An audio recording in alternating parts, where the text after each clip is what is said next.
Cavs baseball back on the air here on Johnson County Sports Live, presented by Martin City Animal Hospital, the area's choice for premier vet care. Give them a call at 913-592-0095. Just east of State Line Road in Kansas City, Missouri. Good evening, good afternoon, and welcome to another presentation of Cavalier baseball here on Johnson County Sports Live. Lots of my Italian crew and all our sponsors here on Varsity Sports Live, Johnson County Sports Live. I'm Brendan Bolin back here. Top 15 matchup. It's the Cavaliers who come in jumping up 8 spots in the rankings, all the way from number 12 to number 4 in the country. They take on a Reivers team that comes in number 13. It's Ashton Nance, who just recently was named the Conference Pitcher of the Week for his incredible outing against Pratt. It was him, Colin Conrad, and amongst others, one more that combined for a 2-hit shutout on the Beavers in 7 innings. This is Austin Selenke. Nance quickly works into an 0-2.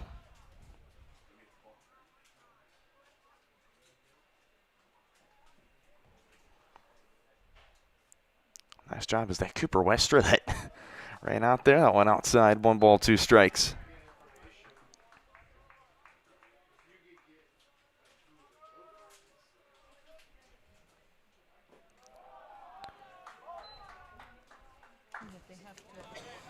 Cam moves 2-2.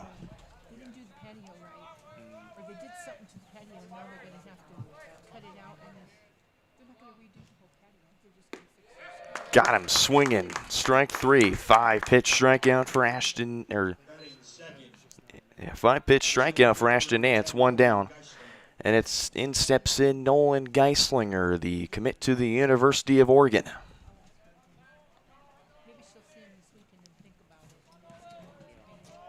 In center field today. First one low for ball 1.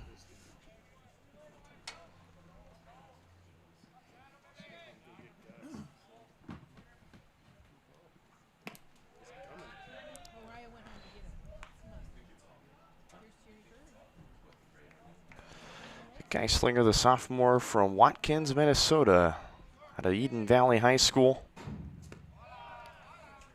Again in the turf and up. 2 balls and a strike. He appeared in 60 games last year for the Reivers. He batted .342 with 14 extra base hits. He broke the Iowa Western record for most steals in a single season as he was out with a 1-out base hit.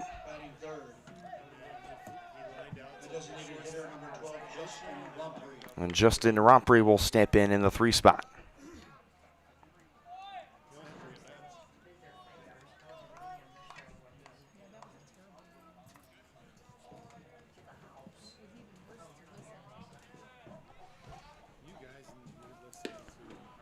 First 1-2, Romprey low, but in for a strike.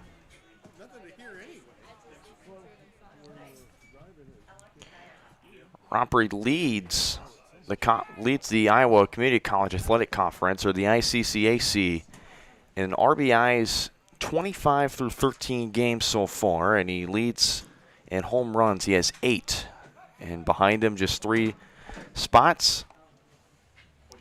Kalbrenner has 5 in 11 games. Well, Kalbrenner is not in the lineup here in game number 1.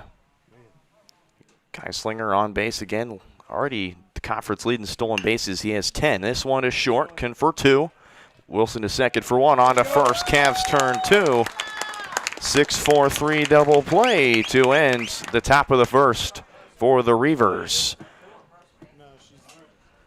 Cavs take care of the Reivers 1-2-3. We're back with the Cavs half of the first here on your home for Cavalier Athletics, Johnson County Sports Live. That means you're not cowering in fear. You're out there taking chances. That, I think, is my way of saying I love you to the world. All right, now I want to hear why you make. Share your own Why I Make story today. Visit whyimake.org. The Supplemental Security Income Program provides monthly payments to help meet basic needs, like putting food on the table, paying the rent, or buying new shoes for growing feet. You may qualify if your income and financial resources are low and you are 65 or older, or an adult or child with a disability or who is blind. Call 1-800-772-1213 or go to ssa.gov/SSI to start to apply. Produced at U.S. taxpayer expense. Here at Strode Orthodontics, we are a single doctor practice, which means that I am the only orthodontist here in the practice. I will be the one guiding you through your care journey. With our experienced staff, your appointments will be more efficient and more comfortable. We love treating kids as well as adults. We want you to be happy with your experience during orthodontic treatment as well as your smile at the end. I love when patients tell me that their smile has improved their confidence and their quality of life, because a smile is for a lifetime.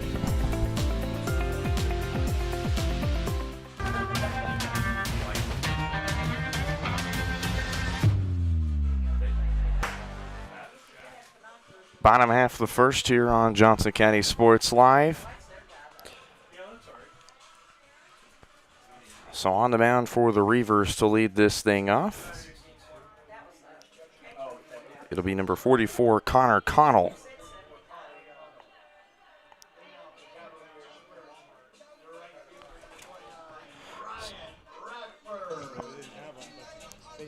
Connell will have to face Bradford, Pamarin, Engro, Colin Coonrath if anyone gets on at the DH spots.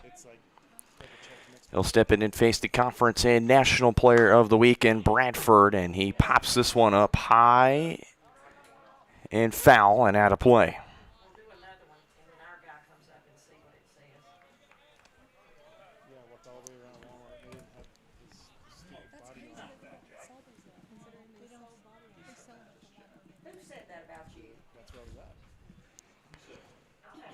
Bradford leads the conference in RBIs, home runs, and stolen bases. Next one up the line in foul. Count moves to no balls and 2 strikes. Bradford against Pratt, .562 batting average, 8 extra base hits, 5 home runs, 9 RBIs.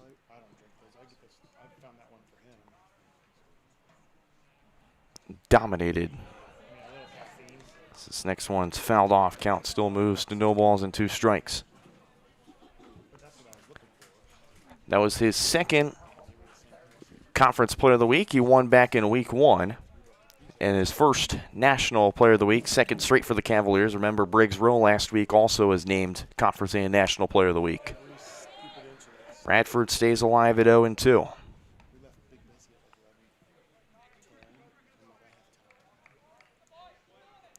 And it was impressive that Bradford, who came off a solid game 1, he had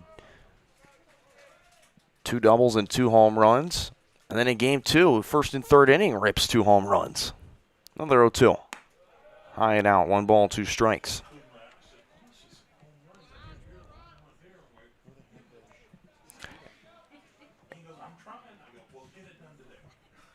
And that single-handedly, Briggs Rowe had the lead in that category. And all of a sudden, Bradford's 4 home runs just surged him ahead. And Bradford lifts that one deep to left field. Did he do it? Yes, he did! Solo shot for Ryan Bradford. Home run number 10 as a freshman. And the Cavs on top, 1-0.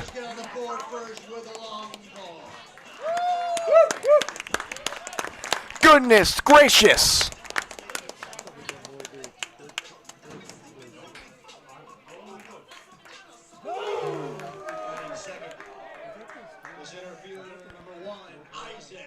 It's almost like he heard me. Make it home run number 10 for Ryan Bradford on the season.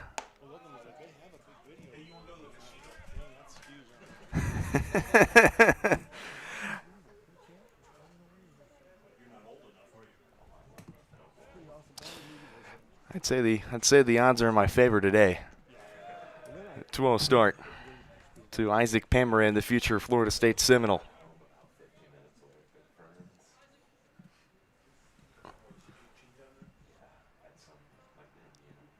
Pamaran, 241 average.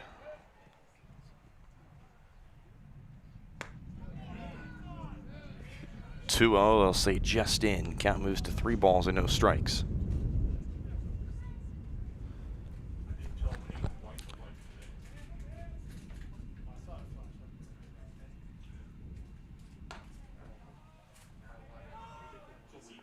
Gimme, 3 balls and a strike. Pamaran 2 for 6 so far in the series. He had an extra base hit, a double, his first one since Metropolitan. RBI, walk and a strikeout, and Pamaran, it's a fine pitch walk. So Colton Connell has already had a home run hit off him and now walked a batter in 5 pitches.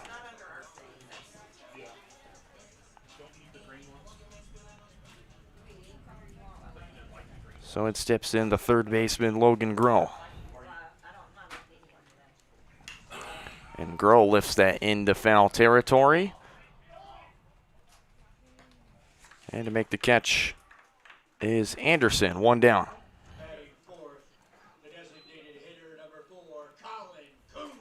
And steps in Colin Coonrat.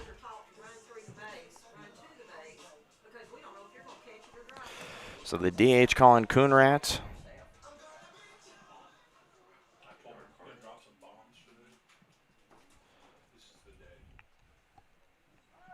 The Iowa transfer. There goes Pamaran to second. He's in safely. That throw is offline into center field. Pamaran wants 3, and he's in there standing.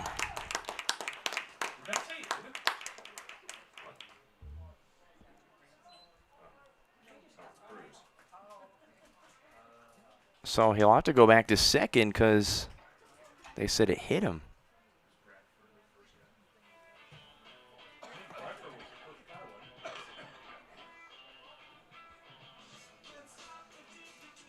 So runners on first and second.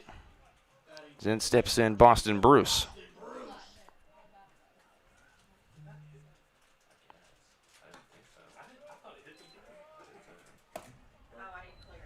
So Boston Bruce steps in.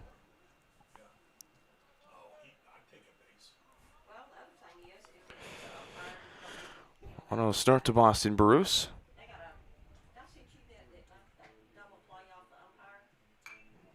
One fouled off to the netting. Ball on a strike.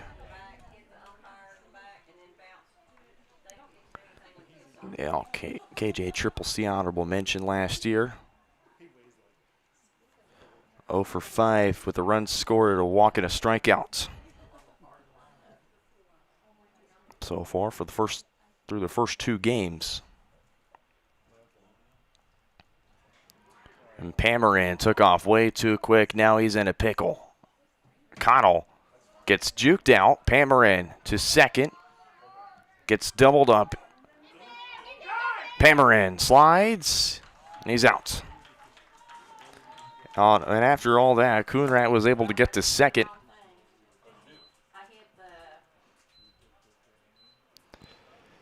And Connell, he was about in his windup before he looked back.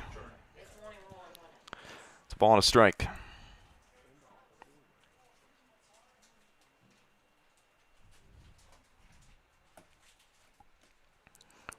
That was Bruce's first strikeout in game 1 since you go back to the first game against Pratt. He had struck out twice.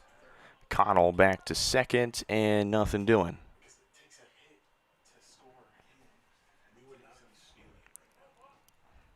Bruce comes in batting .333 in 18 games so far.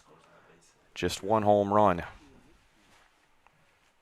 Been hitless in his last 3 games. That one lifted Anderson under it and in foul territory. Makes the catch, and that's out number 3.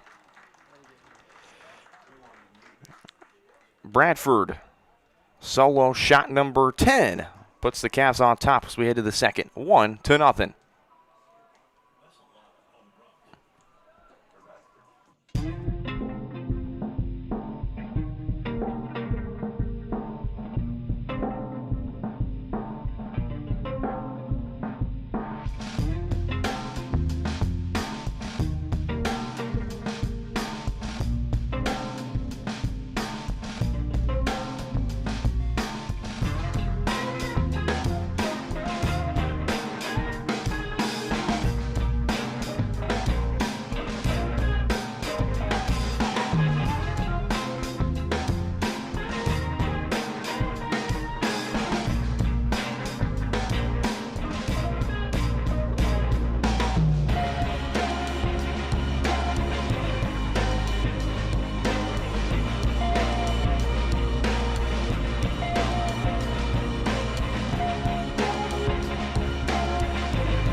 Top of the second.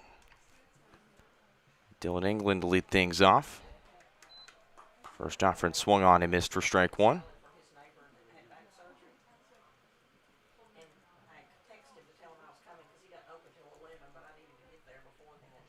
England, Peltz, Serrano, Nakamura if anyone gets on. Quick 0-2 count for Nance.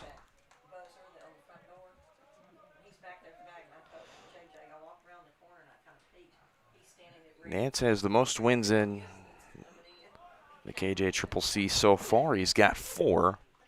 He's tied with Isaac Thompson of Fort Scott. Liam Roach picked up his 3rd the other day in game 1 of the doubleheader. Nance starts off strong with a big 4-pitch strikeout. Second one of the day.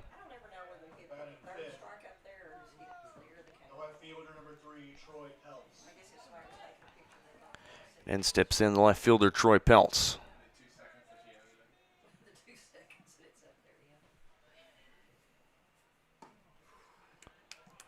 On right down Broadway for a strike. Peltz, the freshman from Lincoln, Nebraska. Lincoln East High School, 280 average.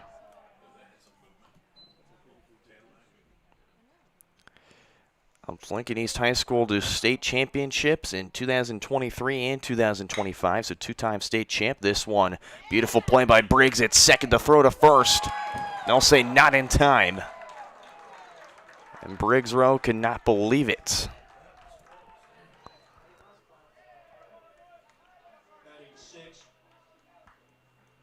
Put a runner aboard on first. Second straight hit for the Reivers.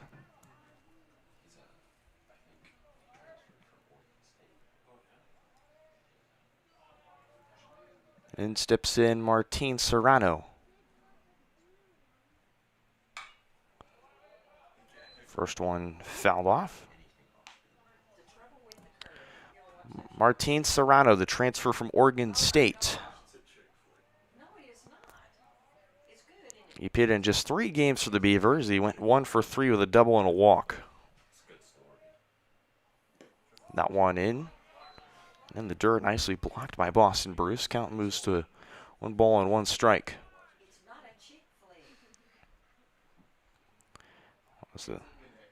Was among one of the top prospects in the state of Idaho, as he comes from Pocatello. One high and outside, 2 balls and a strike.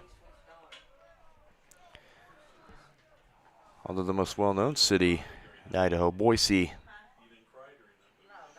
Outside of that, I probably couldn't tell you any other city in the state of Idaho.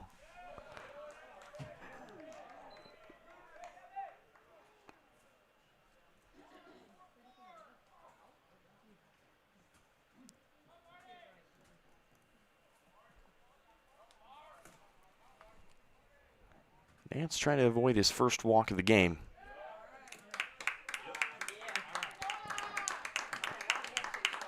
Count moves full, 3-2.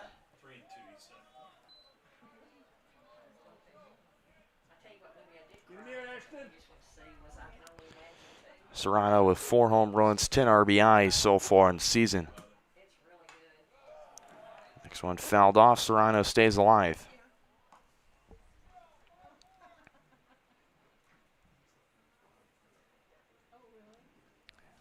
As a junior, Serrano was named the state championship game MVP. And that one in there for strike 3. 2 punch outs for Nance in the inning, 3 on the game, and there's 2 down.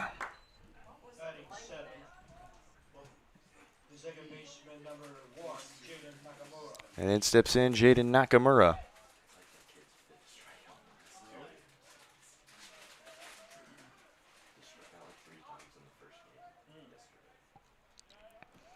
Nakamura from Beaverton, Oregon.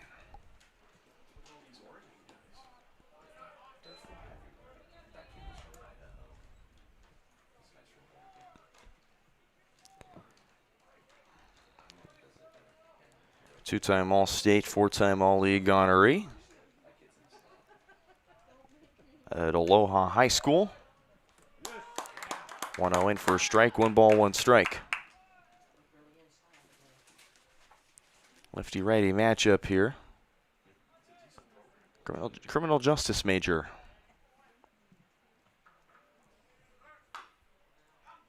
That one fouled off. Ball and 2 strikes.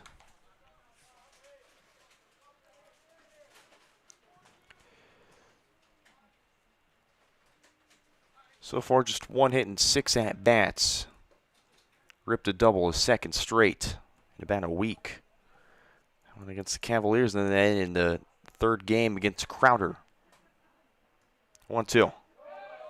In there. No. Ooh.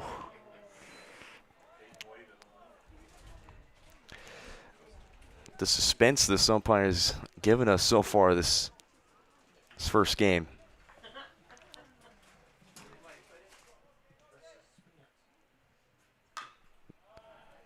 Another foul ball, 2-2.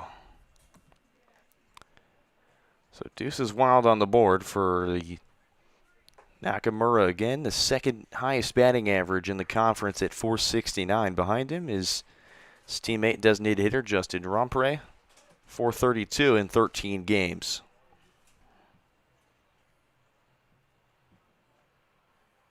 Two. Low and in. Count moves full. And it's just 11 pitches back in the 1st inning.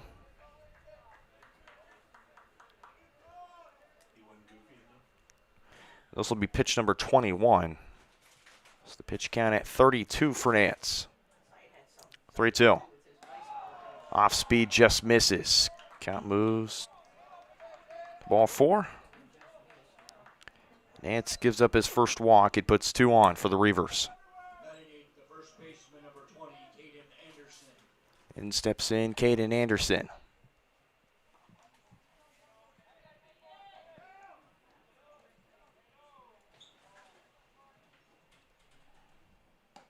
On way inside to the first baseman.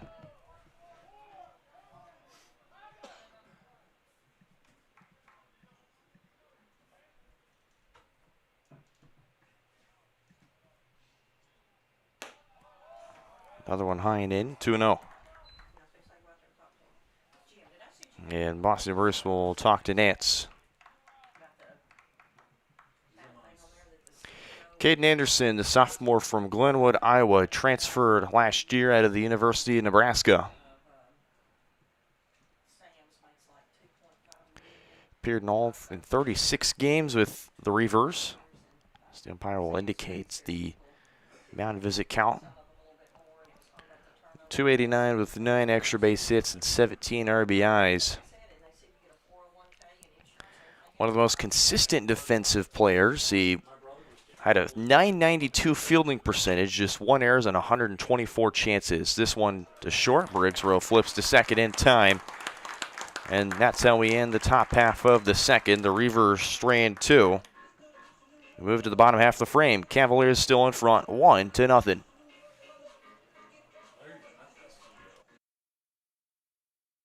For more than 20 years, Gherkin Rental has been the place to go to get the job done in eastern Kansas and western Missouri. With a huge selection of quality equipment, from roll-offs to trailers, telehandlers to generators, power washers to popcorn makers. Experienced equipment professionals and clean, well-maintained tools to help you get the job done right the first time. Gherkin Rental. Stop by any of their 13 locations across the KC Metro or call 855-GHERKINS. That's 855-437-5367. Both my older sons have come through Strode Orthodontics. It's reasonable, it's been easy to make appointments and to follow through. Adam has finished the process and they've been fabulous for following up and making sure his retainers fit correctly. My younger son, Lucas, just started at 13. I would highly recommend Strode for anyone considering it. Starting the braces process, they'll tell you what's going on and make it easy, not scary, well-informed. It's nothing you can't handle.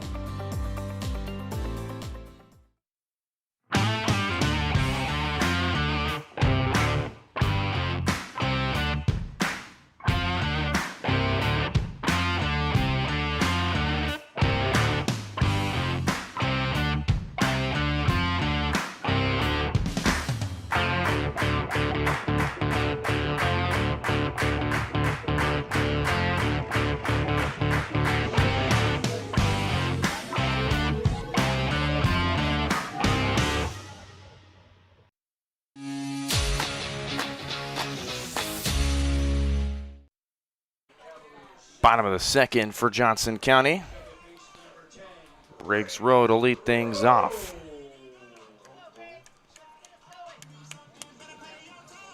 Very emphatic Briggs Rowe there from PA announcer Patrick.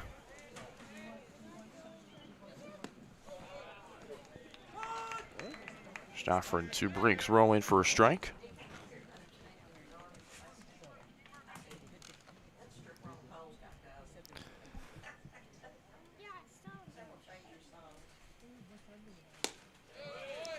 Another check swing, and that one just in, or definitely went around. Kind of moves 0-2. 31 hits and 63 at-bats so far in the season, batting close to 500 at 492. And they say he did go around, and it's a 3-pitch strikeout. And Ashton Hartwig will step in.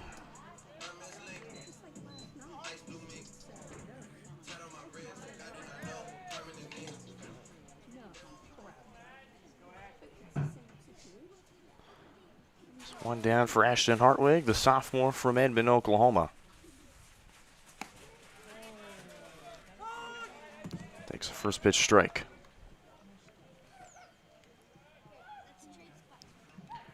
Hartwig, if you remember, I still talk about it to this day, went ahead and made an appearance on the mound for one inning late in the game. It's the second game. It had already fallen to ninth. Chopper to third. Long throw to first in time. 2 down.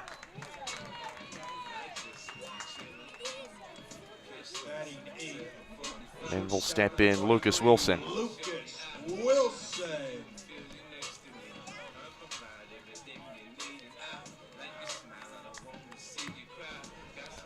So 2 up, 2 down so far for the Cavs.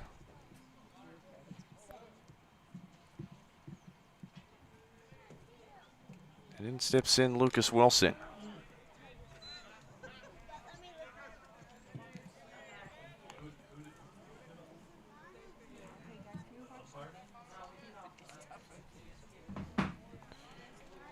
One start to Lucas after the foul tip.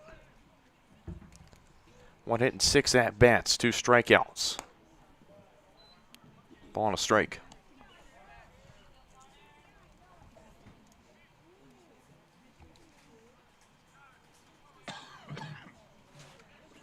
Managed to have a single. First game of the doubleheader. Cavs won that 4-3. He's behind on this next offering. Ball and 2 strike count.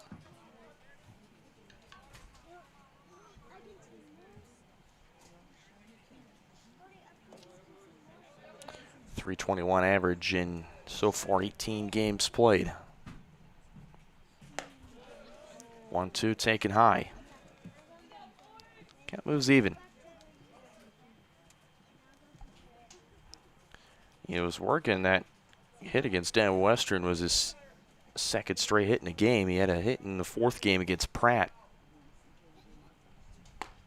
It's kind of been a patternistic start for Lucas Wilson. He started out of the gate odd. He had a 4-game hitting streak all the way through Amarillo. And then had 2 multi-hit games against Crowder. Has so far been one of the more better defensive shortstops in the conference as Wilson goes down swinging. That's how we end the second. Cavs still up 1-0. 1, 2, 3 innings for both sides.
Top half the third. Franca to lead things off. Franca, Solanke, Geislinger. Rompre, if anyone gets on for the Reivers.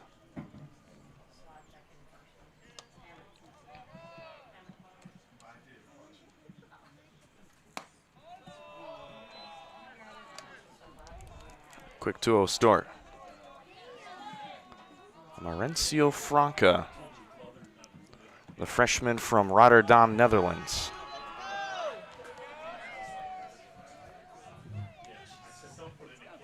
300 average in 13 games so far. And it's a 4-pitch walk.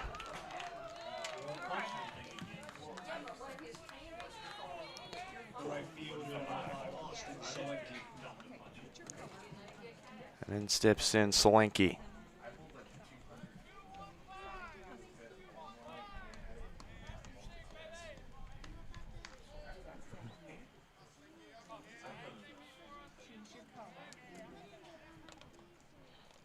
Solanke struck out his first time up. Got it. A sophomore from Wichita, Kansas, at Bishop Carroll High School, and out comes pitching coach Wally Neller.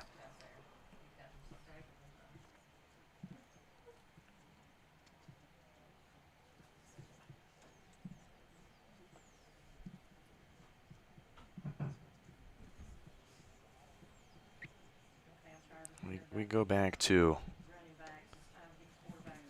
Nance's performance against the Beavers. He just had one hit, allowed one hit across 5 innings, 6 strikeouts.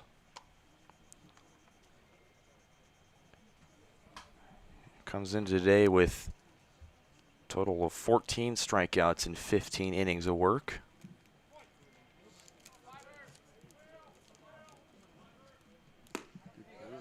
There it is. All right, that's the way. 1-0 evens the count at 1-1.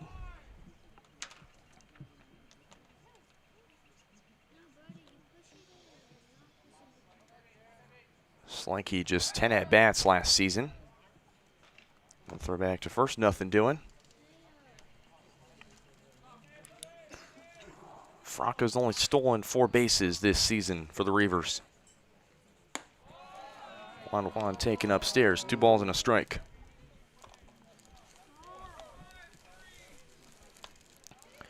Struck out 5 times of those 10 at-bats. So far, 7 hits and 15 at-bats in now 10 games played. Foul tip back in the glove, 2-2.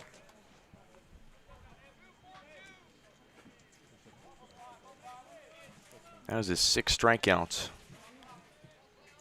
of the season, his last at-bat. Comes in batting .467.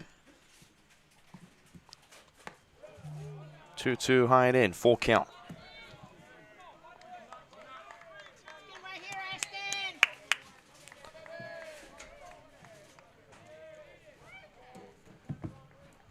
Geislinger on deck and waiting. Throw back to first. Back in time safely is Franca.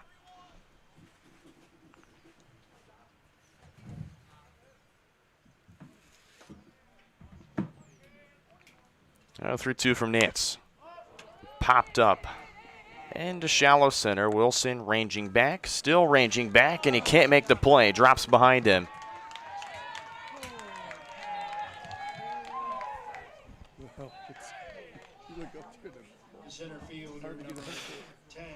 And that'll go in the book as an error.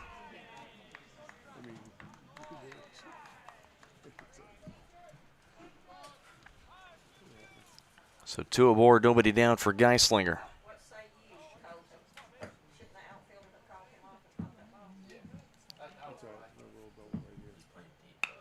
Geislinger bunts and stayed fair for on the first tap, but goes foul. Designated hitter number 12, Justin Rumble. Count moves 0-1. Geislinger was able to get on with a single his first at-bat, but was thrown out on the 6-4-3 double play from Justin Rompre. Reivers rocking the all navy blue uniforms with the powder blue numerals and piping, and on the bill of the hat, socks. Can't forget the socks. Cavs rocking the gold that were kind of refreshed this year.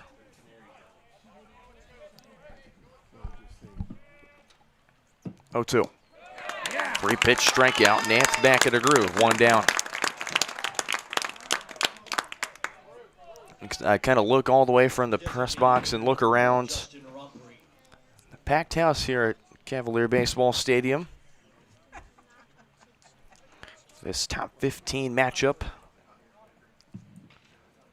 Brendan Bolin back here with you.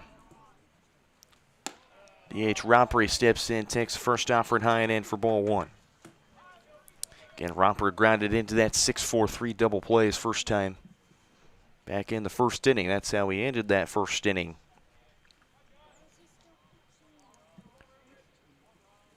Rompery, the freshman from Quebec, Canada. 1-0 swung on and missed. Count moves 1-1. Both runners advanced to second and third, so both in scoring position. Tying run on first.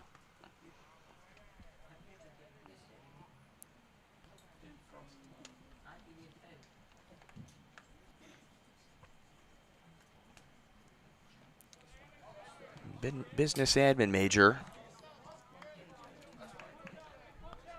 432 average in 13 games.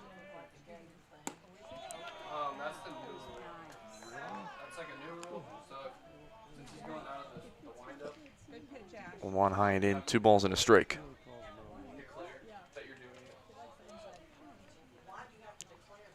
Two one, it's going to hit him.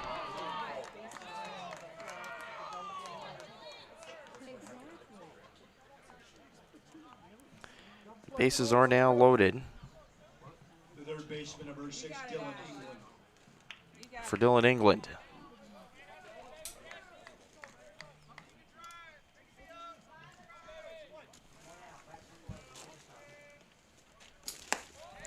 One zero high and in. Sorry. Stafford to England, high and in. England struck out on 3 pitches his first time up. Back in the second inning.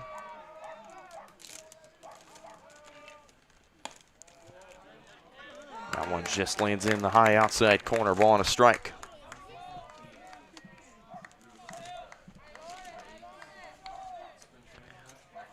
Dylan England, the freshman from Boone, Iowa. That's on and misses, 1-2.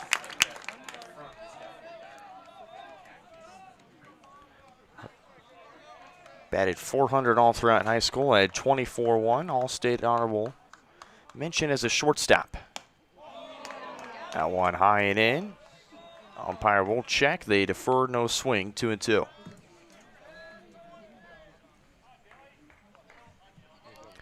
England driven in 12 so far this season for the Reivers. And they got him. Second punch out of the inning for Ashton Nance. 5 on the ball game. 2 down for Troy Peltz.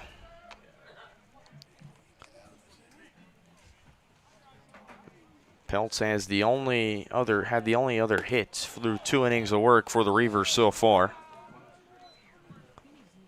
1-0 start.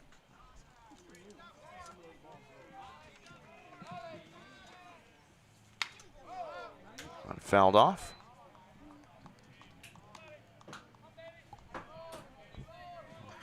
Ball and a strike.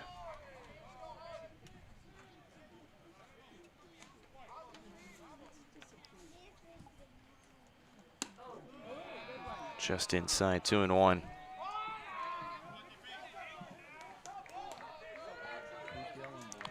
Two balls, 1 strike. And Boston Bruce's watch is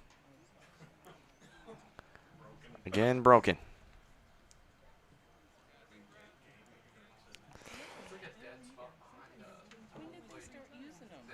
So And the streak continues of Boston Bruce getting a new watch.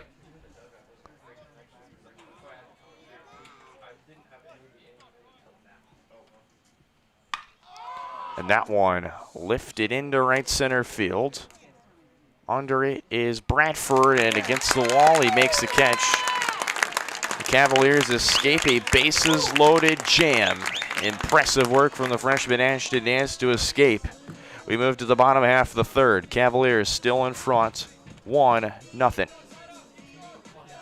And the place to go to get the job done in eastern Kansas and western Missouri. With a huge selection of quality equipment, from roll-offs to trailers, telehandlers to generators, power washers to popcorn makers. Experienced equipment professionals and clean, well-maintained tools to help you get the job done right the first time. Gherkin Rental. Stop by any of their 13 locations across the KC Metro or call 855-GHERKINS. That's 855-437-5367.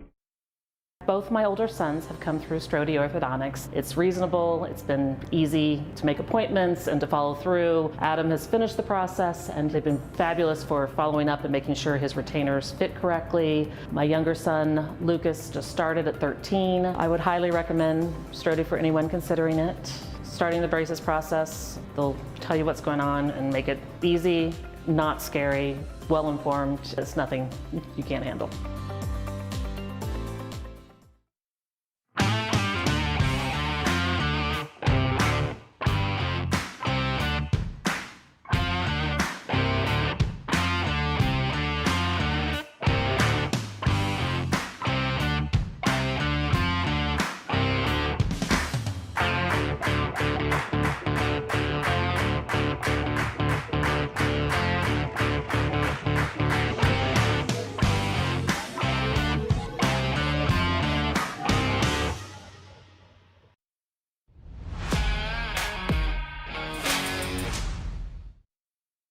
Bottom half the third here on Johnson County Sports Live. Jack Jones to lead things off. Jack Jones, Ryan Bradford, Isaac Pamaran, Logan Groh, if anyone to get on.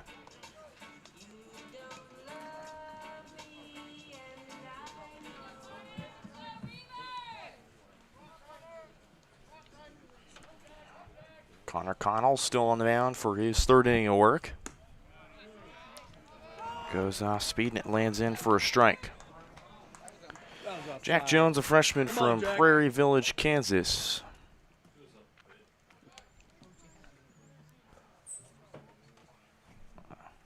Has struggled a little bit to start off the series. Has been hitless in his 5 at-bats. 2 walks and 4 strikeouts. But he has come across to score just once.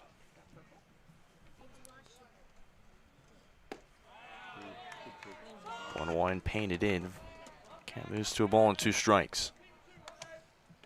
Come on, Jack.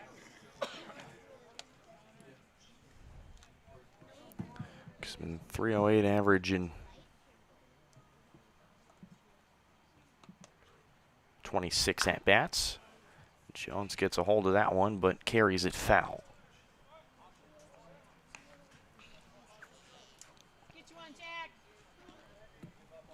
Counts and remains at a ball and 2 strikes.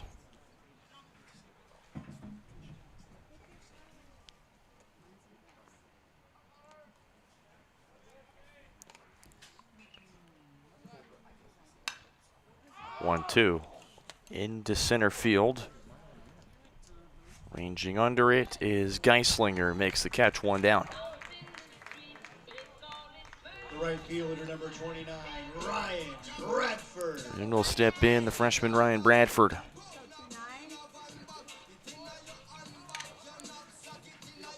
Again, went yard his first time up. Had to battle for it. It was a 5-pitch battle, or 6-pitch battle, I should say. First effort to Bradford in for a strike.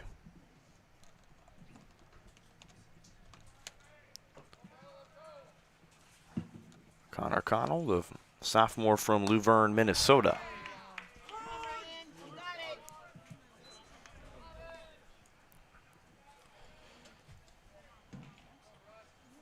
returns after a solid freshman campaign. Bradford reaches and fouls it off. Posted a .450 ERA through 22 innings of work. He came out of the bullpen last year. 2 wins and a loss. 26 strikeouts, 11 walks.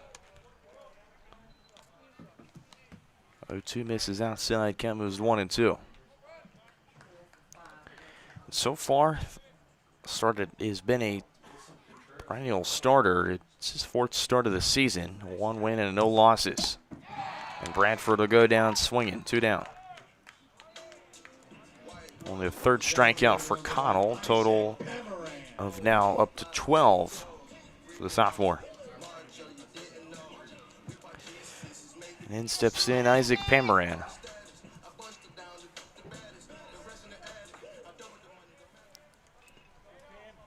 Was on with a 5-pitch walk his first time up.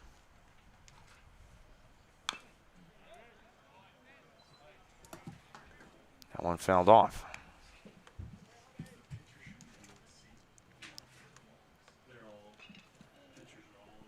Pamaran would be caught stealing. Had a bit of an early jump. It's been only the 2nd time this season he's been caught stealing. But he's stolen 7 bases so far in his freshman campaign.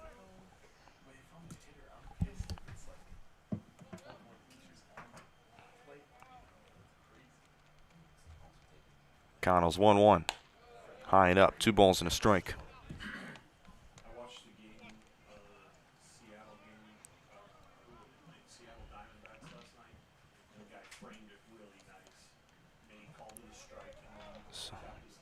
Been on a 3-game hitting streak so far. Count moves even at 2 balls and 2 strikes. Talk about hitting streaks. Briggs Rowe, after the Pratt series, had an 11-game hitting streak. Bradford was up to 9 as Pamaran goes down swinging. 5 punch-outs for Connell.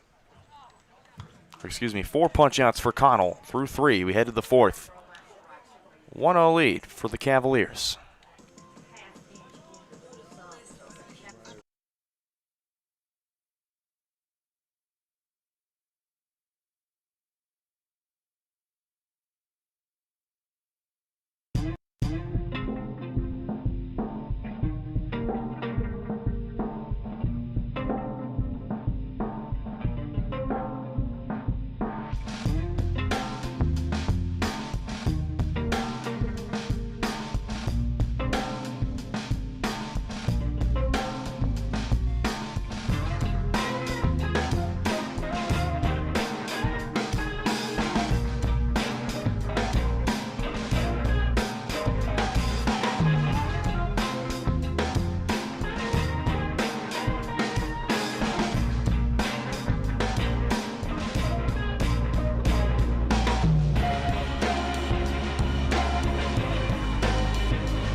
Back here, top of the 4th. And that one lifted into left field, and that one out of the glove of Hartwig as he runs into the wall. Going to second, and in safely is Serrano. The second baseman, number 1, Jaden Nakamura. In the book, it should be because it hit his glove. But no dive. That's the problem. It's kind of deliberating on how we rule this in the book. Yeah, that's what I'm waiting.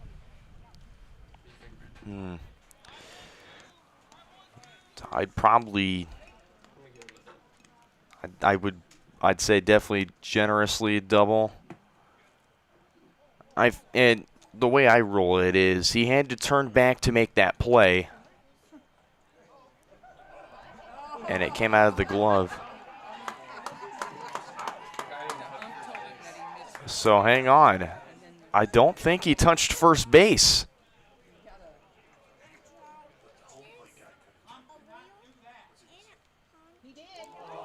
Ooh, okay. And out comes Coach Eric Horner. And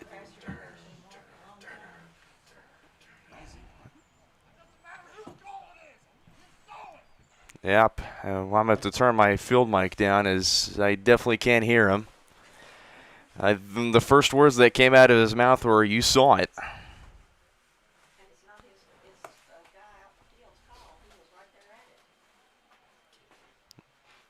And Coach Horner is frustrated, and he's still having a few words. He's now talking to the field umpire.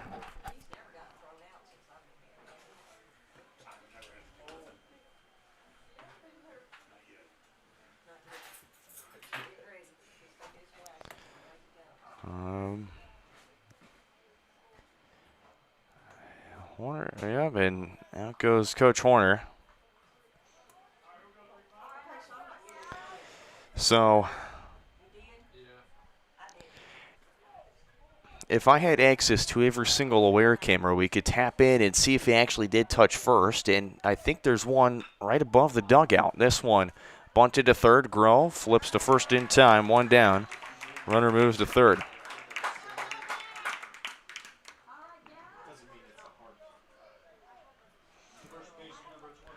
So the runner moves to third.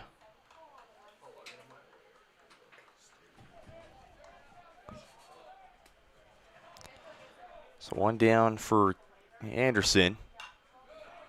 And the Reivers are coming away swinging. First one fouled off.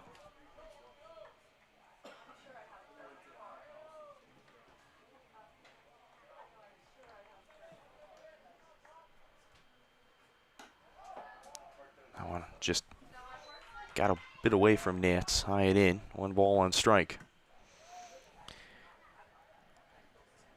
Anderson grounded out to Lucas Wilson his first time up to end the second. 2 balls, 1 strike.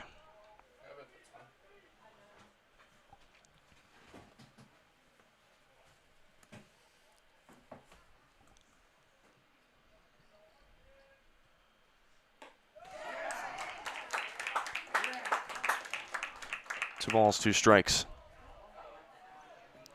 And I've got somebody with the replay.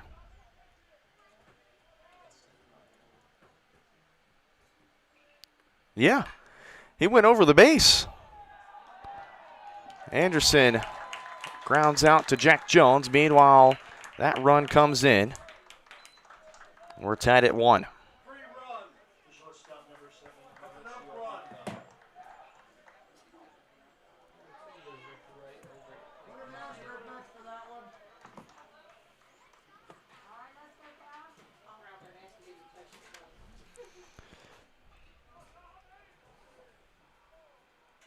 One tie, and that one way late.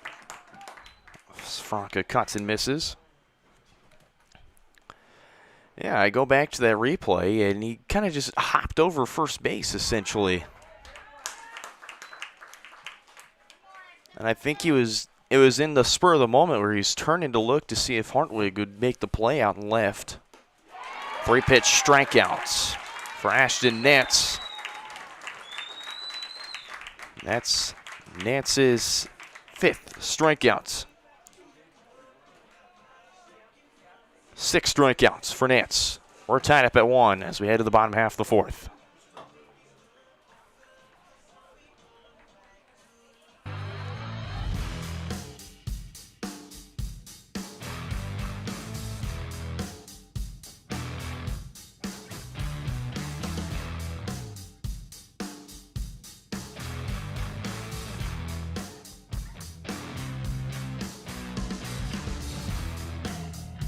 See the full lineup at hersinc.net. Call 913-247-3530 or just stop on by.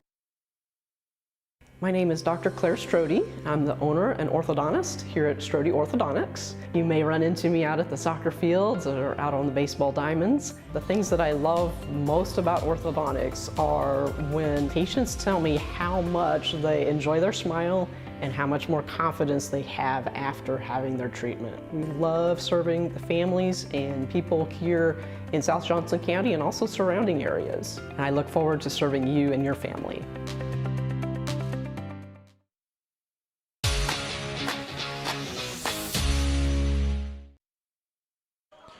Bottom half of the fourth. Reivers tied up at 1. Logan Groh, Colin Coonrat, and Boston Bruce due up for Johnson County.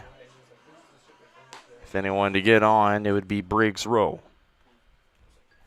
Leading off the Cavaliers' fourth, reserve baseman number 19, Logan Groh.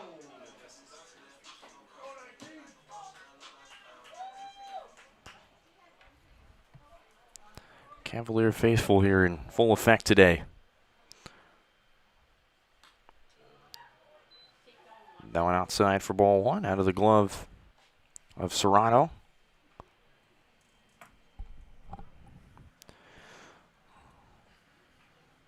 Groh for 1. He popped out in foul territory to Anderson his first time up.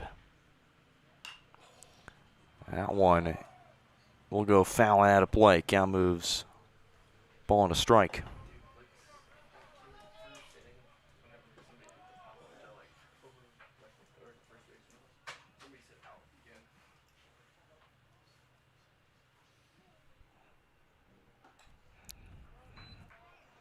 Two one. Logan Groh. Sophomore head of Gardner, Kansas. Gardner Edgerton High School product. Second straight year with the kid from Gardner. Last year, you remember Jake McClure, Logan Groh this year. Home of the Trailblazers. 2-2.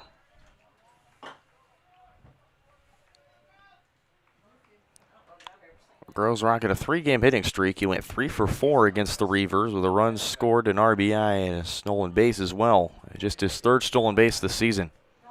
2-2. Rips that one, but just goes foul. Yeah, probably not up here yet. Count still remains at 2 balls, 2 strikes. Stays healthy. I mean, yeah, he's there. Number 2. Which one? Number 2. He's walking over. Another 2-2. Chopped up the middle, fielded at second, long throw to first, not going to be in time. It's a single for Logan Groh, who will extend his hitting streak now to 4. Hitting 4 straight games. Then we'll step in Colin Coonrat.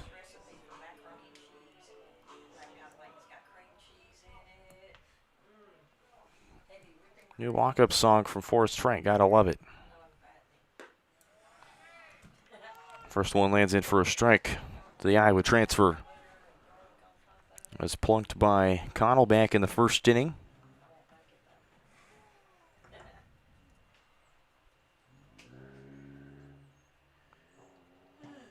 Oh, 1.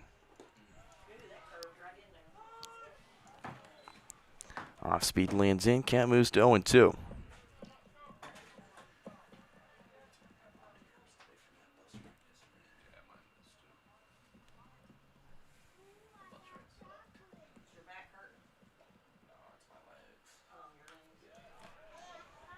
Coonrat staying alive.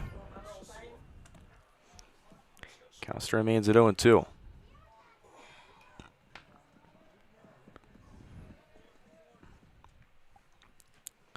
Kid from Cedar Falls, Iowa.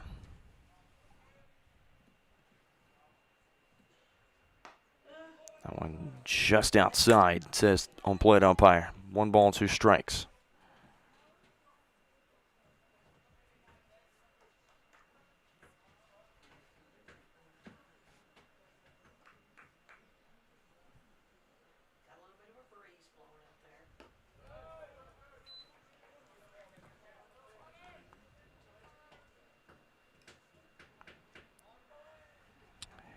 from Cedar Falls to Council Bluffs, it's about 3 hours and 45 minutes. Cedar Falls kind of the more central, and then Council Bluffs kind of right near Nebraska, and that one in for strike 3.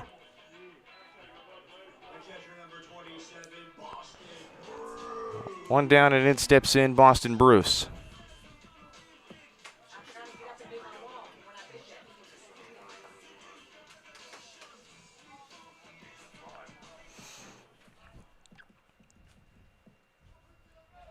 Bruce 0 for 1 to the flyouts. Again to Anderson. Bruce gets a hold of that one, but pokes it foul.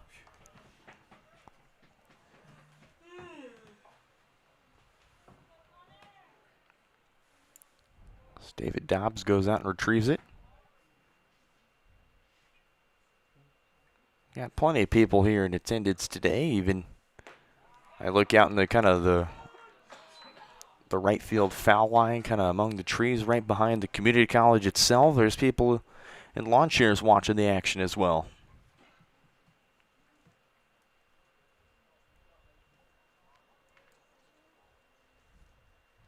0-2. That one in the dirt. There goes Groh to second. Laser throw. Grows in safely.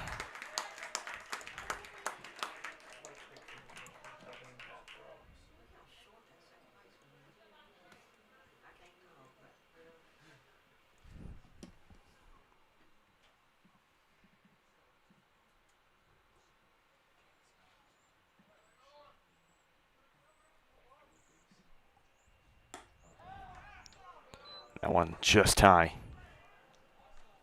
2 balls, 2 strikes to Boston Bruce.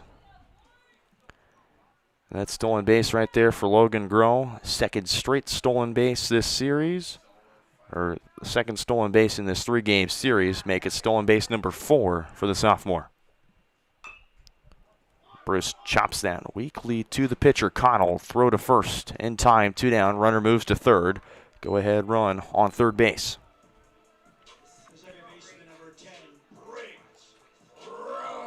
As anyone due up to be able to drive that run in, it's going to be Briggs Rowe. Kansas State transfer from Stillwater, Oklahoma.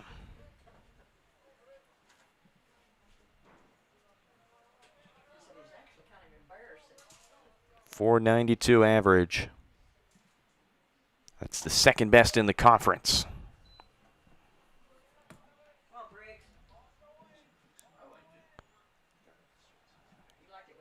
Sits just behind Holden Grobel through 10 games as a .524 average from Cali. That'll be another fun series as Briggs goes around. But the Cavaliers hold 2 of the top 5 spots in batting average, and then when you go to the RBIs, Cavaliers do that best. They hold 4 of the top 5 spots. Home runs, 4 of 5. Stolen bases, 3 of 5. Cavaliers just dominating the conference right now. We haven't even touched conference play yet, although that's next week. Highland Scotties come to town next Saturday.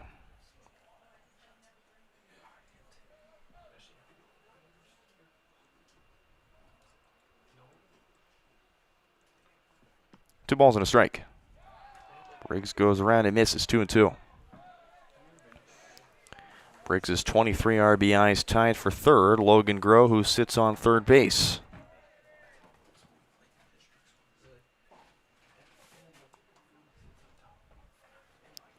Deuces Wild on the board. 2-2 from Connell.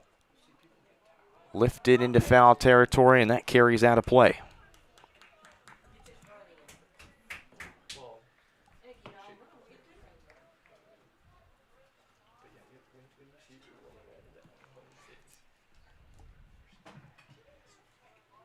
Briggs has been hitless in the last 2 games. Needs a big one here to take the lead in the 4th. 2-2. Out one, high and out. Count moves full at 3-2. Serrano trying to frame it back in. Trying to pan it that high outside corner. Big at bat. Top 15 matchup. Stakes couldn't be higher. 3-2. Fouled off. We'll do it again.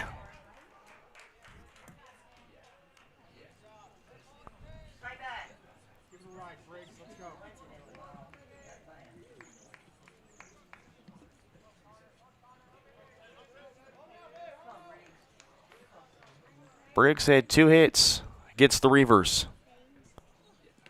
last year. That one swung on and missed, and they'll get the tag. And Connell fired up as he escapes the 4th with a runner left on base at 3rd. Still tied at 1 after 4. You're watching Cavalier Baseball on Johnson County Sports Live, presented by Martin City Animal Hospital.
First pitch in for a strike to Solenki. We're back on the air here on Johnson County Sports Live, top of the 5th. Top of the order, do it for the Reivers.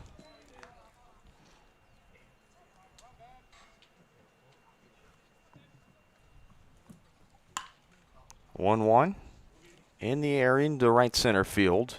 Ranging over to make the catch is Bradford, 1 down. Center fielder number 10, Nolan Geislinger. And the future Oregon Duck, Nolan Geislinger, will step into the box.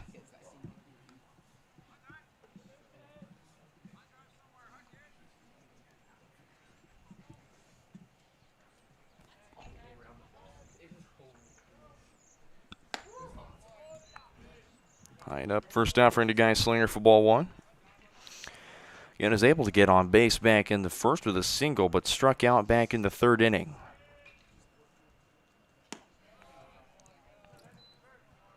Two balls, no strikes to Nance. From Nance to Geislinger.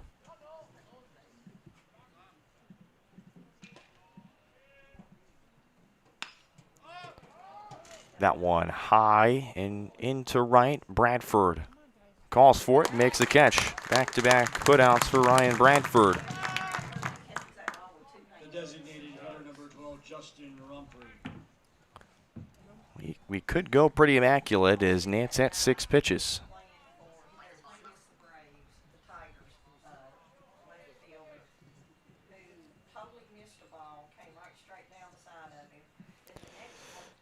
Again, the freshman from Blue Springs throws that one, and that one into left field. Hartwig gets it off the wall into second, sliding in. 2-out double for Justin Rompre.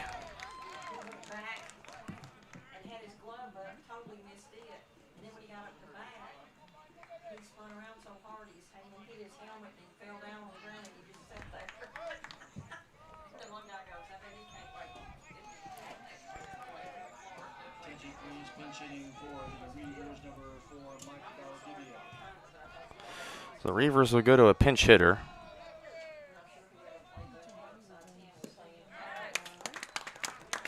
First pitch swinging for strike 1.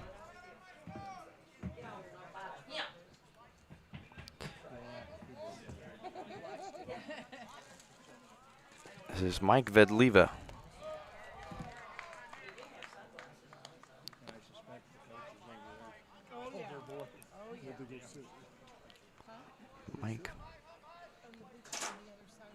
It's Mike Valdivia.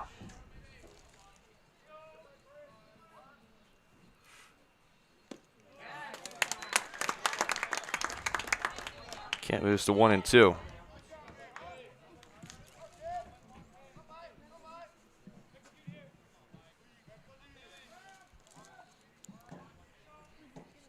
Went to Millard West High School, and he strikes out swinging.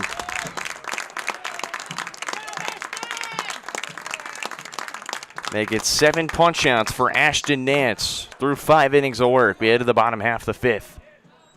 We're all tied up at 1.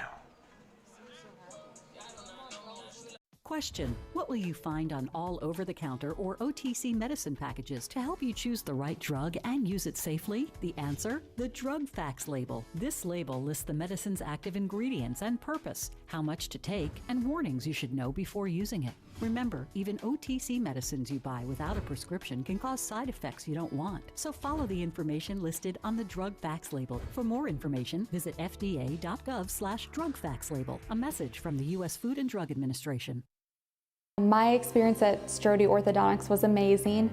Like most people who had their first round of braces, I forgot to wear my retainer and so therefore had crooked teeth. I got engaged this year. I wanted straight teeth for my wedding, and so Dr. Strode was able to give me Invisalign, and now I have the straight smile that I've always wanted. We're gonna get such a welcoming experience here. The day of my wedding, I'm not going to be scared to take pictures. Now I can finally be confident with my smile on that big day.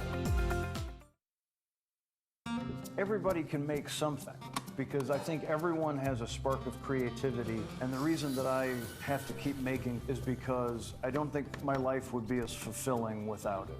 If you make things yourself, that means you're not cowering in fear. You're out there taking chances. That, I think, is my way of saying I love you to the world. All right, now I want to hear why you make. Share your own Why I Make story today. Visit whyimake.org. The supplemental security in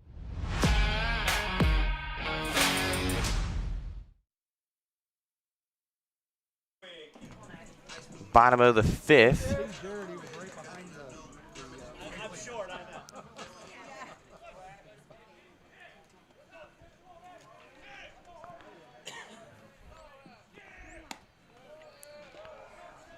Reivers making a change, or call to the pen presented by Attic I-430, Attic I-35, I-435 self-storage. This is Jackson Dial. Stands in the 5th.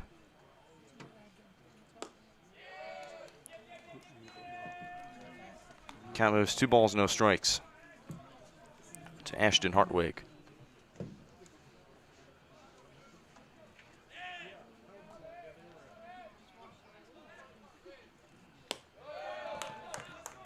Count quickly moves 3-0.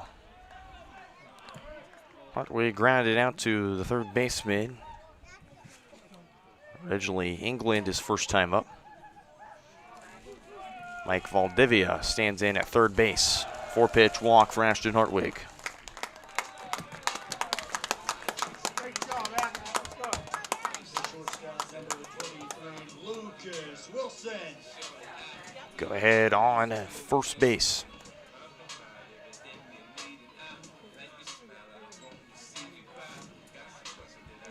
And steps in Lucas Wilson. Jackson Dial making his 4th appearance, the freshman from Rapid City, South Dakota. On a way out for ball 1. Product out of Stevens High School. He has a recorded save this year through 5 innings of work.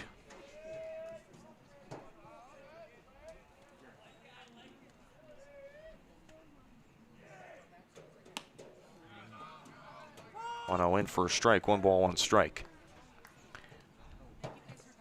2-time first team All-State mention in South Dakota, 2-time South Dakota All-Region.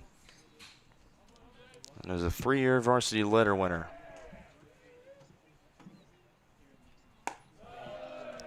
One high and up, 2 balls and a strike. 3 walks to 6 strikeouts headed into today for Jackson Dial. 4 hits, 5 runs, none of them earned.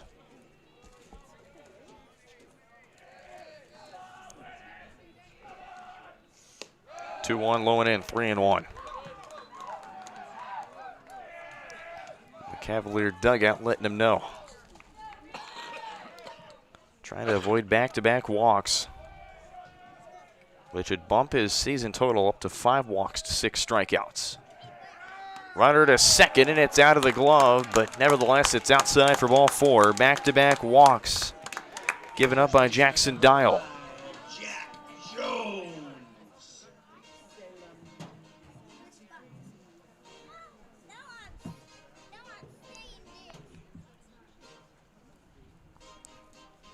And up comes coach and staff to talk things over.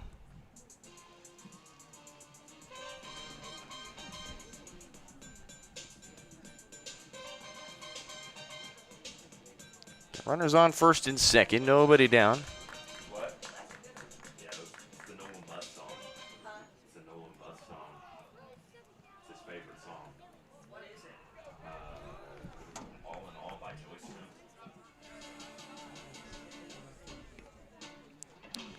As that was Drake Biggins, the pitching coach.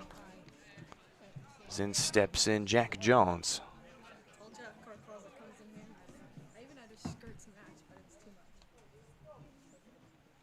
Jones bunts, lays it down, it's a beauty. Throw to third, that one escapes out of the glove and into left field. In to score is Hartwig, and the Cavaliers take the lead.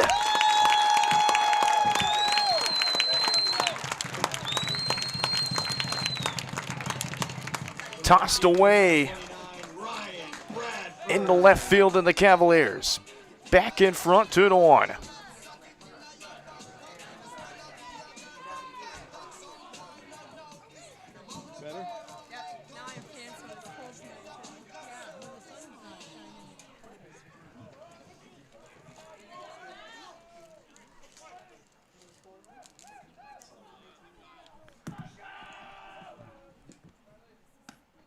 That one out of the glove.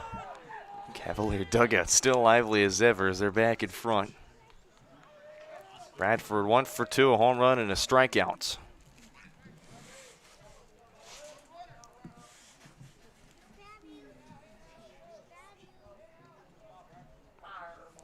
Got a chance to drive in some more. And that one passed short into left field. In to score is Wilson. They'll hold up the runner at third, and Jack Jones RBI single for Ryan Bradford, his second RBI of the day, and it's a 3-1 Cavalier lead. The center fielder, number 1, Isaac Pamaran.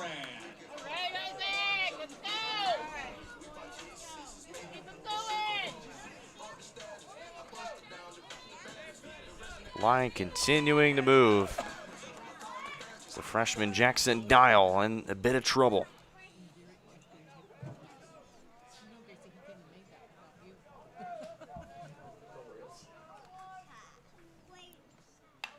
First offering to Pamaran, fouled off.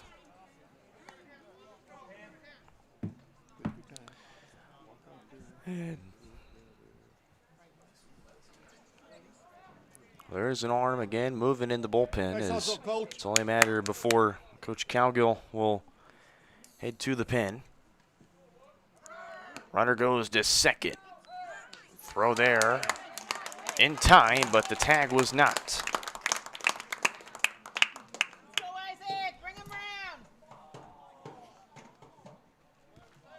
It's another stolen base for Ryan Bradford.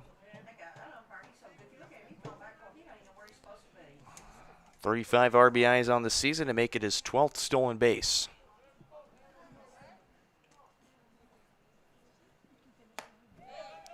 That one high. 2 balls, 1 strike. Pamaran 0 for 1 today. Walked back in the first and struck out back in the third. Strike it on 5 pitches. 2-1, fouled off again. 2-2. Come on, Isaac, bring him around.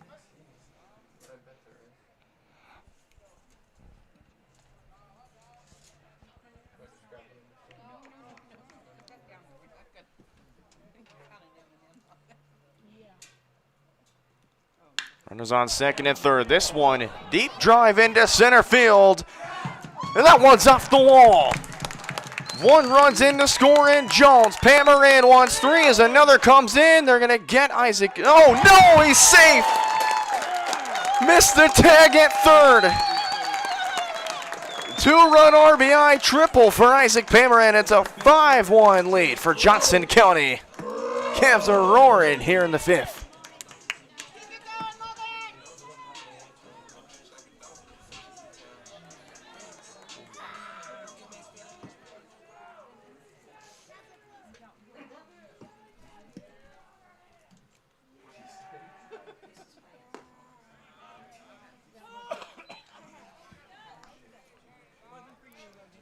And a 4-run bottom of the fifth for Johnson County. And steps in Logan Groh. Off speed, painted beautifully. Count moves to 0-2.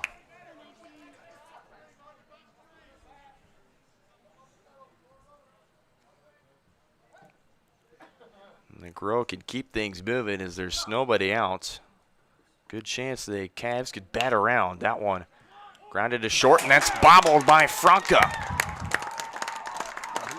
Second error committed by the Reivers in this inning. So runners move to the corners as the troubles for Iowa Western continue here in this inning.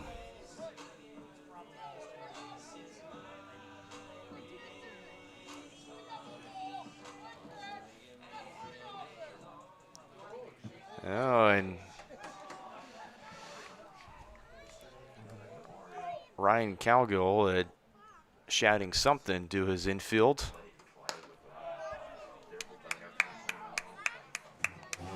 Probably of the encouragement kind, I'd assume. 1-0 to Colin Coonrats. No, for one of the strikeout, he was plunked back in the first inning. That one way high. That one slipped away. And out comes Coach Calgill. And this will most likely be the change in the bullpen.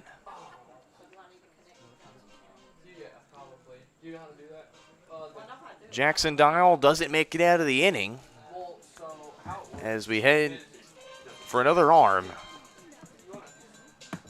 Our attic storage called to the bullpen. We'll take a quick commercial break. Give you the new arm on the mound for the Reivers when we come back on Johnson County Sports Live.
So Jackson Dial can't escape this 5th inning of madness so far for the Reivers. They'll call upon Dylan Goltel.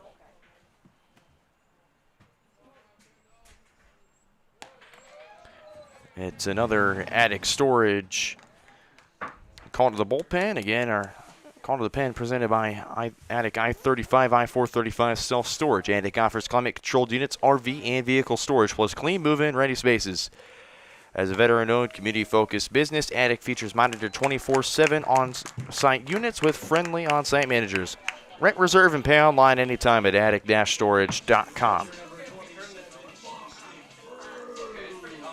4-pitch walk to load the bases as Boston Bruce will step in.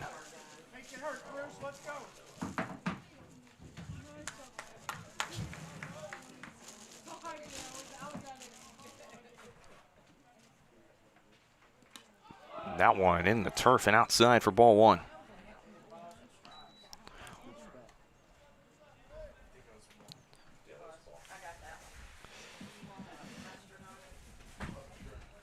Bruce 0 for 2, a fly and a ground out. 1-0 lands in for a strike. 1 ball, 1 strike.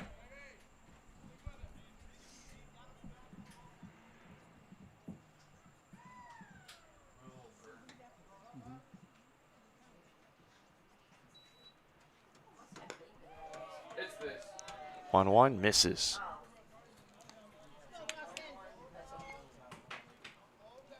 Count moves 2 balls and a strike. This is Dylan Godel, the redshirt sophomore from Castle Pines, Colorado, at Rock Canyon High School, one of the larger high schools in the state of Colorado. 3 balls, 1 strike. Appeared in 11 games last season for the Reivers, struck out 16 batters in 9 2/3 innings, redshirted last season, but those are back in 2024. That one is low for ball 4. Run comes in to score in Pamaran.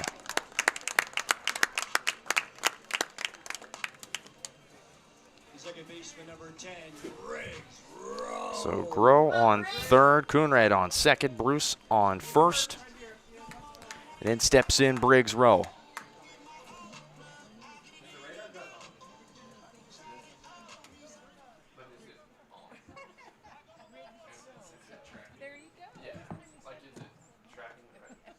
Nobody out still. It's Briggs Rowe. Takes the strike. Briggs 0 for 2 with 2 strikeouts today, looking for his first base hit to keep the hitting streak alive at 4.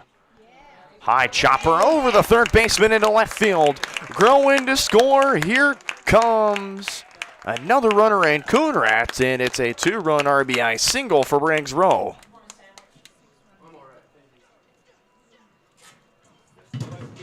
number 6, Ashton Hartwig.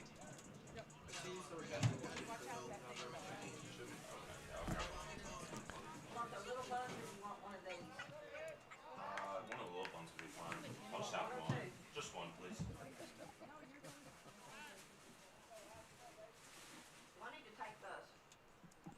And that one gets away from the catcher and Serrano. Both runners advance to second and third.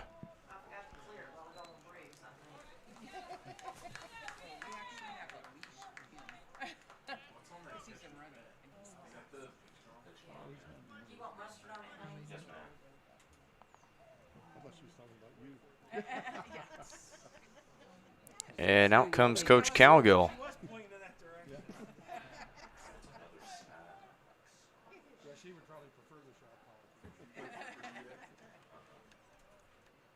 So Coach Calgill might make another change, and he will.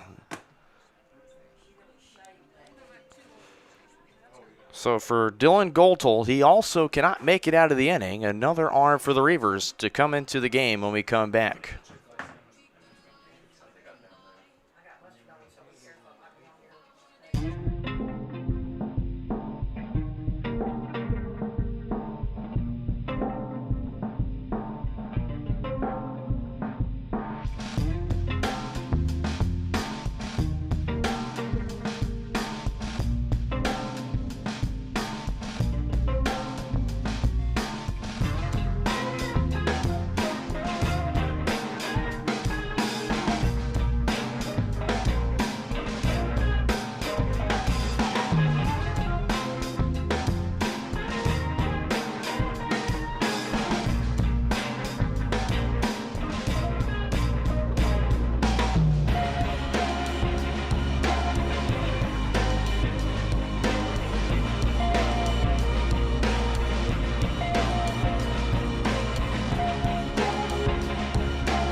All right, apologies as stream cut out on me.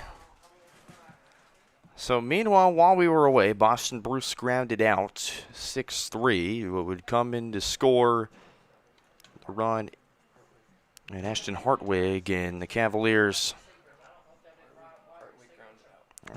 Hartwig grounded out. Run came in to score in Boston Bruce. And to third goes Briggs Rowe. It is Lucas Wilson. 9-1 Cav lead. Just one out on the board. Their 1-2 fouled off.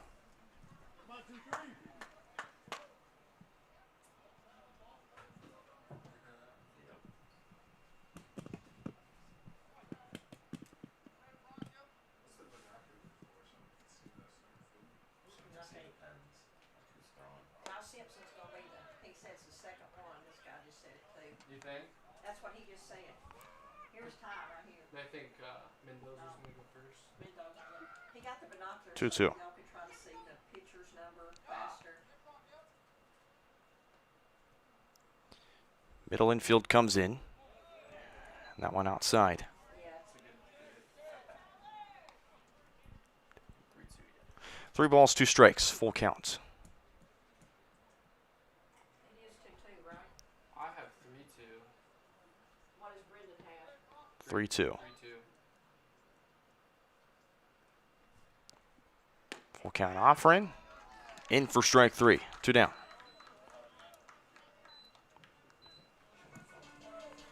So in steps in Jack Jones. Jack Jones. So Tyler Olson on the mound, the redshirt freshman from Sioux Falls, South Dakota, Jefferson High School product, making his 3rd appearance. Was a multi-sport athlete in high school, also played basketball.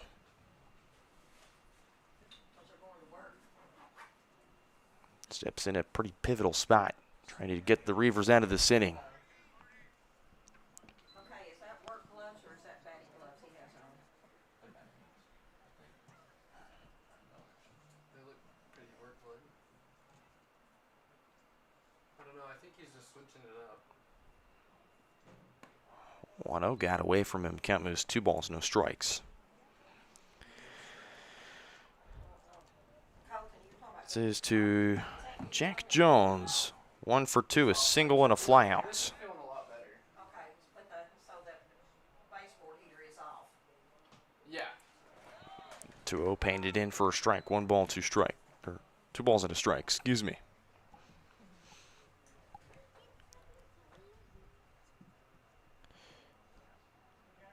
Third appearance. 1 walk to 2 strikeouts headed into today.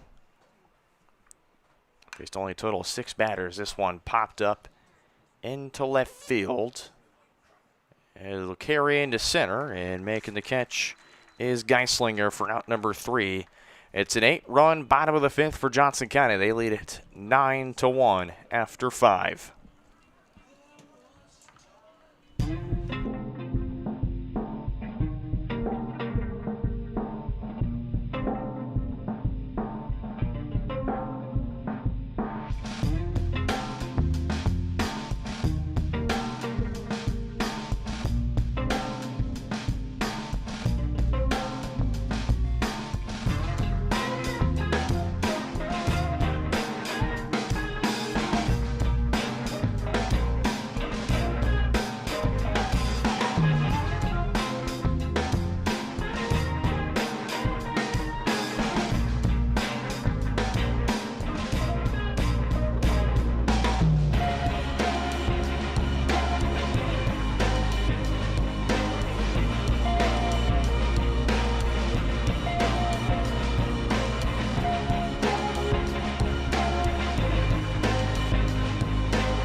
Top of the 6th.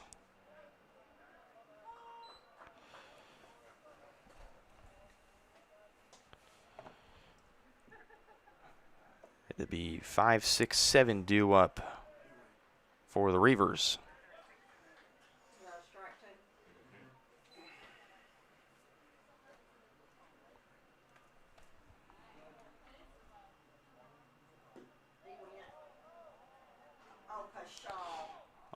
Oh, 2, no swing to Troy Peltz.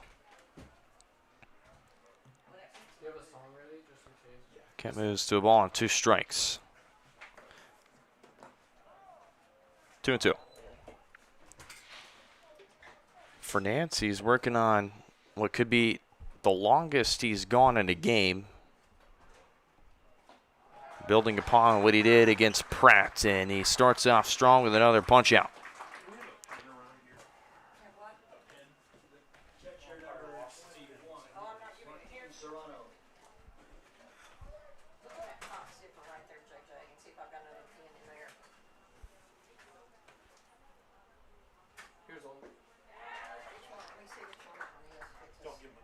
First one swinging, it's 0-1. Like the umpire could take it. No, he's got it. I'll get this one back. All right. Quickly down to an 0-2 is Serrano.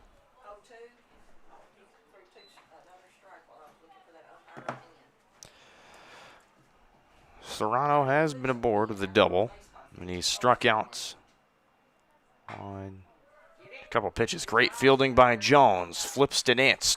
2 down. What a perfect start for Ashton Nance. 5 2/3. One more out can put him at 6 innings of work. Building upon the 5 he threw at Pratt, where he got the win. Only allowed 1 hit and had 6 punch outs. And we're talking about this kid's looking at already back-to-back Conference Player of the Weeks, if the voters vote the way it should be. I mean, you look at what Nance has already done in this game, what he did last week against Pratt. Count moves to 0-2.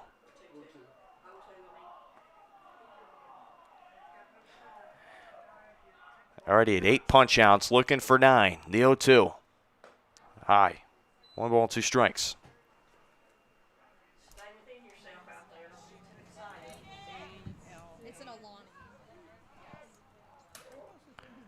Nance's 1-2 pitch. That one just out. You can hear the Cavalier fans not too pleased. It's Nakamura 0 for 1 on the ground out and a walk.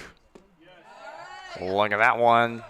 That's fanned outside. Nance thought it was strike 3. Instead, it's a full count at 3-2. Nance needs perfect pitch to send Nakamura packing. 3-2. High and out for ball 4.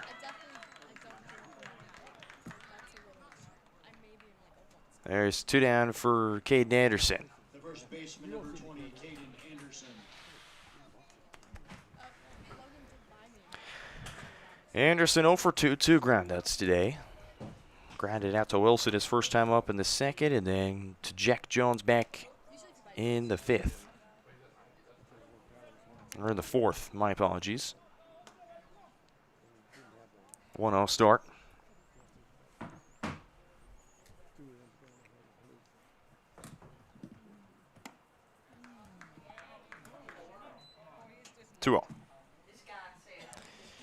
And in comes Boston Bruce to talk to Nance. And it looks to be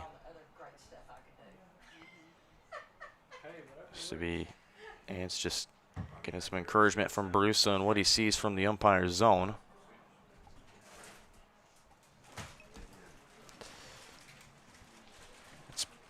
So far, it looks to be it's been a pretty tight zone.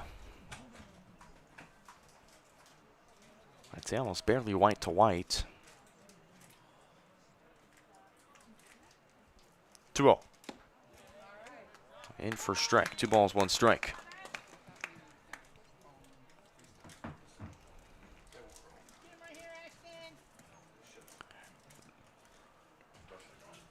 Fernandez looking at 6 innings of just 1-run baseball. 2-2 counts after a swing and strike.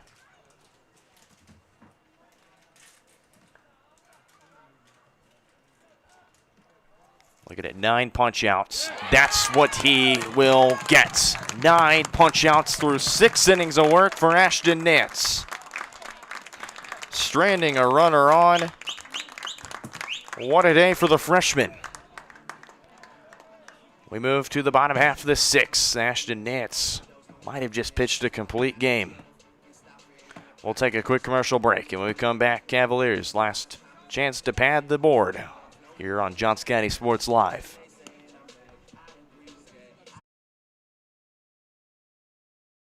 Or buying new shoes for growing feet. You may qualify if your income and financial resources are low and you are 65 or older, or an adult or child with a disability or who is blind. Call 1-800-772-1213 or go to ssa.gov/SSI to start to apply. Produced at U.S. taxpayer expense. Here at Strode Orthodontics, we are a single doctor practice, which means that I am the only orthodontist here in the practice. I will be the one guiding you through your care journey. With our experienced staff, your appointments will be more efficient and more comfortable. We love treating kids as well as adults. We want you to be happy with your experience during orthodontic treatment as well as your smile at the end. I love when patients tell me that their smile has improved their confidence and their quality of life, because a smile is for a lifetime.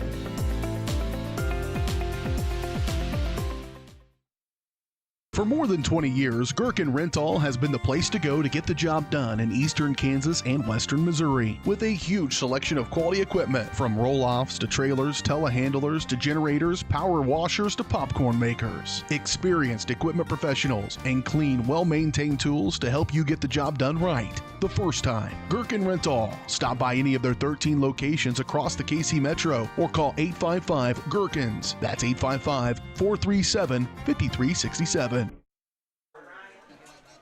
Bottom of the 6th, Cavaliers' last chance to put some more runs on the board.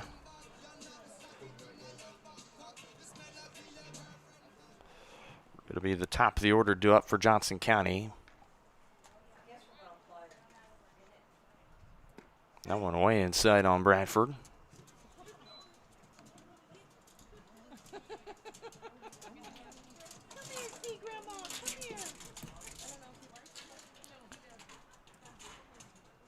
Bradford 2 for 3, 2 RBIs today. He would strike out back in the 3rd inning. The ball and a strike to the freshman.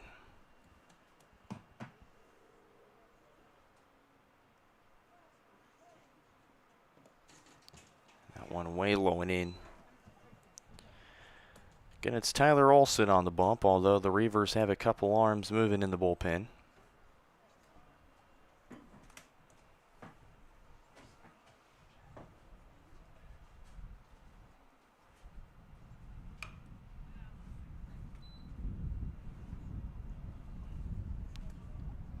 Two and two.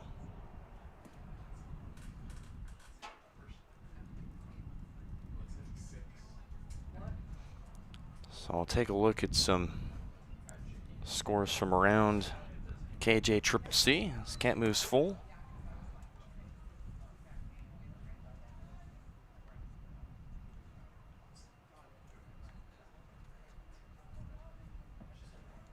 So we wrap up the month of February today.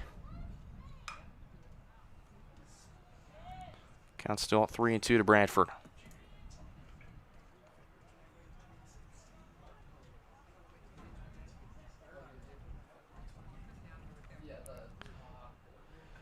Labette will have a doubleheader with Carl Albert State College. And again, that be announced. High chopper, fielded at second, and then he slips and falls hard on the turf. Be an infield single for Ryan Bradford. So that was a hard fall at second from Nakamura. And then steps in Isaac Pomeran.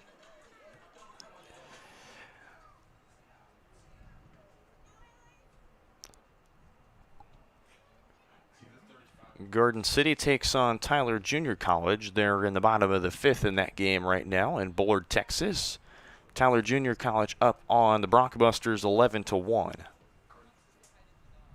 Cloud County defeated Marshalltown Community College 12-0 in 5 innings.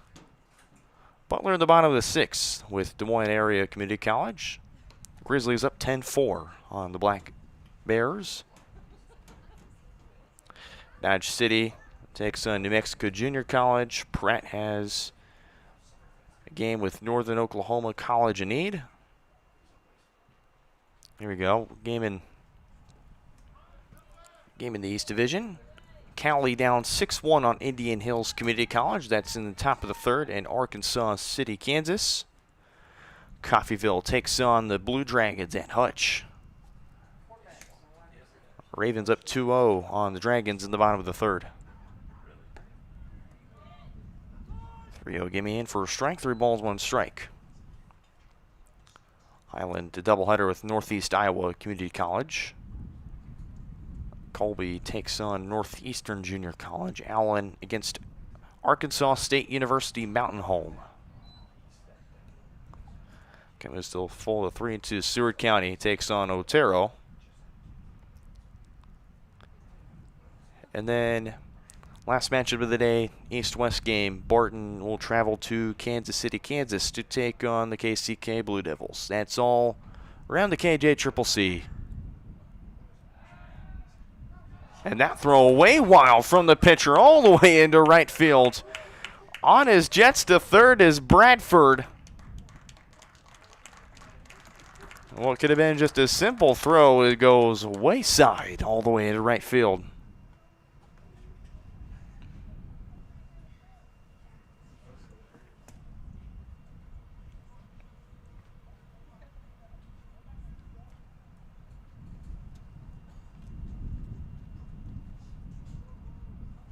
Aboard third, 3-2 count. Pomeran fouls it off, will stay alive at 3-2.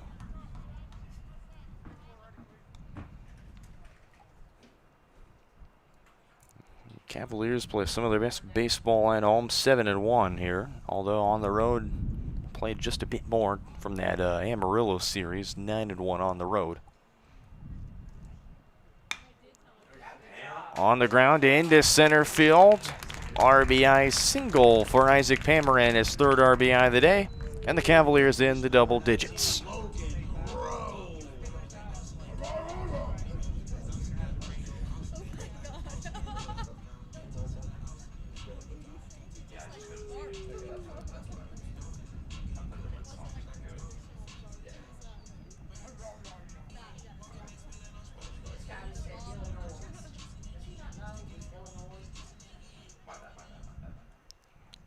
And steps in Logan Groh.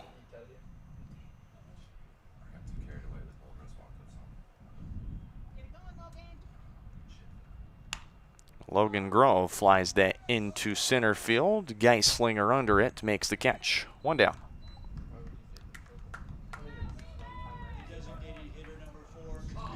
And steps in Colin Coonrat with 1 down.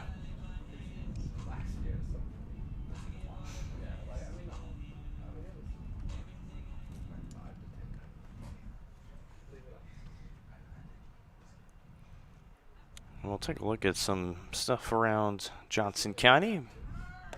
Runner goes to second and Pomeran. The throw down. Got him. Second time Pomeran's been caught stealing. That was I believe it is an 0-1. Didn't see the initial. That one's in. 2-0.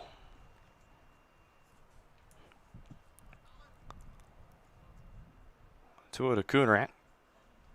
He's been on base twice, hit by a pitch and a walk, and then he struck out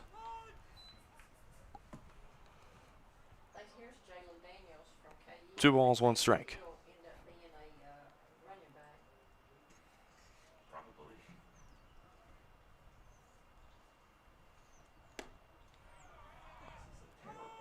2-2.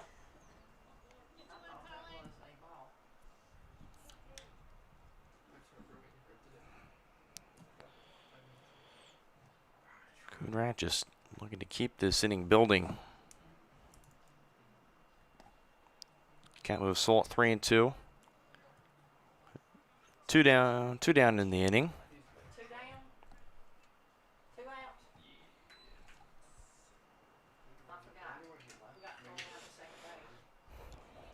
Full count, 2 down. Coonrat looking to keep this inning going. And that's a high fly ball into right field. Walking up is Slinky. Makes the catch, 3 down.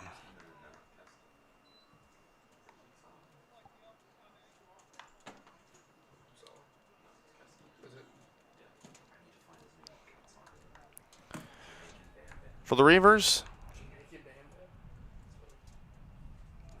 last 3 outs coming up as Keston Holman will look to enter the game here on your home for Cavalier Baseball, Johnson County Sports Live.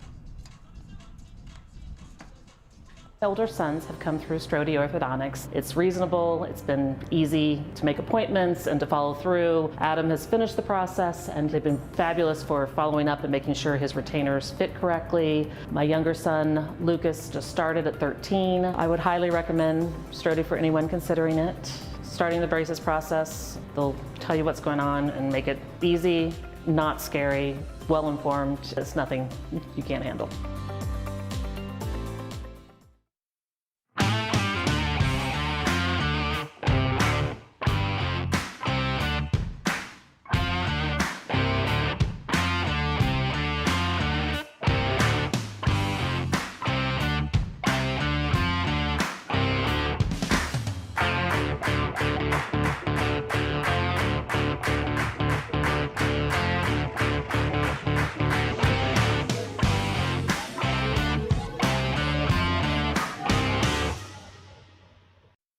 Hey, I'm Mike Rowe, here today to encourage you to connect with 811 before you dig. And I'm Micro, and I'm here because I love to dig in the dirt. It's true. He's also here because he's very small and not that bright. Here, for instance, we can see Micro doing what he loves to do. And here we can see the consequences of not doing what he should have done. Dude, why didn't you call 811? I forgot the number. See? Not that bright. Hi, I'm Dr. Aaron Stows with Martin City Animal Hospital.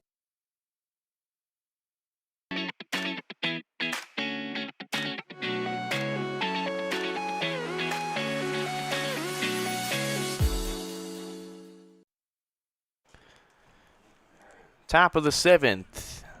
Ashton Nance's day is done as he finishes the outing with 97 pitches.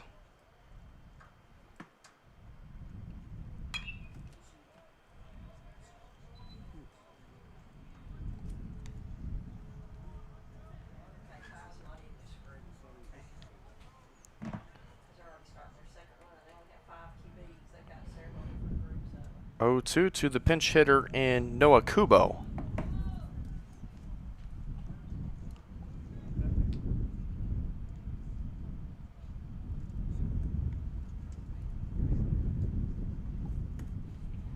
Kubo, I imagine, will get probably a start in game 2.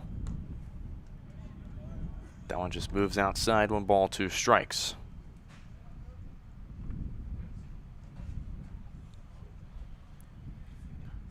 Kubo, the sophomore from Hawaii, as he's down swinging. And Keston, brilliant start to secure this victory for Johnson County. As Austin Slanky, who will stay in the game, is due up. It was Kubo, Slanky, and Geislinger, and then possibly Rumpre if they decide to not pinch hit him. First out for an infamous first strike. Again, Nance works his longest outing of his young career so far. And Slanky quickly down to an 0-2. Keston, the sophomore from Nebraska City, Nebraska.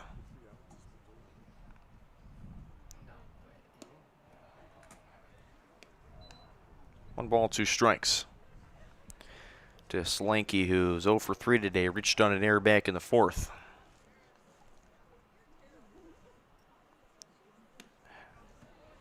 He does have a save to his name. It's back-to-back punch-outs for Holman. And then steps in Nolan Geislinger, the last out. Holman's 6th appearance is done 7 innings of work, 7 strikeouts, make it 9 now to his name. Only allowed 13 hits, 8 runs, 7 earned, 2 walks to now 9 strikeouts. Rompre will be on deck, so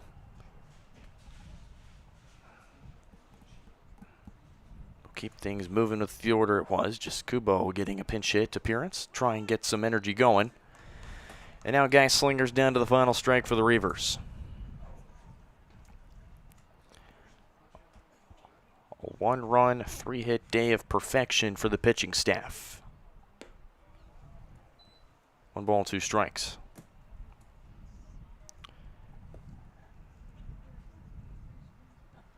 Nance, 11 innings of work in his last 2 games. Holman can shut the door. The 1-2. Outside, 2-2.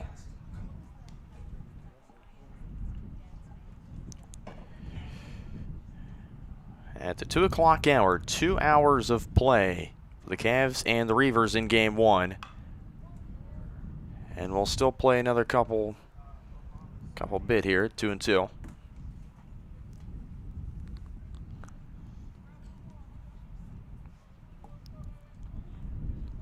The Nebraska City native looking to keep the Reivers at bay. 2-2 high, full count, 3-2.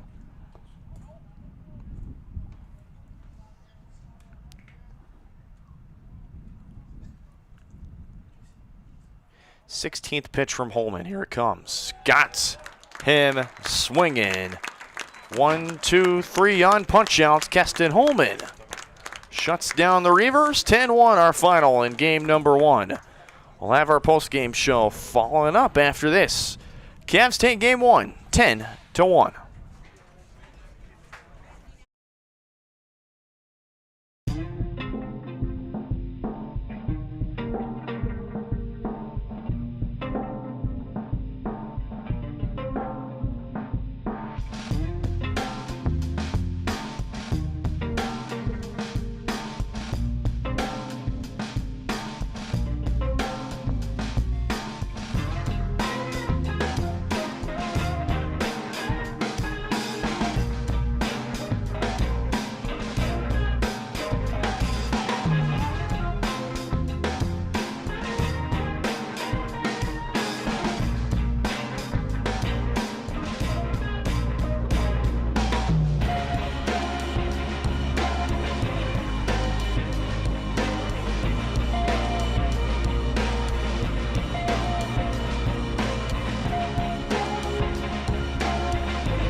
Back here in our post-game show here on Johnson County Sports Live.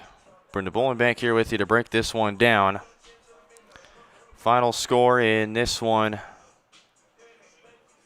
Cavaliers take down the Reivers 10-1. What an impressive game it was for the Cavaliers as they kind of break down the last bits of scoring.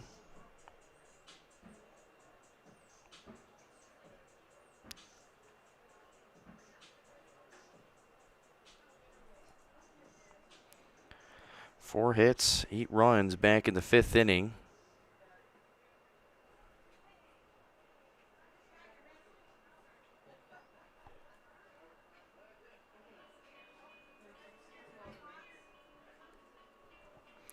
Cavaliers finish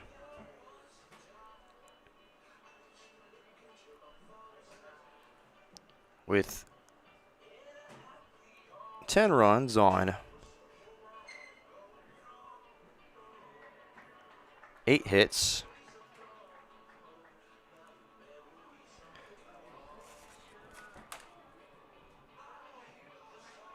With 1 error. And the Reivers 1 run.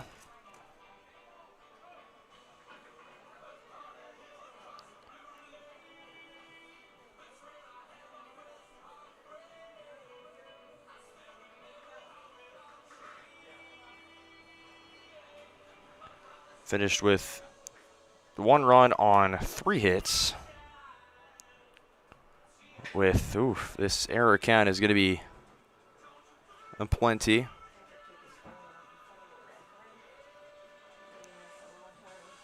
I had them down for 3 errors in that game, although there could be more. That's an unofficial total from myself.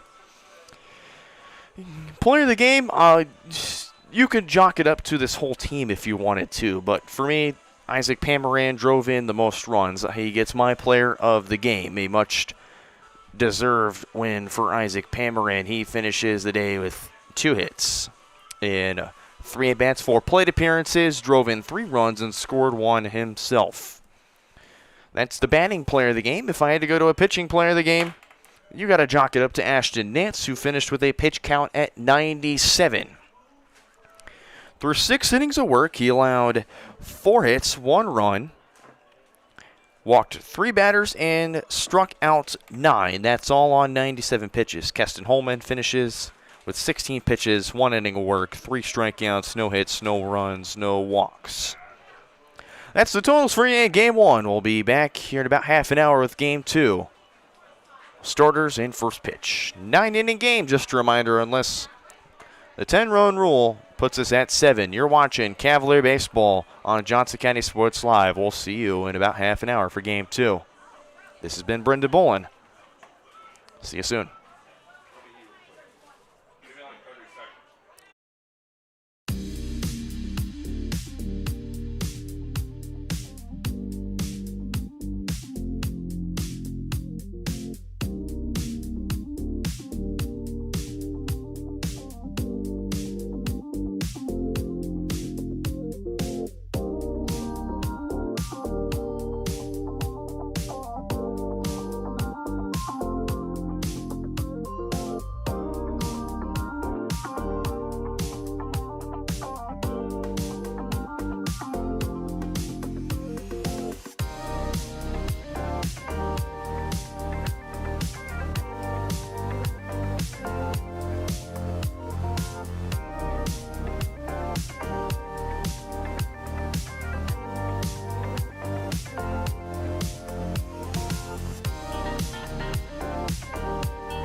Back here to start game number 2 here on Johnson County Sports Live. A 9-inning game unless rule goes to 7.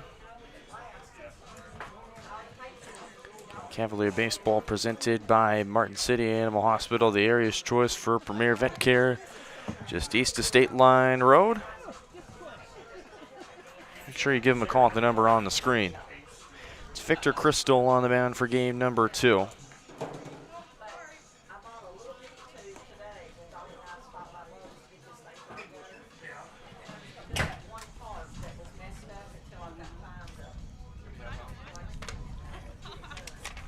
Thank you, as I'm getting Western's lineup here.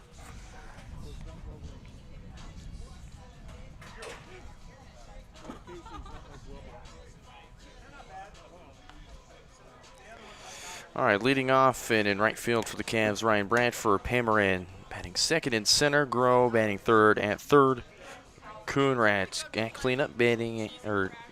getting cleanup at first base, Boston Bruce batting fifth at the DH, Briggs Rowe batting sixth, the second baseman. Batting seventh and in left, Ashton Hartwig. Batting eighth, Lucas Wilson at short. Evan DeMario getting the start at catcher. He bats at the bottom of the order. Again, Bradford right, Pamaran center, Groh third, Coonrat first, Bruce DH, Rowe second, Hartwig left, Wilson short, DeMario catching. On the mound, Victor Crystal.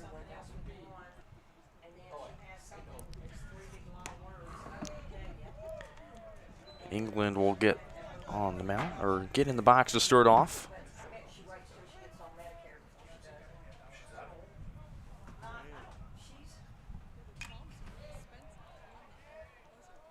Ball and a strike.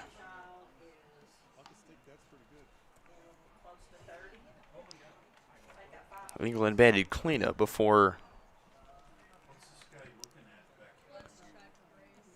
being pinch hit for in the 5th inning. 1-1. High and in, 2 balls, 1 strike.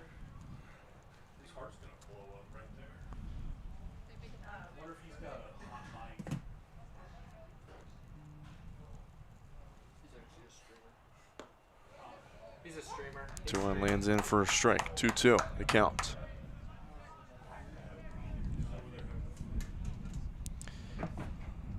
England struck out twice in both his plate appearances.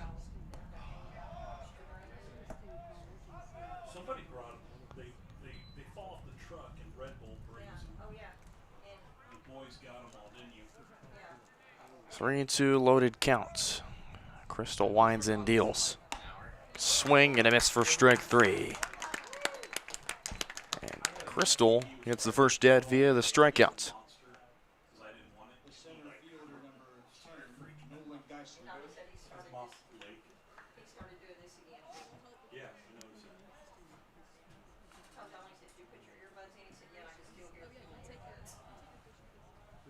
And we'll step in Nolan Geislinger. The future Duck takes low for ball 1.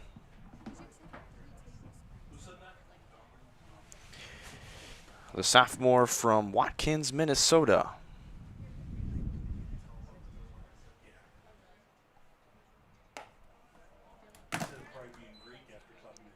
Two balls, no strikes.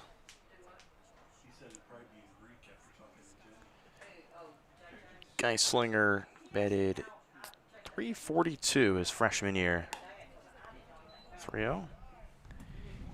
He did start against Johnson County last year.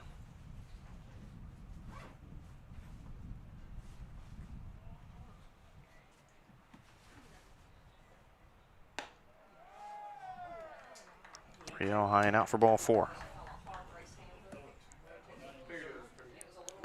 4-pitch walk.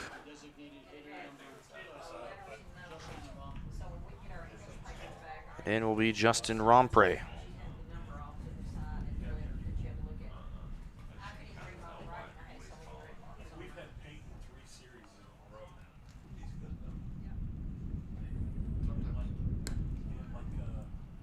First one outside for ball 1.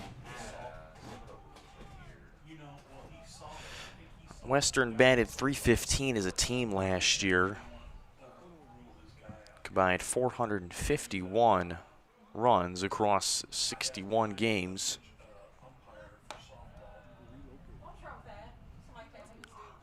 Eyeing in 2-0. But the home plate umpires didn't have it as a check swing, and the field umpire, he wouldn't go to the field umpire, and then the coach asked him to go to the field umpire. Field umpire said it was a swing, and they went To almost 3-0. fighting in the parking lot. The umpires? Yeah. Like they were going to town on each other. I'm like, Canadian infielder is the DH again, Justin Rompre. 3-0. Back-to-back 4-pitch walks. And 2 aboard. As out comes Wally Neller already. Troy Peltz.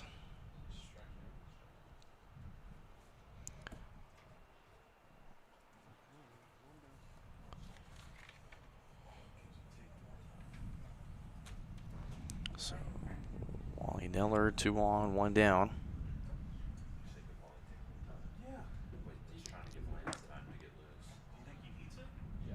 Yeah, like usually when they walk out slow, they're trying to like talk to the pitcher as long as they can, try to get the guy at the bullpen to get going. So Mike Valdivia on deck.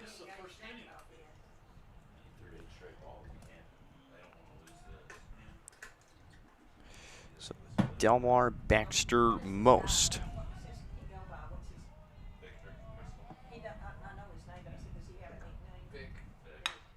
And this one into left center field, and that's going to drop all the way to the gap. Nice catch by Hartwig to get it on about. It's an RBI double for Troy Peltz in the cleanup spot. Reivers up 1-0 early.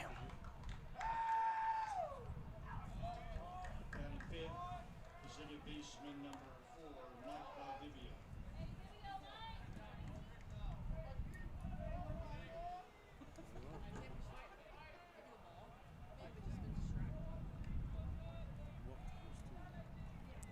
So first pitch from Crystal to Peltz. It's an RBI double into the left center field gap. Well, Valdivia fouls off the first offering.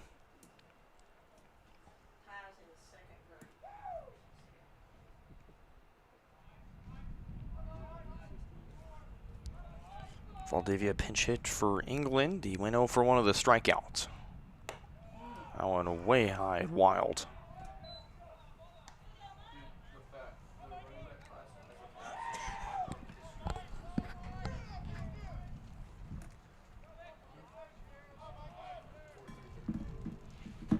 Valdivia at shortstop today. He goes around and misses. Kemp moves to a ball and 2 strikes.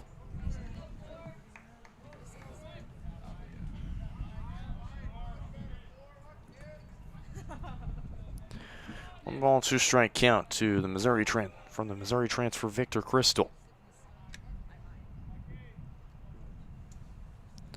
And time called as he'll step off.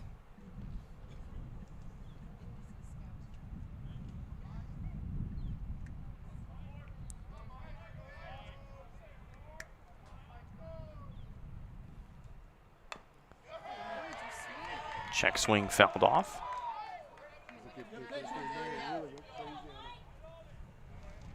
Another 1-2 coming up.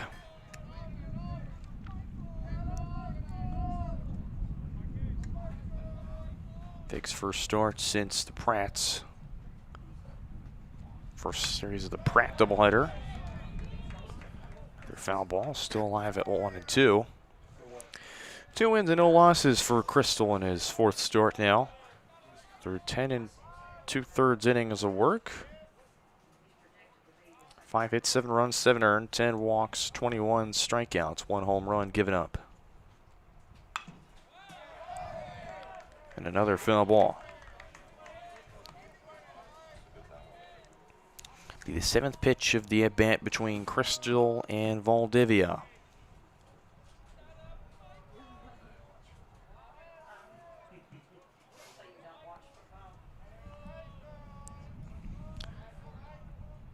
Another 1-2 coming. Chopped on the ground to second. Rowe has to make the play and cannot. It's an infield single for Valdivia, and the second run aboard.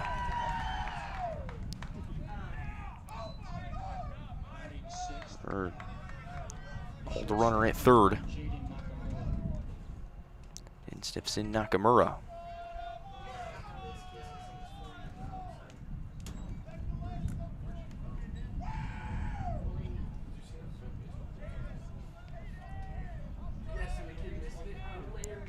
Operating to score.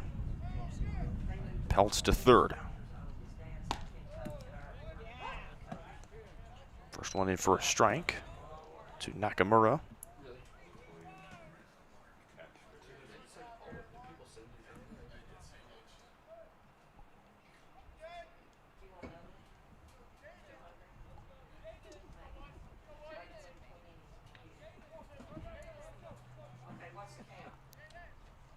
Oh, 1.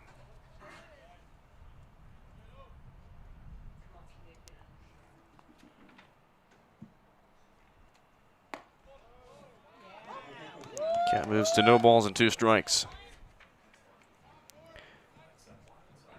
Nakamura went 0 for 1 with 2 walks and a ground out in game number 1.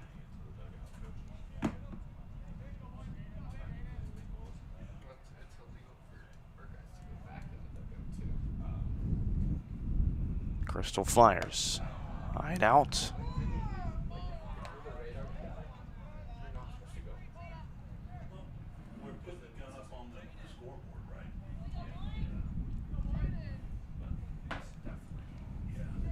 Nakamura looking for his first hit.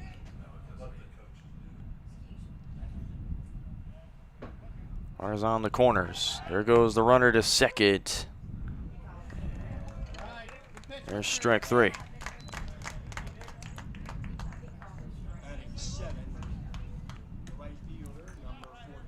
So Vic, after his first strikeout, 2 walks, double, and a single, and then would get his second punch out. There's 2 down.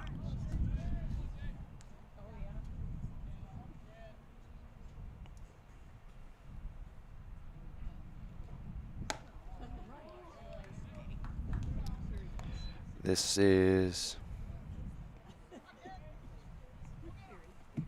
Jason Dilmar.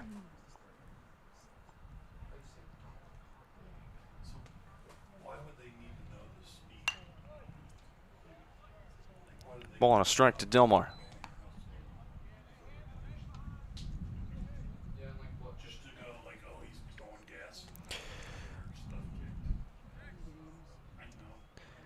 Jason Dilmar, the right-handed freshman from Fayetteville, Arkansas.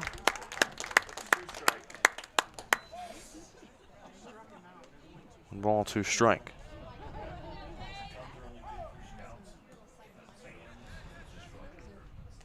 Lamar also pitches, plays the outfield as well. 1-2. That one just up. 2 balls, 2 strikes.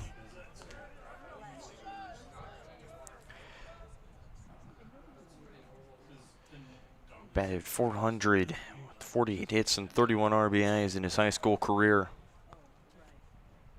Led the state of Arkansas in receiving yards as a 2-sport athlete as he goes down swinging.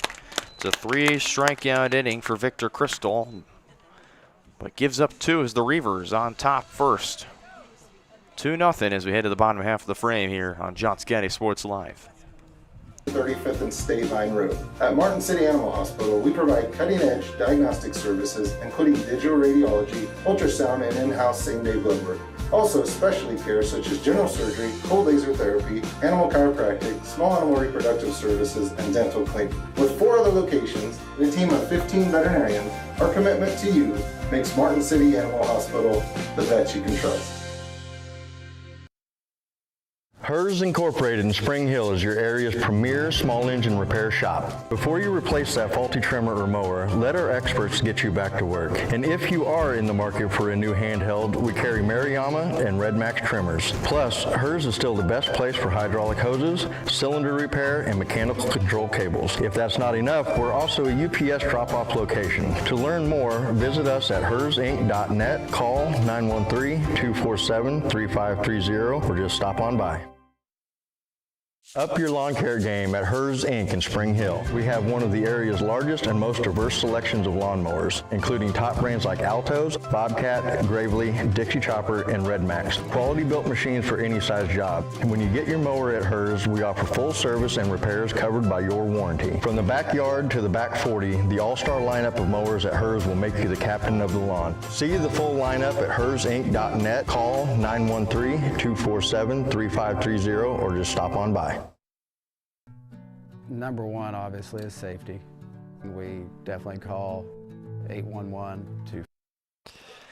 Bottom half of the first here on Johnson County Sports Live, and in steps in Ryan Bradford. Yard his first time up. And Bradford, high pop up into left field. Ranging over to make the catch is Peltz, one down. One pitch, one out.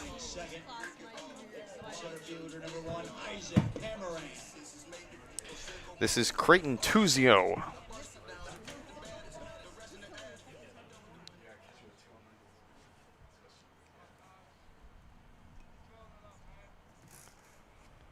And the steps in Isaac Pamaran. Really solid first day.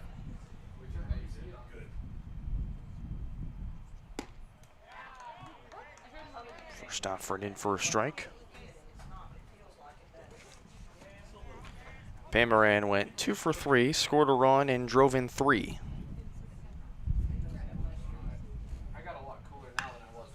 And this one into right field, but just hooks foul. Count moves to 0-2.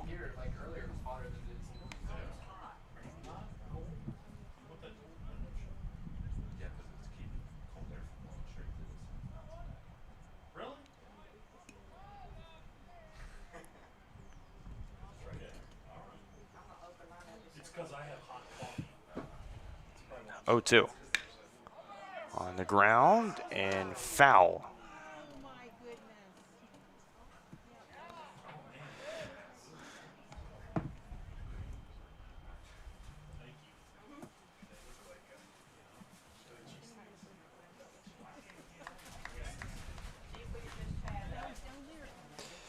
Great Tuzio, the righty from Clarinda, Iowa.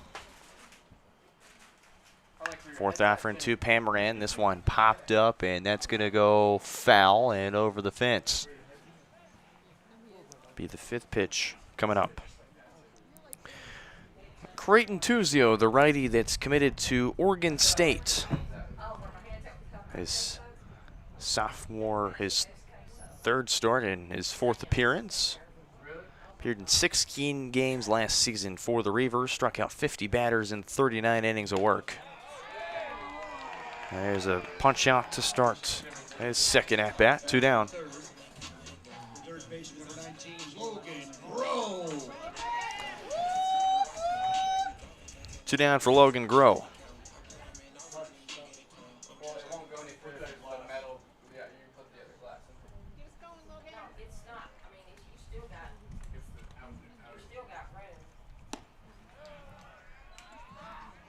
First off for an in for a strike. Grow one hit in his 4 at-bats. Singled back in the 4th and stole a base, his 4th stolen base of the season. 0-1 in for a strike. Count moves to 0-2. 0-2, yes.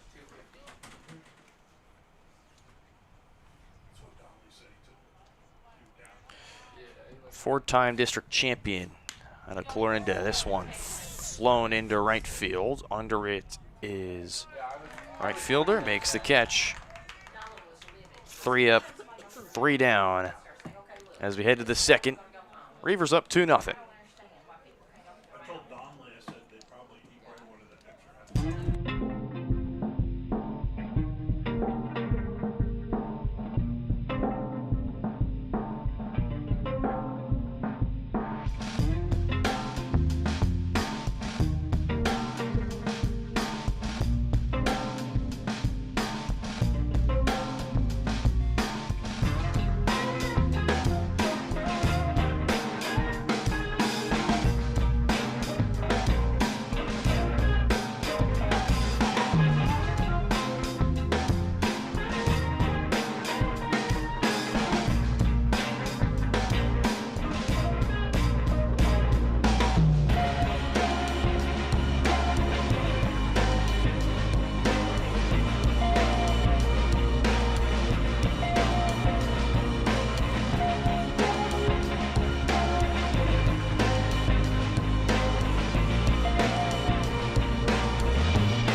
Top of the second.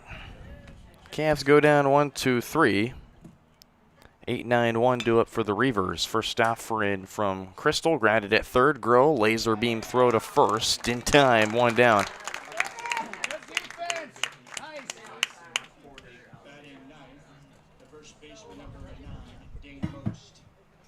So that was Owen Baxter, the catcher.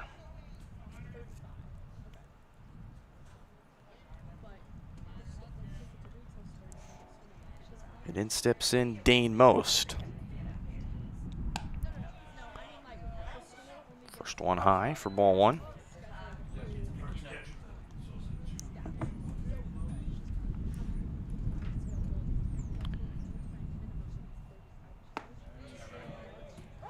Now he moves even into ball and a strike.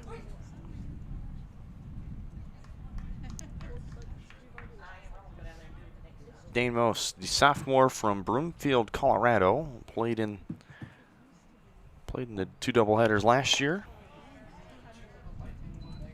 Hiding in 2 balls, 1 strike. Batted .303 in 89 at bats, 6 doubles, 16 RBIs, stole 7 bases.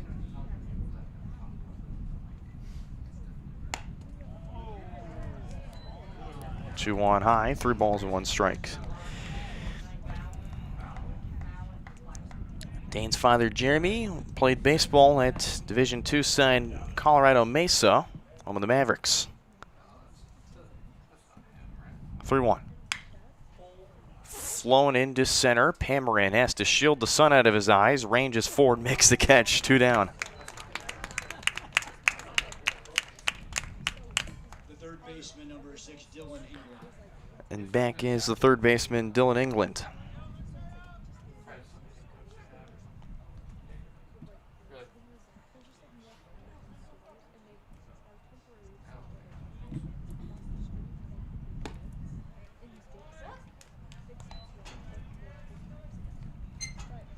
England struck out on 6 pitches his first time up.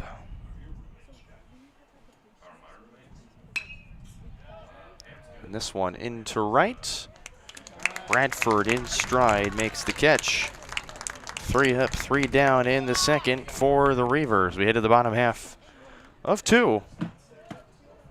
Reivers still in front, 2-0.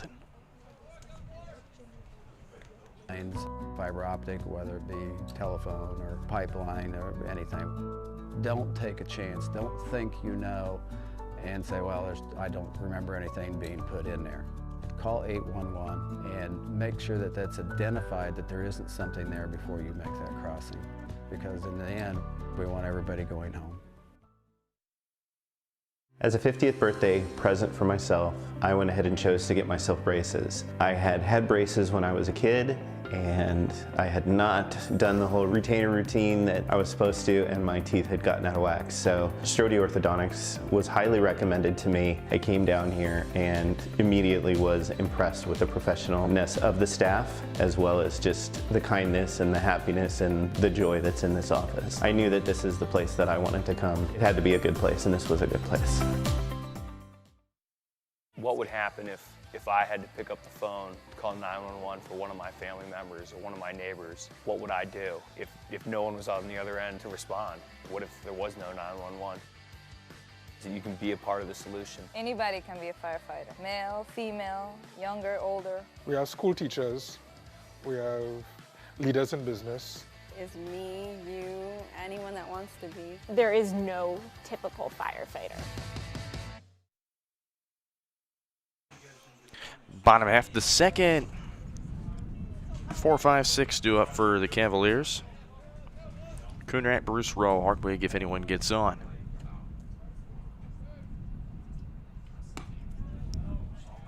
First one just moved outside, but it was in for a strike.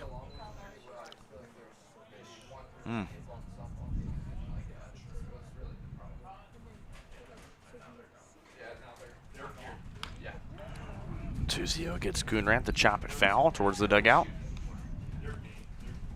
Well, inside the dugout, and a few of the guys in there freaked out, I guess. 0-2 count. Tuzio winds and deals. On the ground and bobbled at short by Nakamura. And then I'm going to give that a single. The designated hitter, number 27, Boston. So one on, and in steps in Boston Bruce.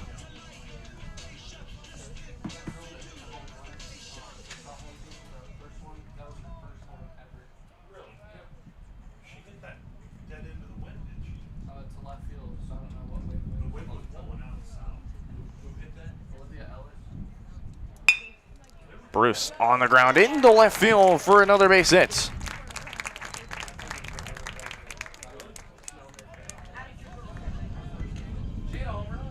Batting sixth, second baseman, number 10, Reivers. 2 on 1, 2 on nobody down.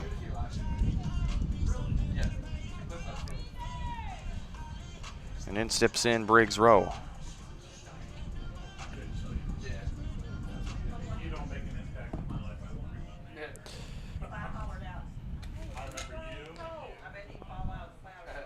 Briggs 1 for 3. Drove in 2. Bonson goes foul.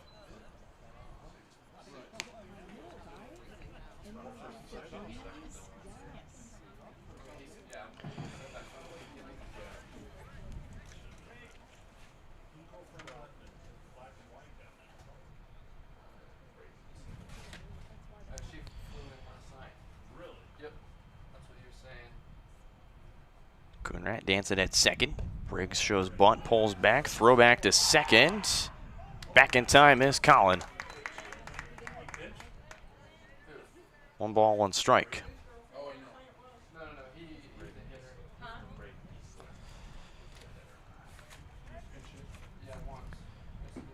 Briggs started off his day with 2 strikeouts and then had a 2-run RBI single. Drove in Coonrat and Bruce. 1-1, he reached again, throwing back to second. Nothing doing there. Count moves to a ball and 2 strikes.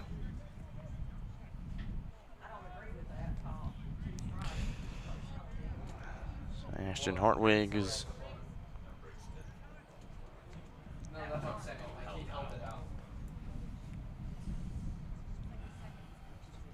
Tuzio's been challenged a little bit this inning. 1-2. Fouled off. We'll stay here at a ball and 2 strikes. No changes to the lineup outside of Bruce DH. DeMario catching. And Coonrat moving to first base.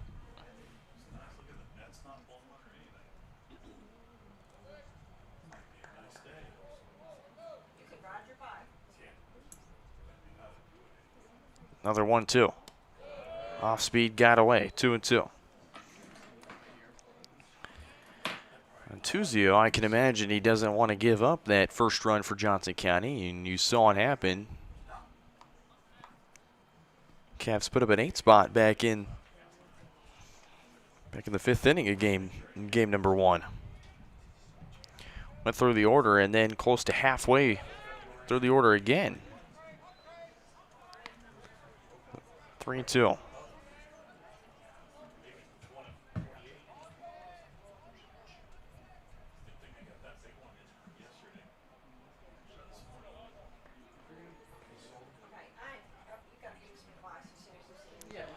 Three and 2 count. Tuzio takes a few looks back to second. He'll kick and fire. Double steal, and it's going to hit Briggs.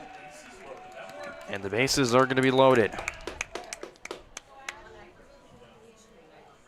Batting 7th, left fielder number 6, Ashton Hartwig.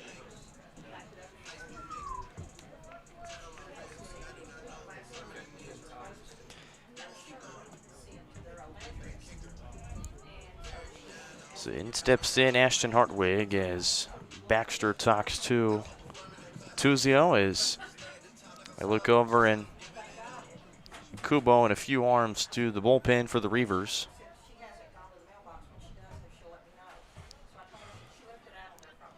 It's a full bullpen for Iowa Western. And Ashton Hartwig steps in. 0 for 2. Scored a run. Now is when, and that one gets away from Tuzio. In to score is Coonrats. Both runners advance. Johnson County scores their first run.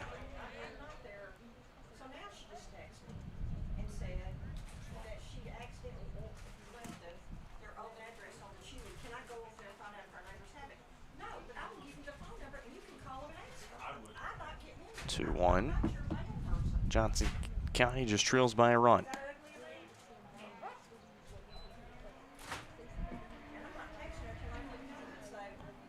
Ball and a strike to Hartwig. So are we. Dinner's already ready. What you make? Crock pot. What you make in the crock pot? Big swing and a miss for strike 2. Tuzio's last inning against Crowder. The third game, went an inning and a third, allowed 4 runs.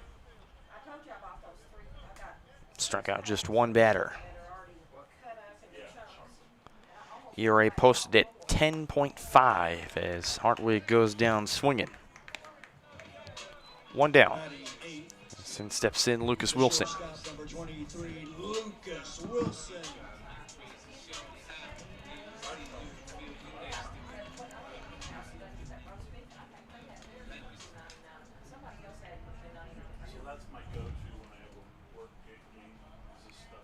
Lucas Wilson.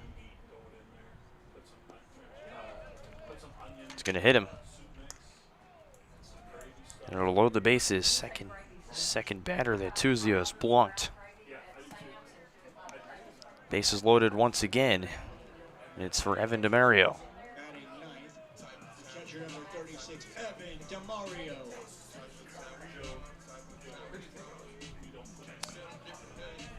Evan DeMario, the freshman from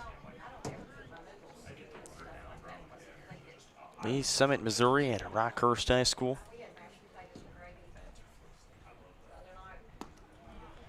First one right down the middle for a strike.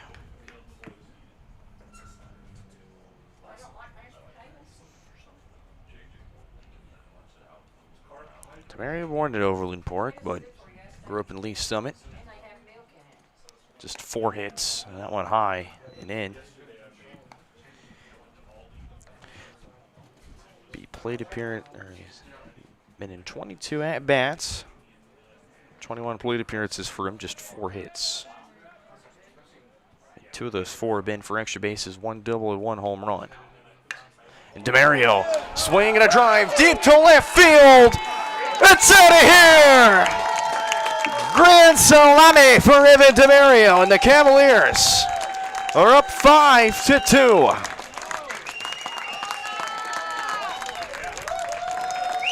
That's a grand Home run number 2 of this season for Evan DeMario. And the Cavs have broke this game loose.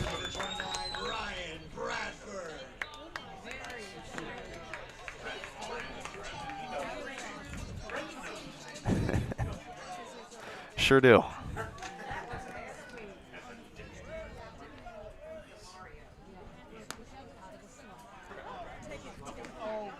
First pitch strike to Ryan Bradford.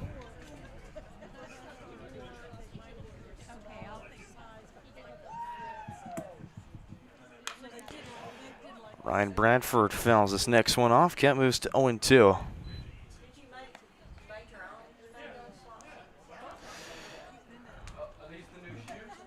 DeMario is first home runs. Go back to Amarillo, 1 for 3 in that game.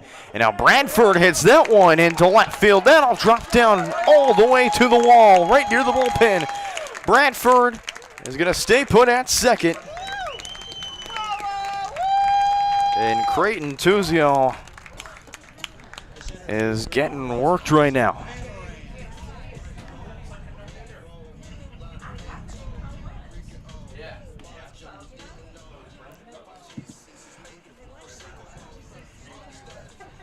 Isaac Pamarin into the box now.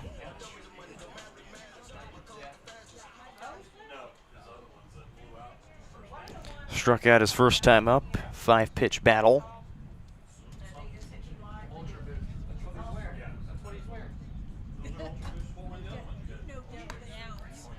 Check swing, went around.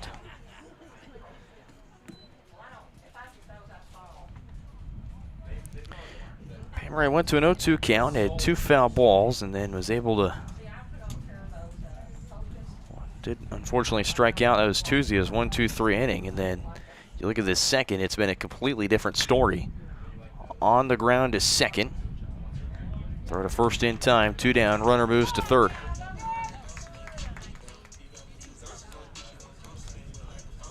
And then steps in Logan Groh.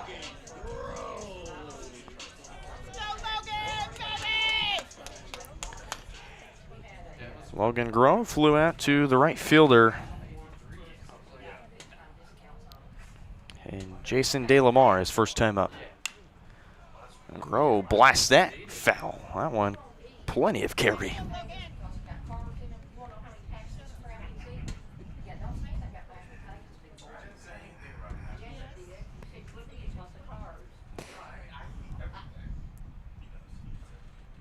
Oh, 0-1.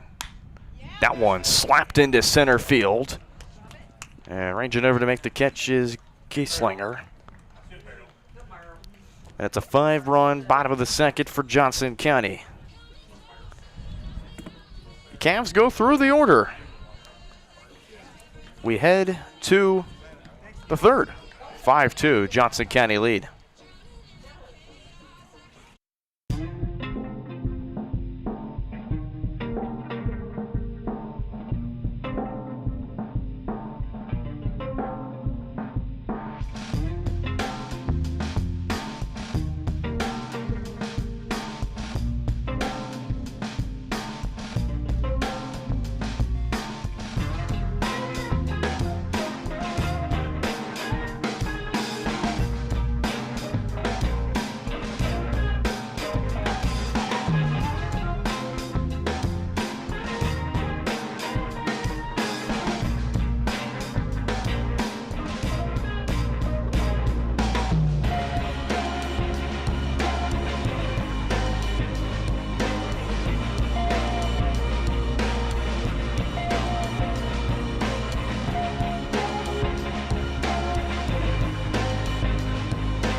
Back here on Johnson County Sports Live.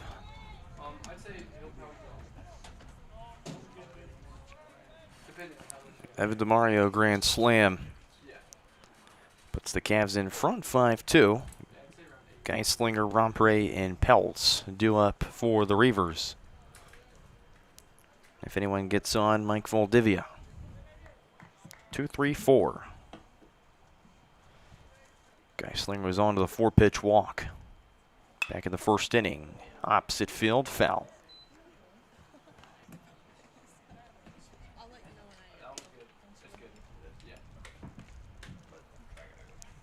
Geislinger 1 for 4 with a single. Get thrown out on a 6-4-3 double play to end the first back in that first game. It's going to hit him. Got him right on the knee.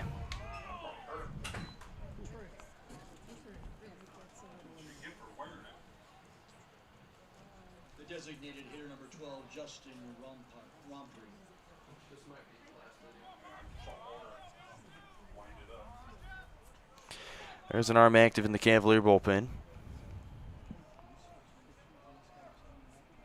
As Justin Rompre steps in, the DH.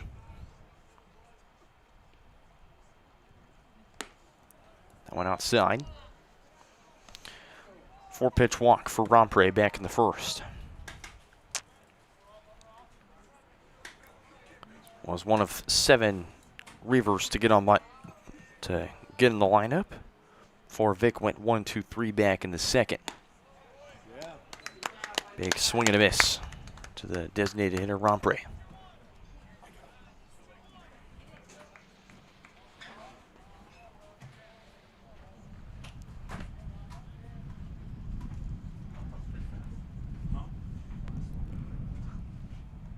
And that one all the way to the backstop and into second is Geislinger.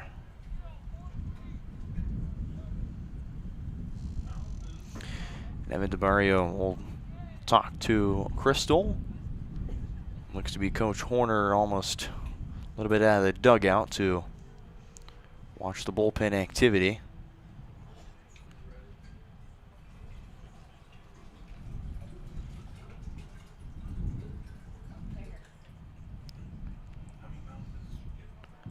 Two balls and a strike.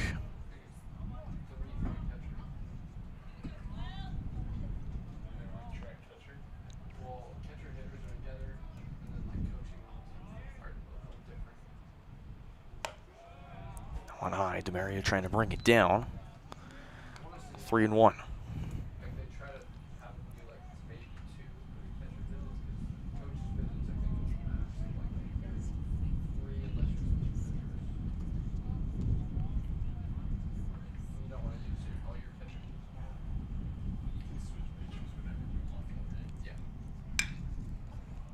High fly ball into center. Travels into right. Bradford makes the catch. Geislinger stays put at second. 1 down. And then steps in Troy Peltz.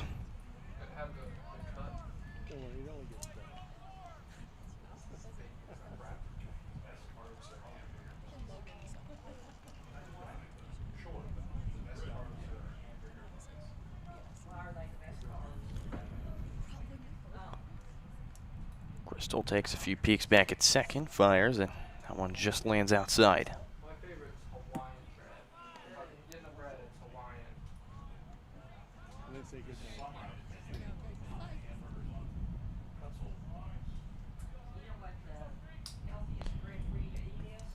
No bread at all. Really? I like sourdough. Peltz doubled his first time up.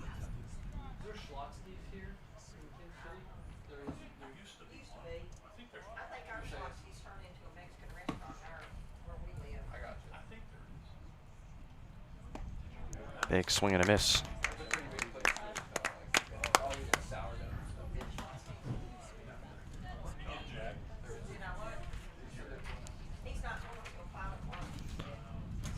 One ball, 2 strikes.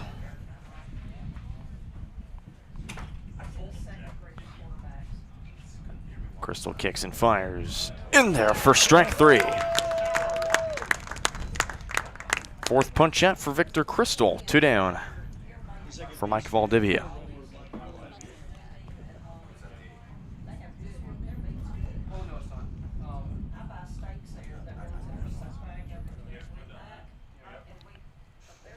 Valdivia singled back in the first inning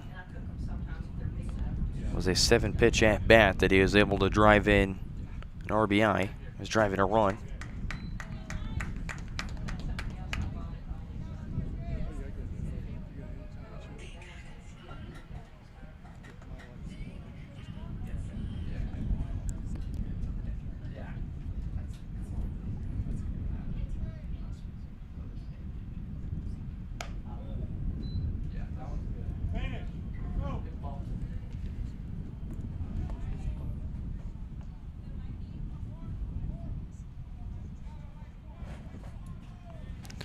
One to Valdivia.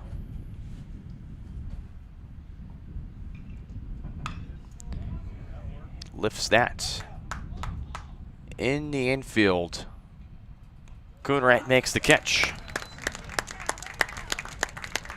And Victor escapes 3 with just 2 runs. Into the bottom half of the third. Cavs still in front, 5-2.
Bottom of the third, Coonrat to lead things off, fouls it off.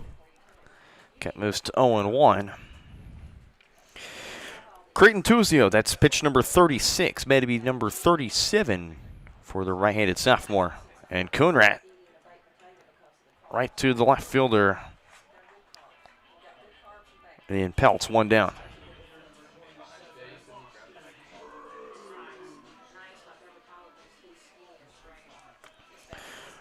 And there's 1 down for Boston Bruce.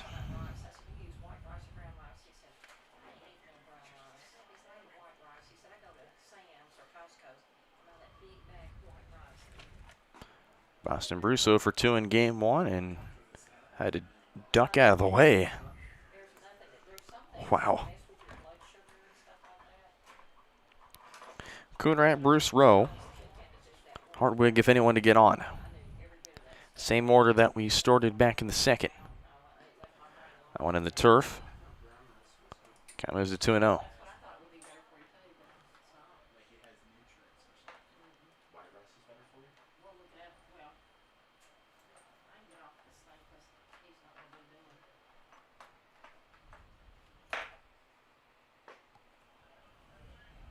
In for a strike.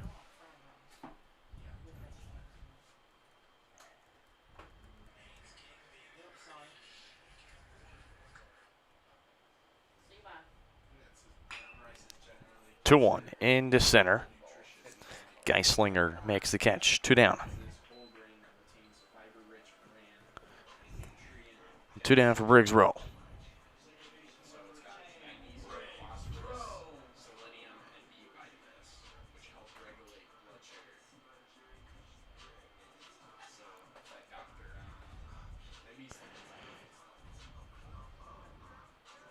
For Briggs, managed to get a hit in the last game.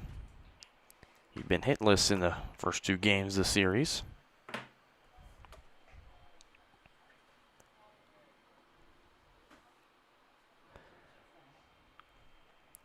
Ended the Pratt series with 11 straight games with a hit or more.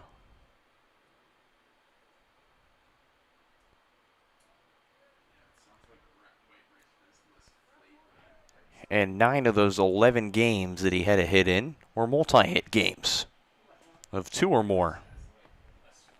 An impressive stretch for the sophomore that was able to earn Conference and National Player of the Week in week number 3.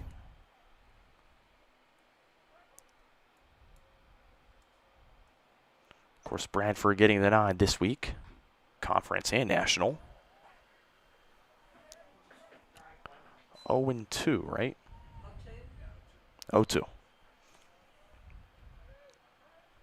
Back-to-back foul balls. 2-0 winds and deals. 3-pitch strikeouts. And the Cavs go down 1-2-3 in the third. We go to the fourth. Cavs still in front 5-2.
New inning, fourth. Johnson County Sports Live. Brendan Bolin back here with you. First one to Nakamura, launched into center. Pam Moran to make the catch, one down.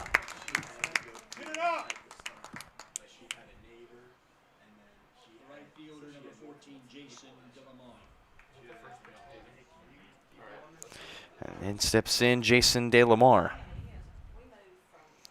Struck out on 5 pitches his first time up. That was to end the first inning. 3 strikeout inning for Victor Crystal. That one ticket for ball 1. For DeLamar, gets to stay in the Midwest. Of course, mentioned the Fayetteville product. Fayetteville Bulldogs, one of the largest high schools in the state of Arkansas. Although I found out last night that Bentonville was one of the largest. Ball and 2 strikes.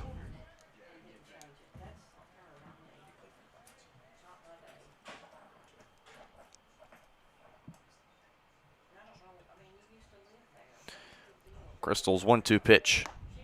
Beautiful curveball that paints in for a strikeout. 5 punch-outs for Victor Crystal. And in steps in Owen Baxter.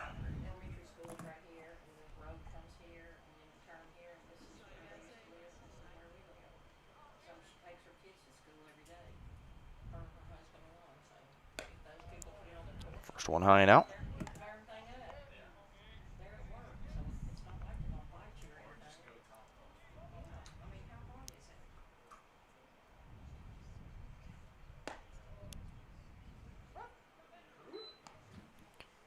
Owen Baxter committed to play at Texas A&M Corpus Christi following his sophomore campaign here.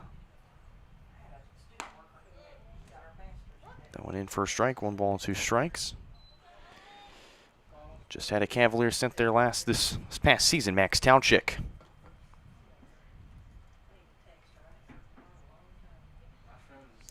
1-2 pitch. That was, I guess, a bit either too high or too outside. Definitely looked to be a strike, but the count moves 2 balls, 2 strikes. Deuce is wild on the board. Crystal's already set, and it's in the turf. Count moves full, 3-2. So Vic will look to get himself back in a groove here. Hopefully escape with his 3rd straight 1-2-3 inning. Can he do it? Yes, he can. Strike 3. Make it 6 punch-outs for Victor Crystal through 4 innings of work. We head to the bottom half of the 4th. Cavs still ahead. They're up to bat next. For more than 20 years, Gherkin Rental has been the place to go to get the job done in eastern Kansas and western Missouri. With a huge selection of quality equipment, from roll-offs to trailers, telehandlers to generators, power washers to popcorn makers. Experienced equipment professionals and clean, well-maintained tools to help you get the job done right the first time. Gherkin Rental. Stop by any of their 13 locations across the KC Metro or call 855-GHERKINS. That's 855-437-5367.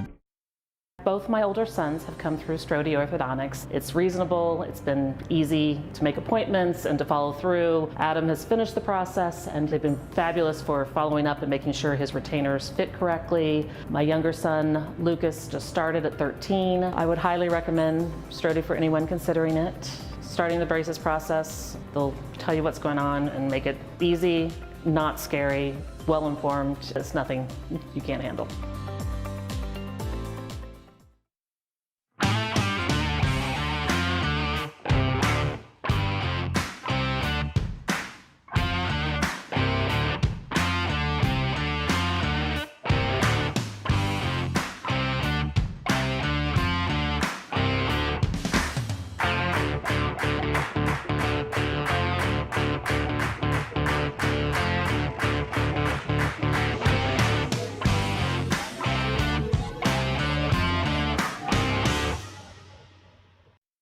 Hey, I'm Mike Rowe, here today.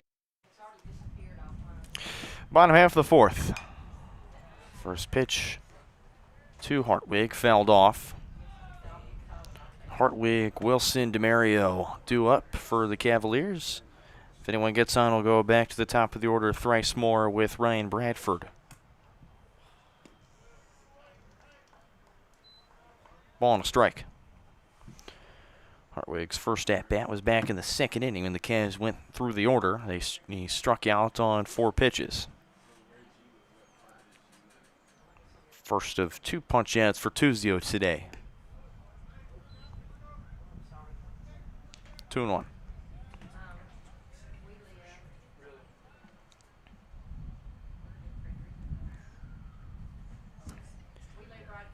And for Tuzio, that was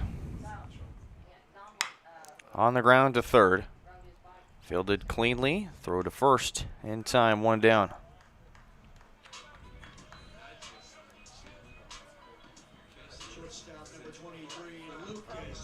Lucas Wilson will step in.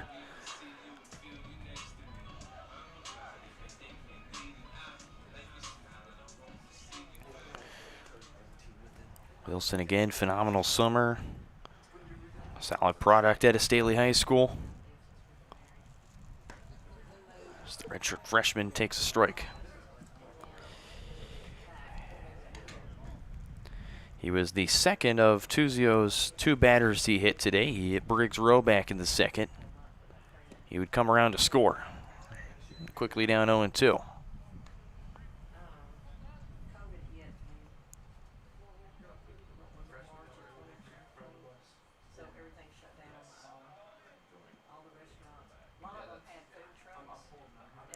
Wilson, switch hitter, opts to bat lefty, and he drives that one into right center field. And it's a 1-out single. And in steps in Evan DeMario.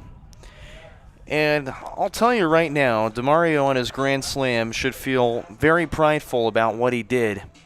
That was the first ever career home run that Creighton Tuzio has given up in his career. Which, crazy to think about. He didn't give up a home run his entire freshman year. And in his sophomore, he hasn't given a home run up until Evan DeMario hit a grand slam back in the second inning, and now he drives this one into center. Geislinger back on the track, makes the catch, 2 down. Wilson retreats back to first.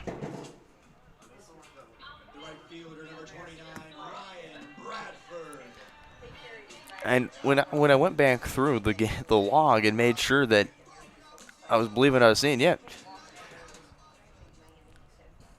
39 innings of work, did not give up a single home run, and had 50 strikeouts as a freshman. And then so far, it's not been the season that, by all means, Tuzio would like to have to start off after a big perennial moment in his career, being committed to Oregon State. Gives up his first career home run on the mound for the Reivers.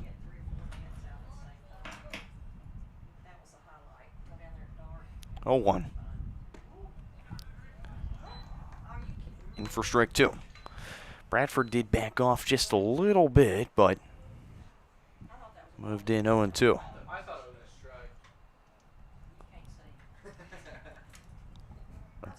Tuzio looks back at first.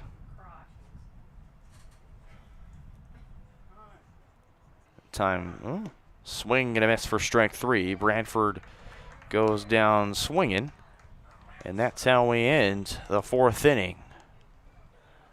Cavs lead 1 stranded. We head to the 5th. 5-2.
Top of the 5th.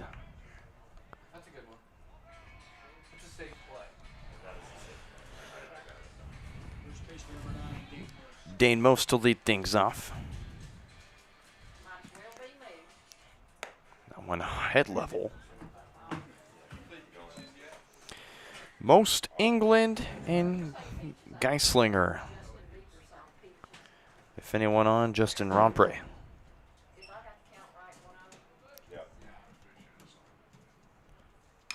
1-0 popped up in foul territory, and that is going to carry out of play. Ball and a strike to Dane Most.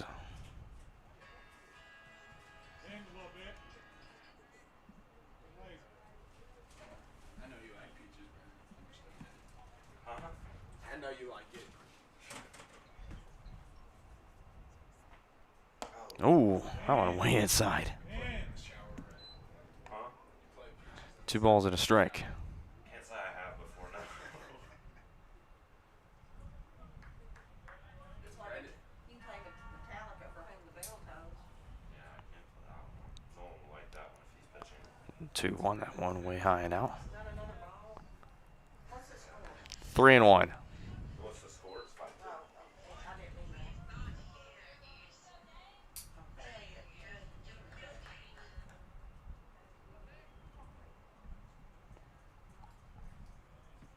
Dane Most at 303 his freshman year. And he was about ready to, he took off his leg guard pretty much, and he was about ready to go, but Cavaliers fall 3-2.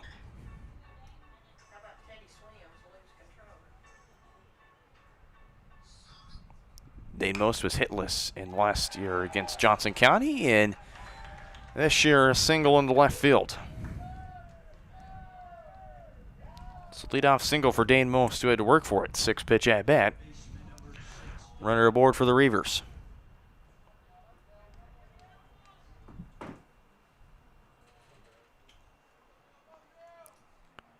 Then steps in England.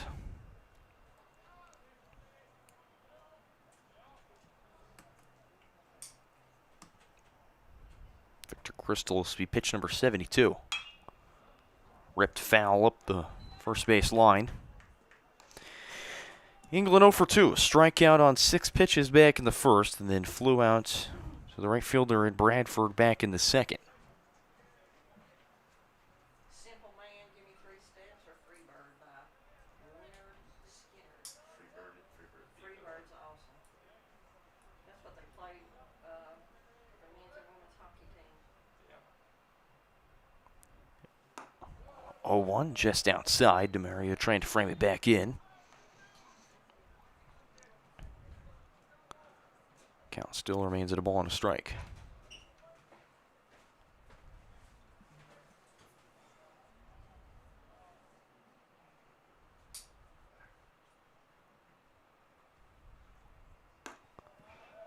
Again, another one that Vic just trying to see if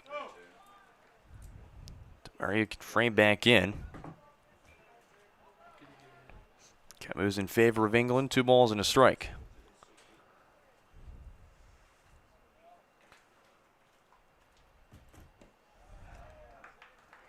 Three and 1 now.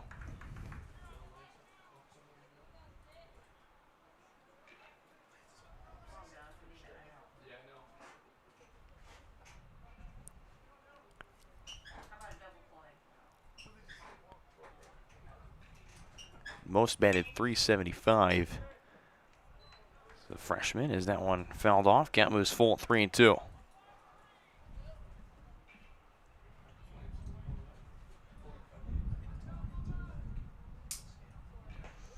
Freshman from Boone, Iowa. Full count.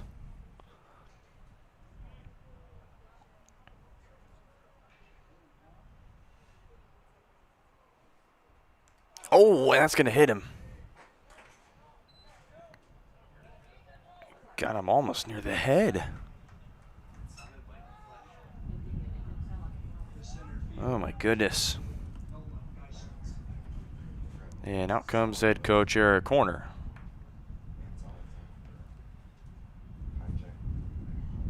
Who I believe will say the day is done for Victor Crystal after 4. We turn to a new arm on the mound for the Cavaliers. We'll take a look at who this arm is when we come back here on Johnson County Sports Live.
Victor Crystal's day is done. In steps in Lance Alexander to take over the line for Victor Crystal. 4 innings of work, 2 runs, 2 hits, 2 earned, 2 walks to 6 strikeouts. First pitch bunting is Geislinger. Throw to first in time. 1 down. Runners advance. Both in scoring position.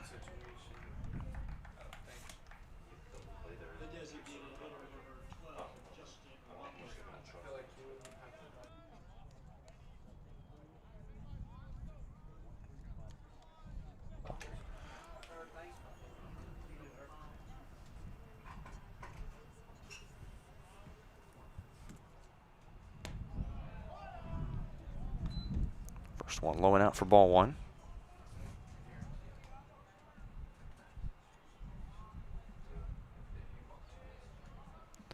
Lance Alexander, the freshman from Lenexa, Kansas. Out of Olathe Northwest High School.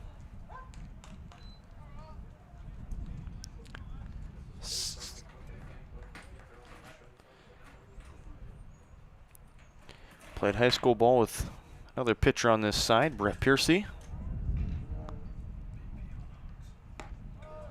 1-2. Alexander, he's been a starter primarily so far throughout the season, but making his first appearance out of the bullpen. Yep, he's still. I see him warming up down there, so I assume it's him. 1-2. Low and in the turf count moves full 2-2.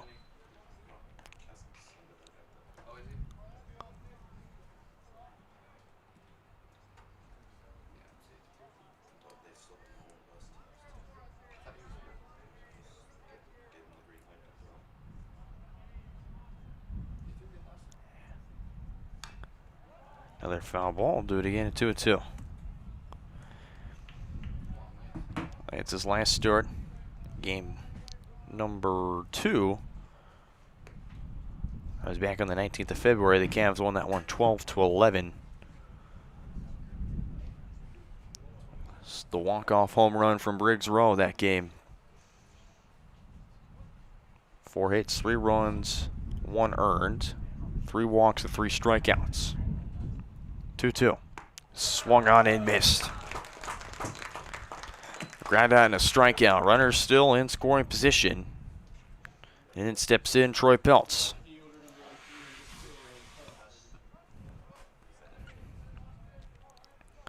Troy Peltz 1 for 2. He doubled and drove in a run. And he would strike out back in the 3rd inning.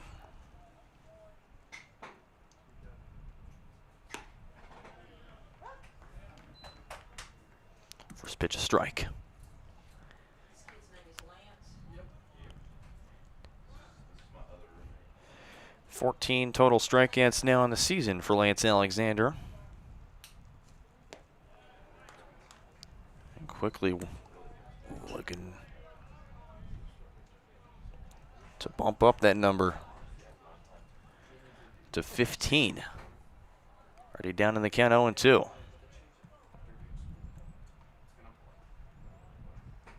Kicks and fires. Just outside.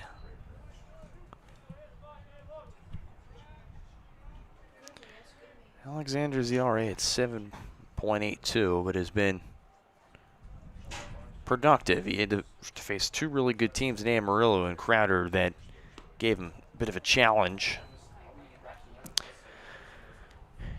And you look so far, you kind of look at those games, combined 13 hits and 8 runs in those 2 games, but so far in the next 2, 5 hits and 5 runs given up. This one, 2 first. Coonrats will take it to first himself. Alexander forces the Reivers to strand 2 as we head to the bottom half of the 5th. 5-2 Cavaliers.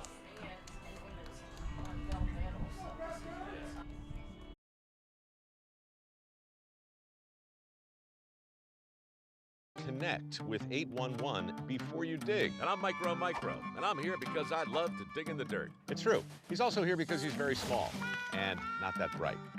Here, for instance, we can see Micro doing what he loves to do. And here we can see the consequences of not doing what he should have done. Dude, why didn't you call 811? I forgot the number. See? Not that bright. Hi, I'm Dr. Aaron Stows with Martin City Animal Hospital, located just minutes east of 135th and State Line Road. At Martin City Animal Hospital, we provide cutting-edge diagnostic services, including digital radiology, ultrasound, and in-house same-day blood work.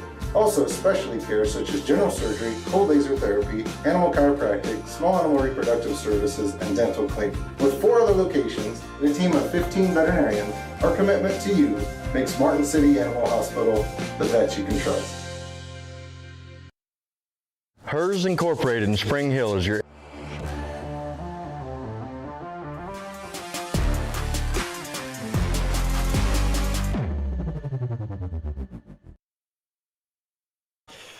Bottom half of the 5th.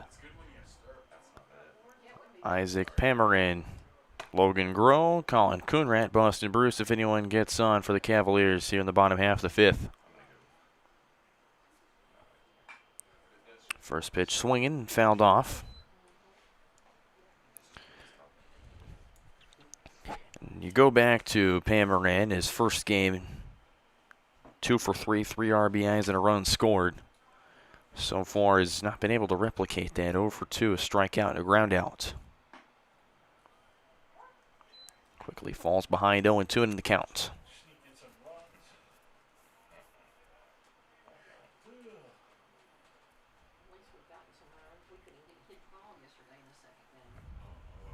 Oh, 2. On outside, 1 ball, 2 strikes.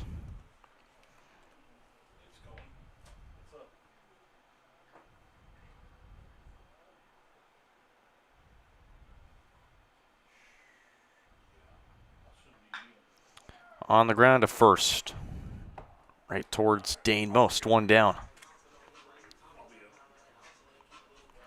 And then we'll step in Logan Groh.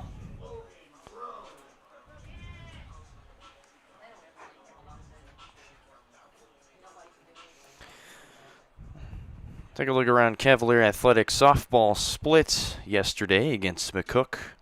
Lost the first game 8-6, and then was a quick game too, 14-6 after 5. Coonrad almost had a bare hand catch.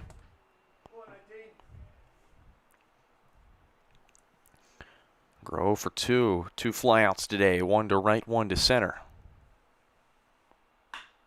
He rips that on the 1 hop to short. Throw to first. That one way offline. All the way to the bullpen.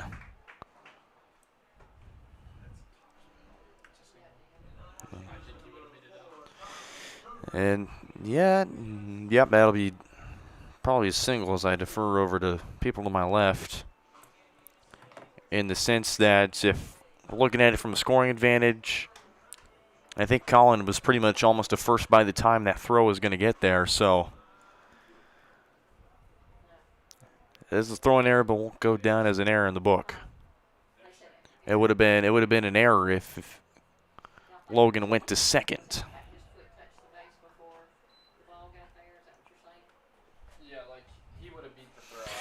Swin steps in, Colin Coonrat. 1 for 2, a single and a line out.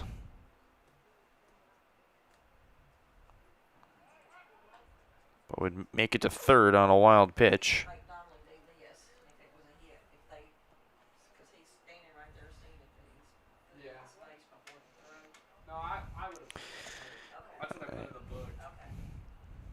Of course, I had the pleasure of calling the home opener for softball back on Tuesday when they took on Iowa Central, the Tritons. And game 1 went almost 3 hours. I kid you not, 3 hours, 4 extra innings. The softball game was like 11 innings. And they won, and that one launched into right, and that one will carry foul. Count moves 0-2.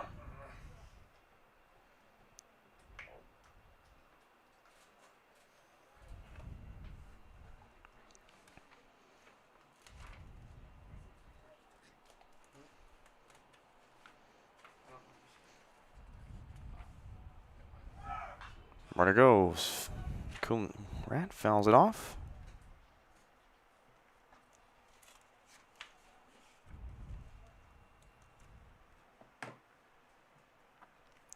The game finally ended on a RBI double from the freshman Kennedy Glassford. That's how we ended that 11-inning game.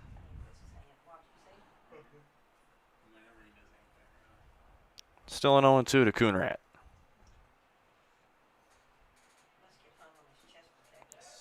And that one's going to get away, and second goes Logan Groh.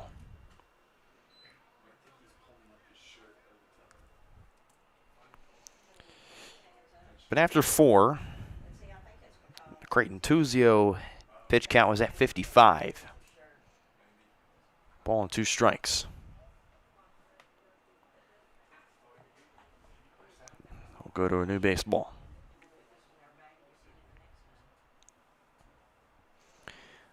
And out comes Coach Cowgill, or Coach Kugel. And you can imagine that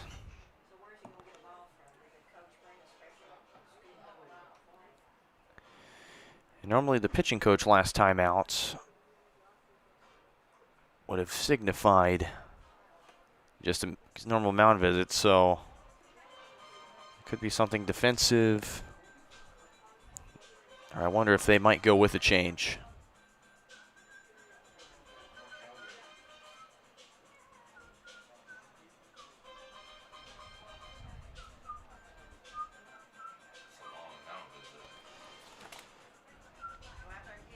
So out comes the home plate umpire to put this mound visit to a close.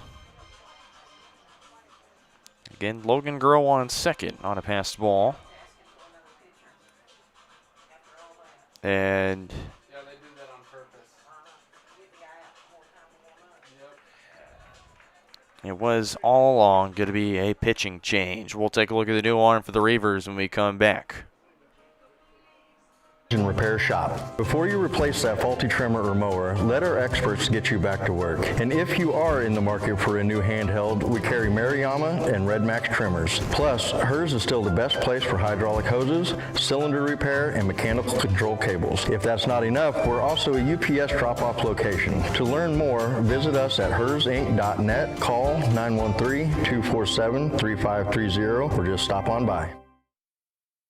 Up your lawn care game at Hers Inc. in Spring Hill. We have one of the area's largest and most diverse selections of lawnmowers, including top brands like Altos, Bobcat, Gravely, Dixie Chopper, and Red Max. Quality built machines for any size job. And when you get your mower at Hers, we offer full service and repairs covered by your warranty. From the backyard to the back 40, the all-star lineup of mowers at Hers will make you the captain of the lawn. See the full lineup at hersinc.net. Call 913-247-3530 or just stop on by. Number one, obviously, is safety. We definitely call 811 to find out if there are any buried lines, fiber optic, whether it be telephone or pipeline or anything.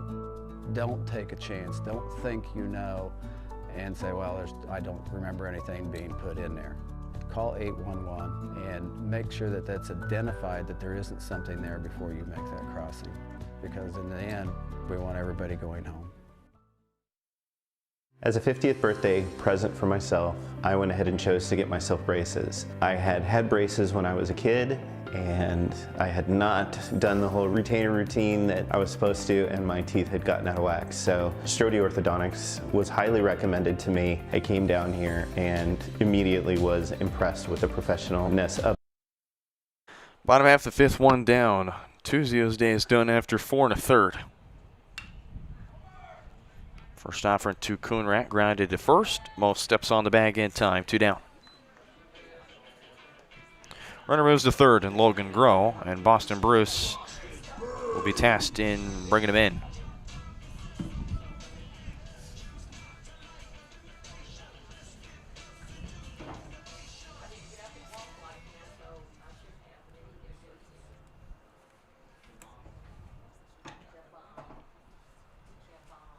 Boston Bruce to second. Over to most in time.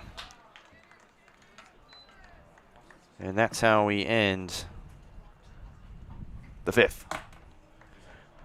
Just 2 pitches for the new arm and Caleb Anderson. We head to the 6th. Cavs still ahead, 5-2.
Top of the 6th. Mike Valdivia to lead things off for the Reivers.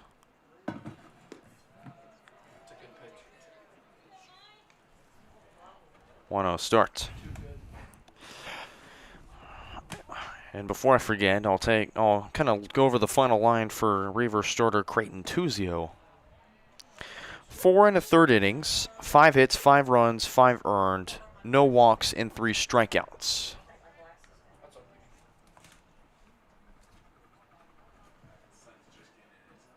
Two 0. Now 3-0. Valdivia, Nakamura, and De La Mar. Baxter, if anyone gets on. 5, 6, 7 for Iowa Western.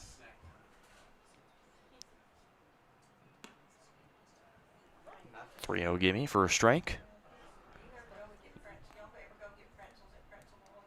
2 arms moving for the Cavs.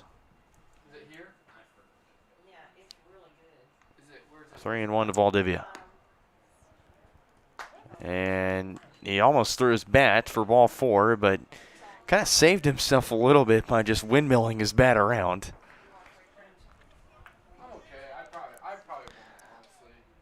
Count moves full. Alexander's pitch. That one he can throw his bat over for ball 4. Leadoff walk for the Reivers.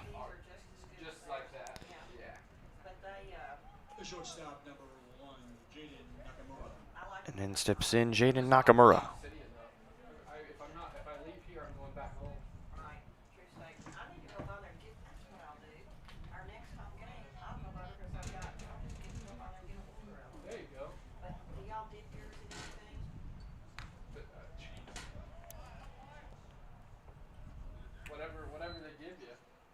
One start to Nakamura 0 for 2. Struck out on 4 pitches back in the first. And then leadoff fly out to Isaac Pamaran, his first time up to lead off the 4th.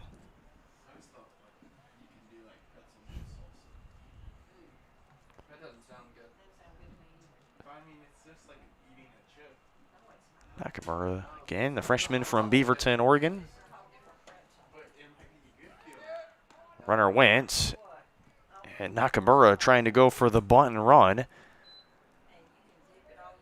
As Valdivia had a big jump off of first and kind of just blew up. So we'll see if they go back to it. All right. Well, it could be just a hit and run. Nakamura can't bunt on 2 strikes. And Alexander will throw back to first.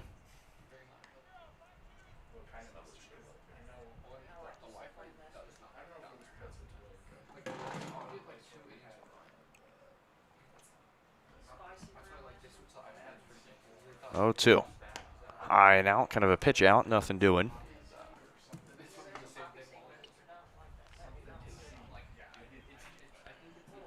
1 ball, 2 strikes.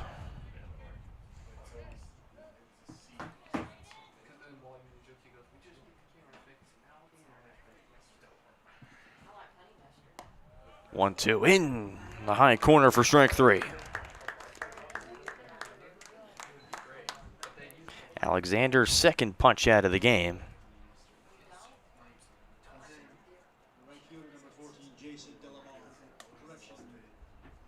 And there's a pinch hitter for the Reivers.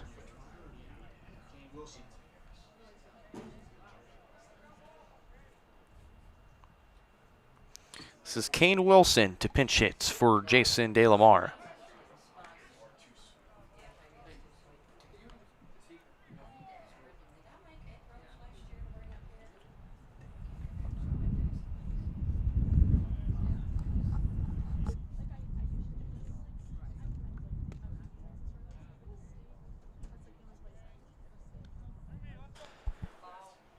One-oh starts.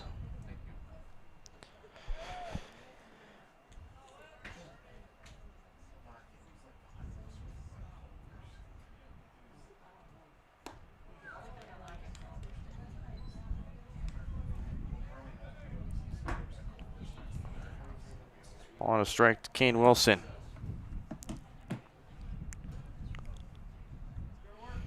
Kane Wilson committed to play at Arkansas Little Rock, which, funny enough, the Cavs sent 2 players there this past season.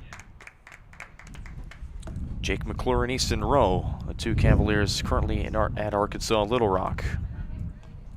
Ball on 2 strikes to Kane Wilson. Wind picks up just a little bit.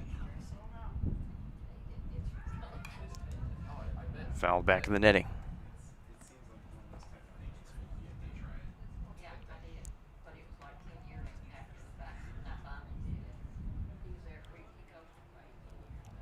A lot of the Cavs pitching staff has been picked up. As Tyler Olson, who pitched in Game 1, the most recent commitment, he was committed to play at Southern Illinois. As Kane Wilson goes down swinging.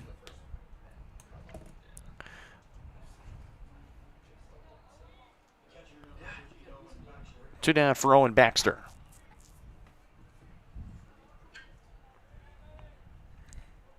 Future Islander so far 0 for 2 as a ground out and a strikeout.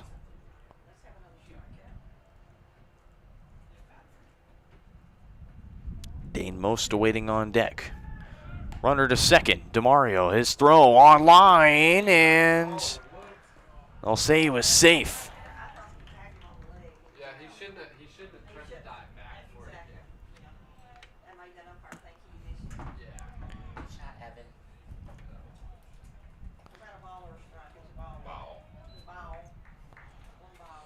So for Mike Valdivia, that's stolen base number 3 of the season for him.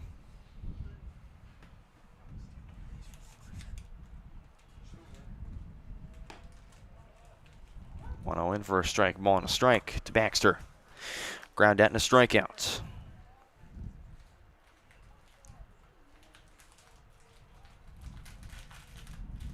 One of Victor Crystal's 2 multi-strikeout innings, first in the 4th. Crystal struck out 2 batters. 2-1.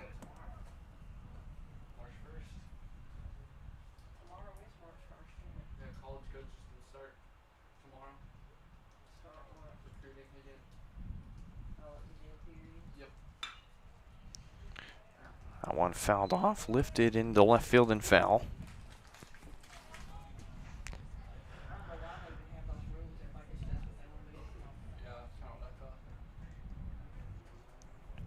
Catcher from Lincoln, Nebraska to Lincoln Southeast High School. Appeared in 24 games with the Reivers. Right to Baxter. 273 average, 5 extra base hits, 6 RBIs.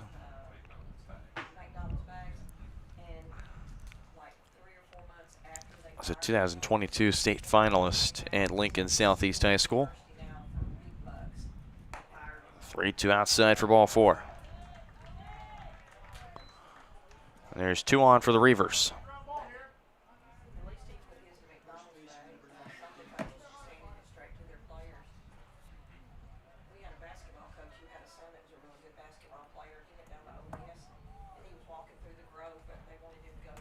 And steps in Dane Most.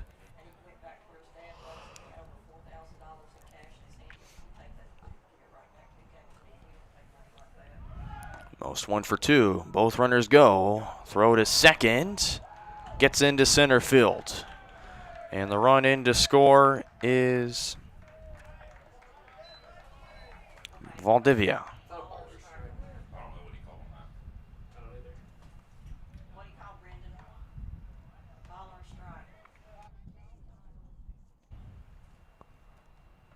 It was a strike.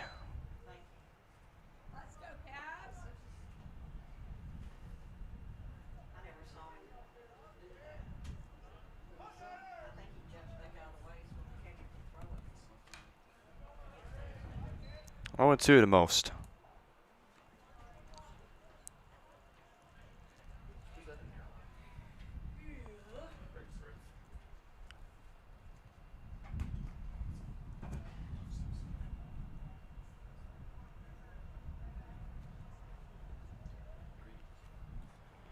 Oh, 2. That was in. They'll defer to the umpire and they say no swing. Ball and 2 strikes. Throw down to second, ruled an E4.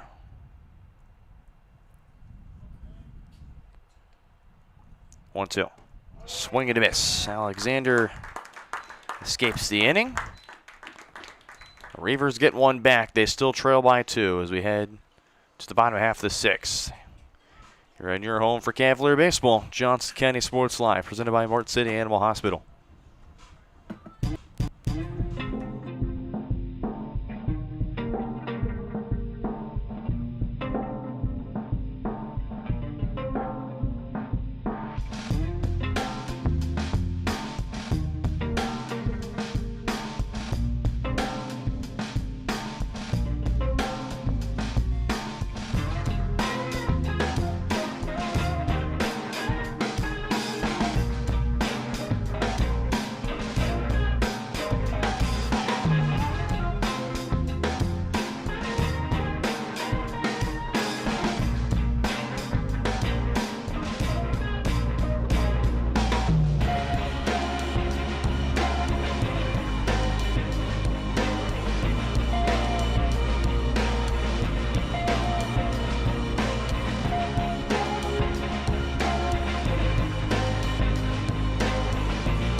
First pitch strike to Briggs Rowe. Back here, bottom half of the 6th.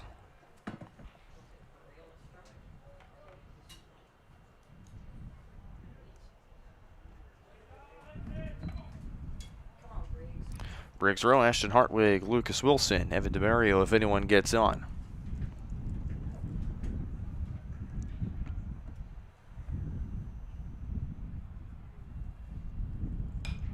1-1 popped up and foul and out of play. Count moves to 1-2.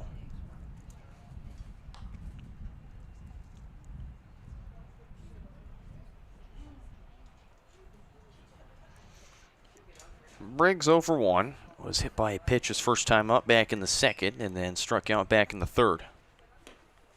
2-2.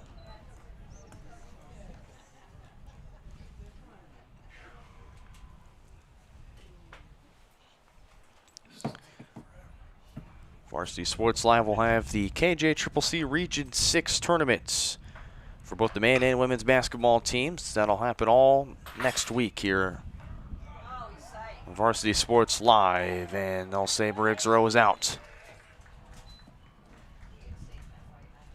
The left fielder, number 6, Ashton Hartwig.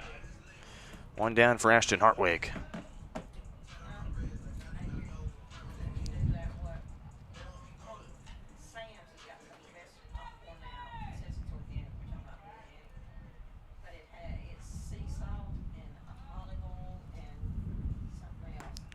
Hartwig showed bunt initially, pulls back, but in for a strike.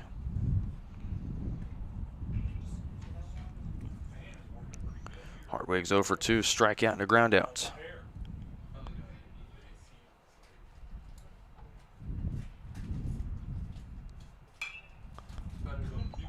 One foul off.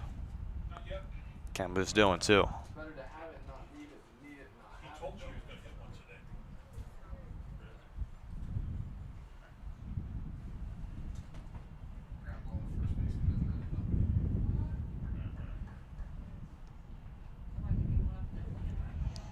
And it's a 3-pitch strikeout. Baxter to Most to complete the play, 2 down. Then steps in Lucas Wilson.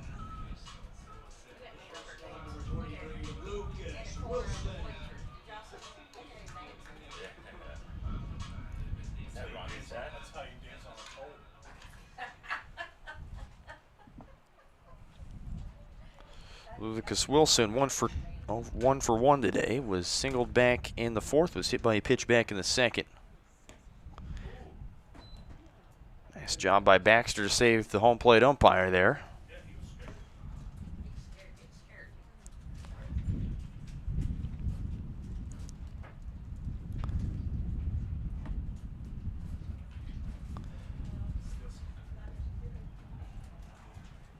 (2-0) to Wilson. As we'll take a look at some scores around the KJCCC. Although the Ravens were up last we checked on the Blue Dragons. The Blue Dragons, an immaculate 14-4 win in 6 innings over the Ravens. Indian Hills defeated Cali 8-6. 2-0 for a strike, 2 balls, 1 strike. Northern Oklahoma College in Enid takes down Pratt 10-9 at David Allen Memorial Ballpark in Enid, Oklahoma. New Mexico Junior College takes down the Conquistadors of Dodge City 10-9. 3-1. Butler takes down Des Moines 11-4. Cloud County over Marshalltown Community College 12-0. Tyler Junior College over Garden City 11-1. And Barton defeated KCK 2-1 in Game 1 of that doubleheader. So Cloud County also taking the sweep over the Marshalltown Community College Tigers 13-2 in Game 1. Allen defeated ASU Mountain Home 7-1. Butler getting the sweep over Des Moines area 12-6. And Briggs Rowe will go down looking. 3 up, 3 down for the Cavaliers. We head to the 7th. 5-3. Cavs still in front.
Top 7. 1, 2, 3 due up for the Reivers. England, Geislinger, Rombre, Peltz if anyone gets on. Lance Alexander back to work. One in the turf and up. Ball 1. Again, we'll keep here with the scores from around the KJCCC. 2-0 to England. In the bottom of the 5th, Taylor Junior College up on the Brockbusters 10-1 in Bullard, Texas. Des Moines area will look to try and split the difference with the Grizzlies 9-6 in Game 2. Bottom of the 5th, they're playing in El Dorado, excuse me. 3-0. No score in the top of the 3rd between Indian Hills and Cowley. Hutch and Coffeyville started Game 2. It's in the bottom of the 3rd. Blue Dragons up 1-0 on the Red Ravens. 4-pitch walk to David England.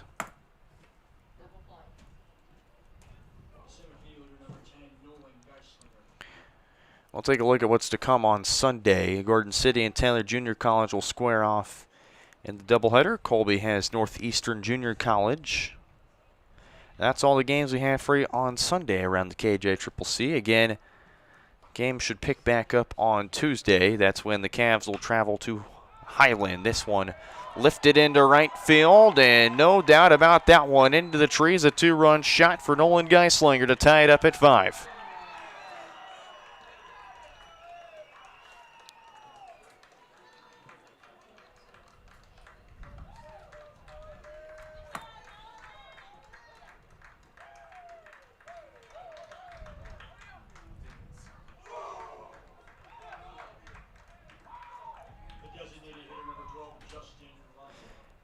And out comes head coach Eric Horner. So that'll be the day for Lance Alexander. New arm on the mound for the Cavaliers when we come back here on Johnson County Sports Live. 5-all, 2-run shot for Nolan Geislinger.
Nobody down as Geislinger ties it up at 5 apiece.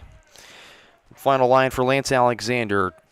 Pitch count at 42. Through 2 innings of work, allowed 2 hits, 3 runs, 3 earned, 3 walks, and 4 strikeouts. As this one into left field, and Brett Piercy is welcomed with a single from Justin Rombre.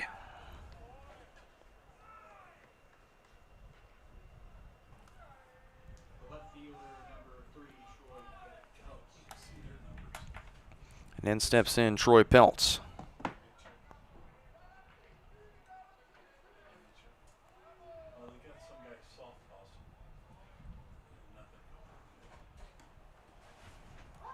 Off-speed painted outside corner for a strike. Still a Cavalier warming up in the bullpen. Looks to be Max Waldschmidt.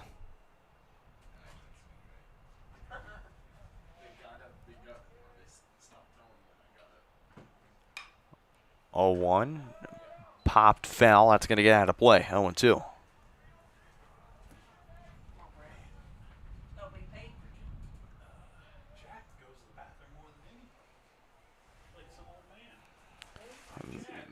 Belts 1 for 3. An RBI double, and then a strikeout and a ground out to Colin Coonrat back in the 5th inning.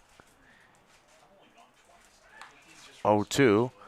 That one lifted into right, and that's going to go foul all the way down near the bullpen, past the batting cages almost.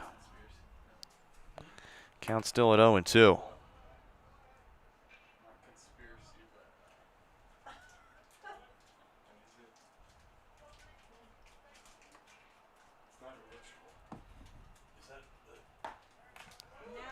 Four-pitch strikeout for Brett Piercy.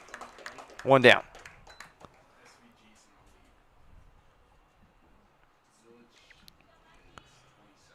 So for the red shirt, freshman and Brett Piercy.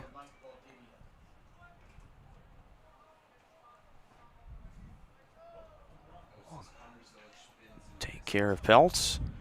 1 down for Mike Valdivia.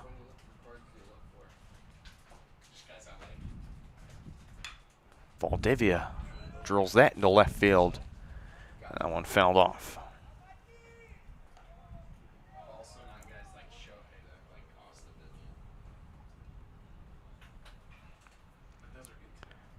Piercy's last outing was game 3 of the 4-game set against Pratt. Went 2 1/3 innings.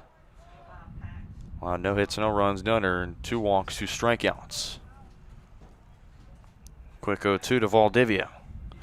An RBI single, had to really work for it against Victor Crystal. 7 pitch at bats. Popped out and then walked back at the 6th. He had a stolen base, would come around to score.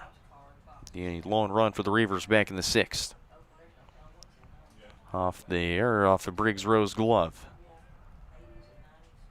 Piercy's 0-2. Runner thought about going to second. DeMario will stare him down. Count moves to a ball and 2 strikes. Piercy, 12 strikeouts on the season. He's walked just 6 batters.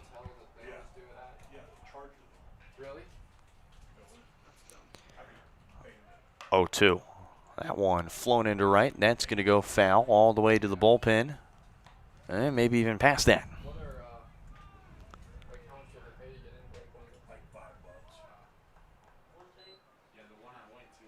Count still at 1-2.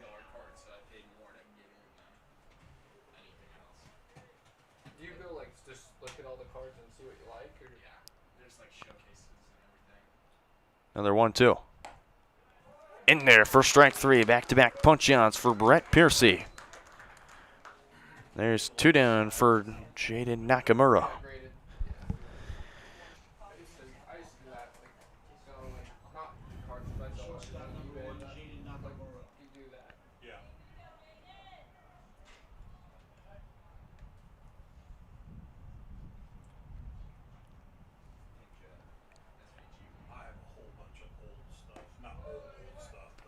First one lands in for a strike.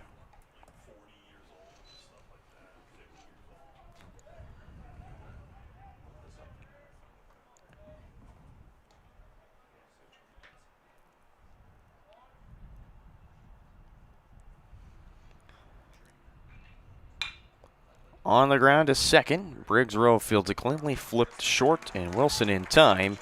And that's how we end the top half of the 7th. It's a 2-run shot for the future Oregon Duck, Nolan Geislinger. Reivers, strand 1. We head to the bottom half of the 7th, all tied up at 5.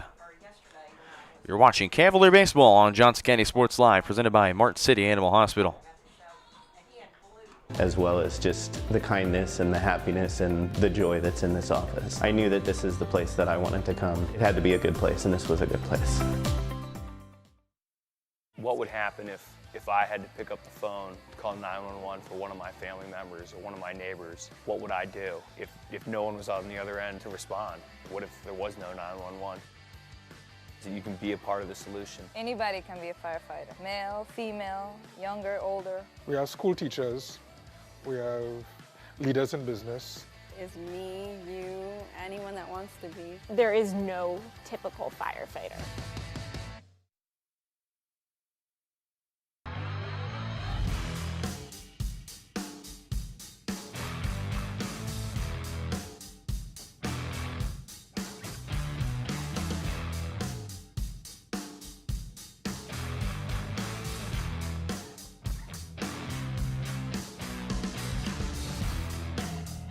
See the full lineup at hersinc.net. Call 913-247-3530 or just stop on by.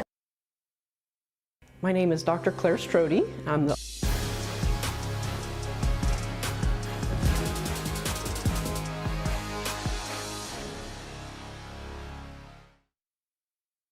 Bottom half of the seventh here on Johnson County Sports Live. Evan DeMario to lead things off. So DeMario, Bradford, Pamaran, Logan Grove, if anyone gets on. Yeah. When Donnie had a real job and he was in California, we flew up to Oakland A's and they had got Check swing, grounded to short, and a miscommunication on who was going to get the baseball. Ends up in DeMario at first. And that's going to be an A6 in the book.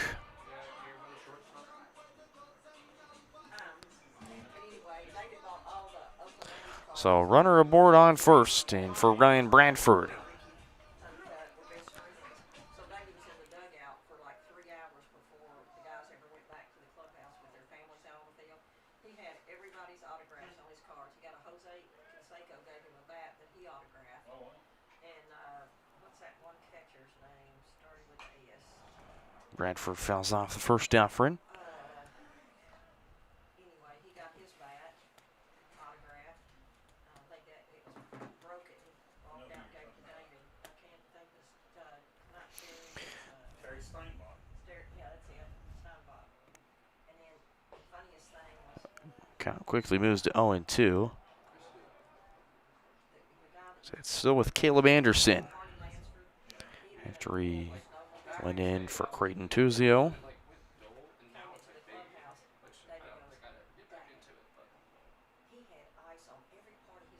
0-2. Grounded to second. Throw to first. Picked and in time to get the runner at first. Valdivia had to really make a play, and he did just that. One down for Isaac Pamaran. Runner on second for Johnson County.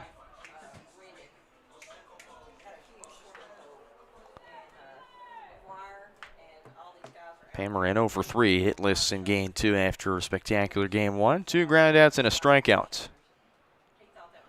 for the future Seminole.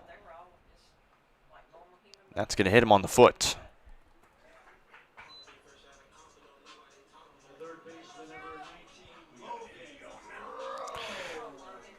Two on, one down is now in Logan Grow.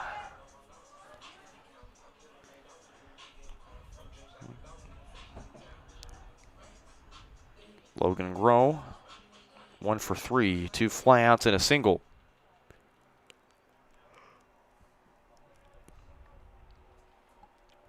He'd end up stranded at second base back in the 5th.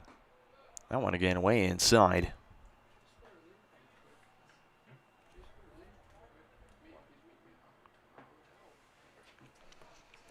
Cavs so far just stranded 3 runners on base. Time called as Baxter will talk to his pitcher in Caleb Anderson.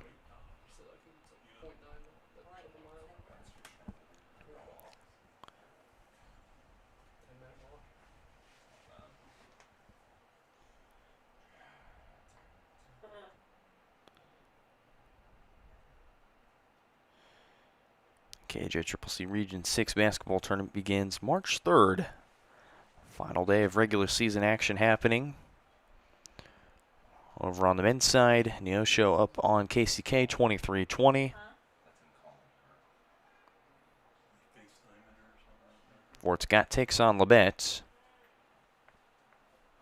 And that's pretty much all the KJ Triple C action out of the East Division we have for you.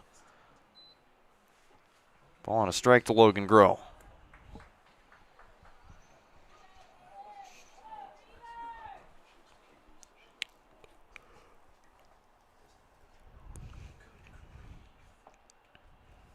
And out comes Coach Kugel.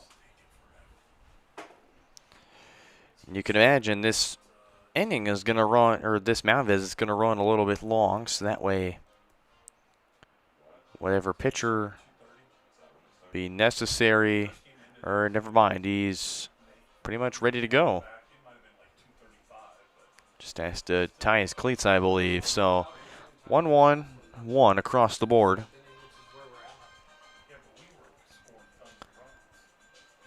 As now they'll elect to the new arm as the day is done for Anderson after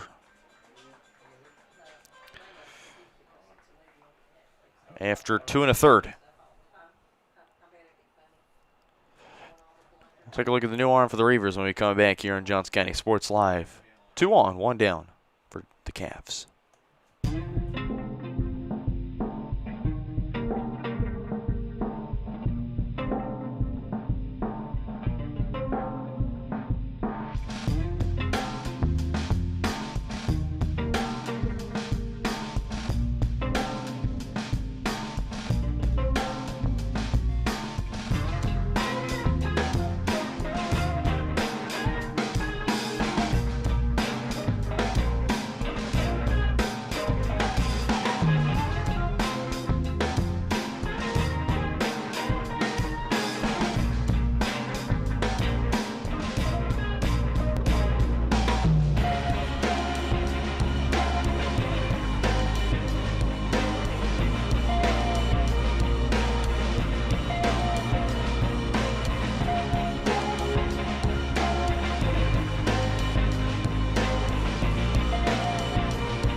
Folks, time for our call to the bullpen. Our call to the bullpen presented by Attic I-35, I-435 Self-Storage. This is Casey Kowalczyk. 1-1, dealt in for 1 and 2. Kowalczyk hails from Viroqua, Wisconsin. I did have to look that one up to be sure I was correct on it. Redshirt sophomore. Steps in for his 3rd appearance. Made 14 appearances last season for the Reivers.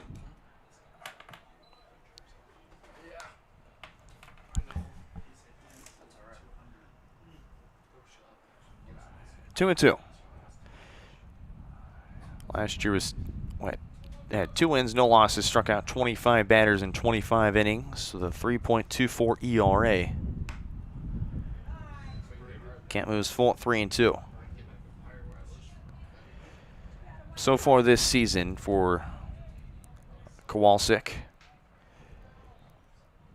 1 win, no losses, 3rd appearance, 2 1/3 innings pitched, 1 hit, 1 walk, and 4 strikeouts. Faced 9 batters. And Kowalczyk made sure to throw to the second baseman. Count still 3 and 2. And the field umpire Now they think he might have balked.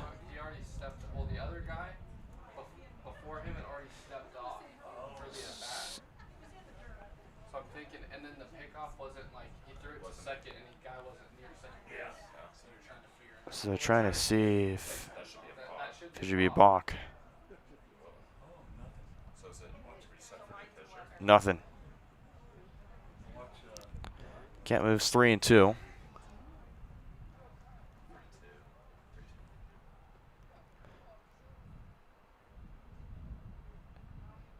Now Coach Kugo wants an explanation from the home plate umpire.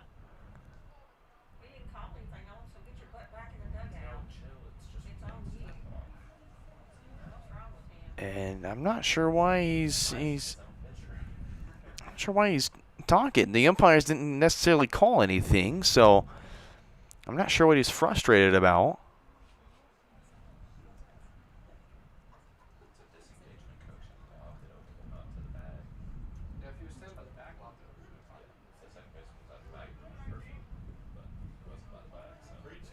If it was a ball, he would be standing on first base. Yeah.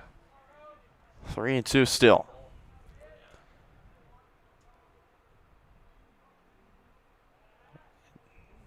They'll throw back to second again.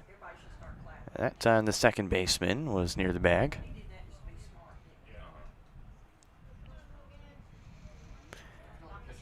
So still in is Logan Groh. It's still a 3-2 count. Both runners go, and it's a walk anyway, so it'll load the bases.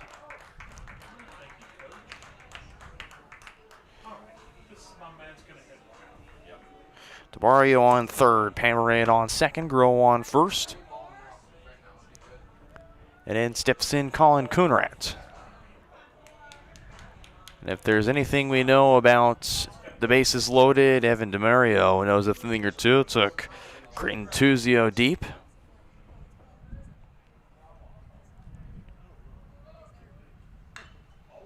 And that one, high fly ball into left field, and it's going to go foul. That's going to drop over the bullpen.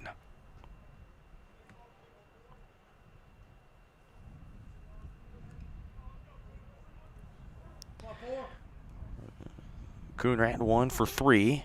Line out, ground out, and he's singled back in the second.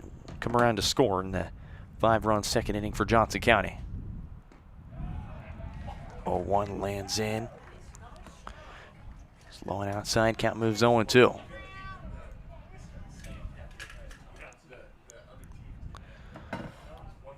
No balls, 2 strikes. Bases loaded situation. Boston Bruce is still due up, and that one way high and out. Count moves to a ball and 2 strikes.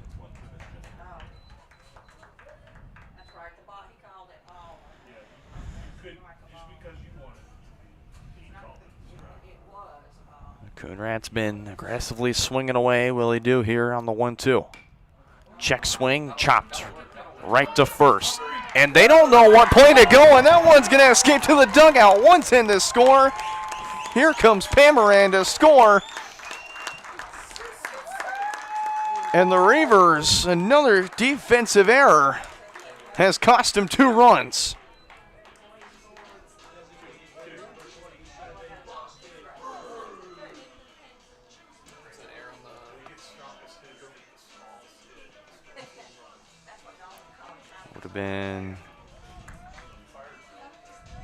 Would have been the first baseman, I believe.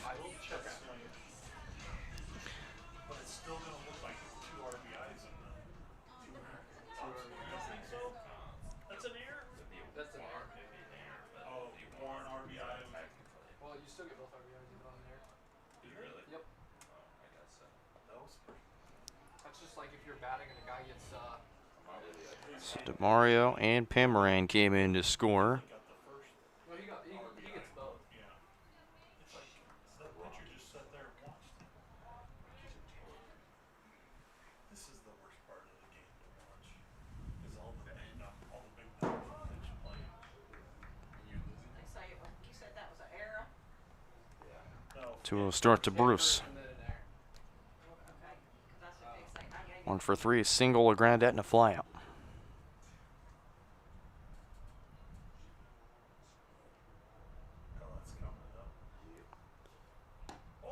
Two-0 way inside, 3-0. 3 balls, no strikes.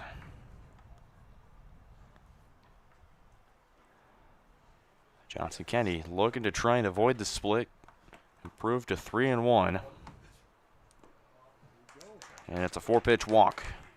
That'll load the bases again.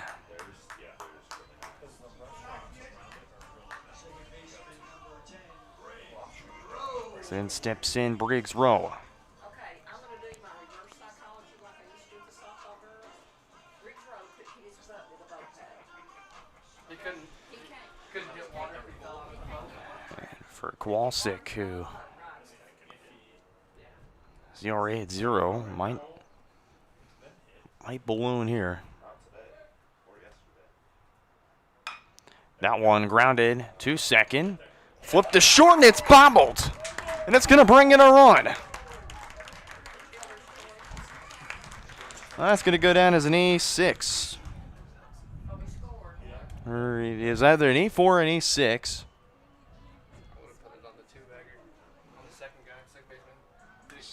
To be, it was an E6, yeah, shorts, yeah, it was a shortstop, yep.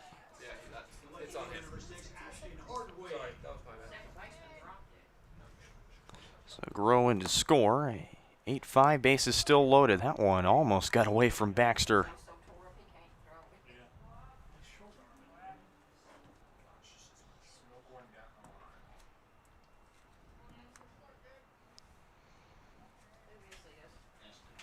So this inning's gone from bad to worse for the Reivers. Would have been an easy routine play at second.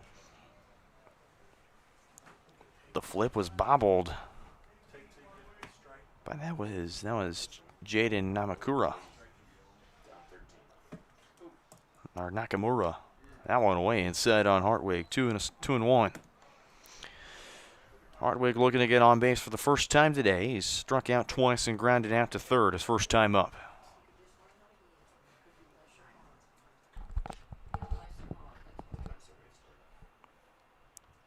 The 2-1.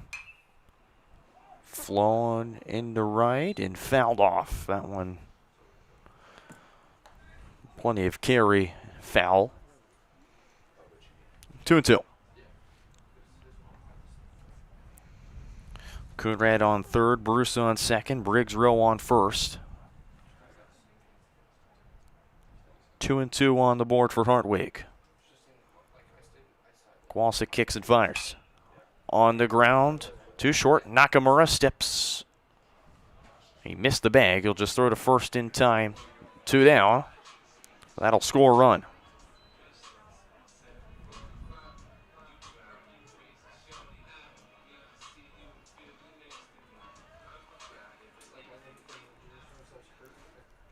So Coonrad in to score.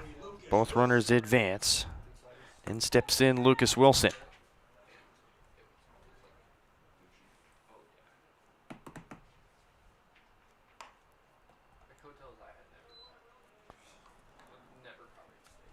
One will start to the shortstop, who was last batter out back in the 7th. 1 for 2, a single and a strikeout. He's plunked back in the second inning. 2 balls, no strikes.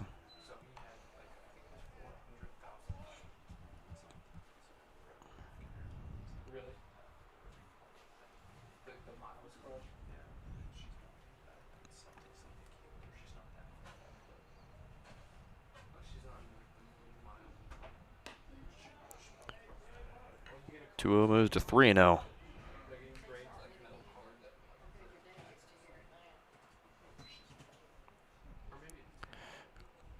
Kowalczyk just 1 out away from getting the Reivers out of this inning. 5 spot in the second, 4 spot in the 7th. 3-0 moves to 3-1.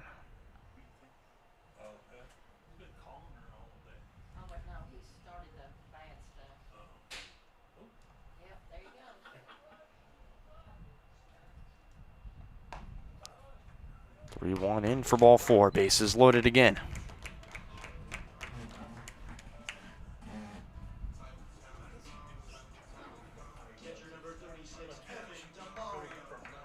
And steps in Evan DeMario.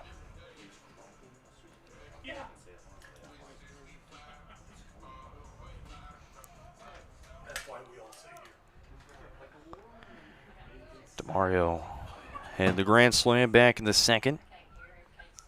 It's flown out and reached on an error. Take strike 1. If he's able to keep this inning going, Ryan Bradford will be up for the 5th time today. But regardless, next inning, it looks to be the case. That one's going to get away from Baxter, and to score is Bruce. And the Cavaliers put up 10 in back-to-back games.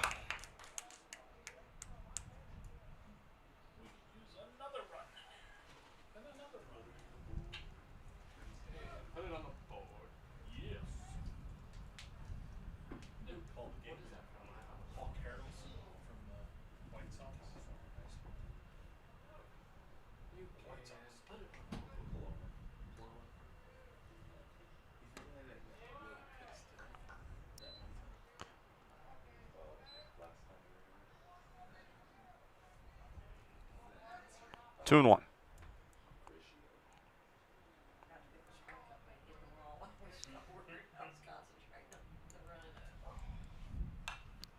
That one high pop up. And under it is Baxter, makes the catch, and the Reivers escape. The 7th. Another 5 spot for the Cavs. 5 in the 2nd, 5 in the 7th. 10-5, Cavs lead. Way to the 8th. Here on Johnson County Sports Live.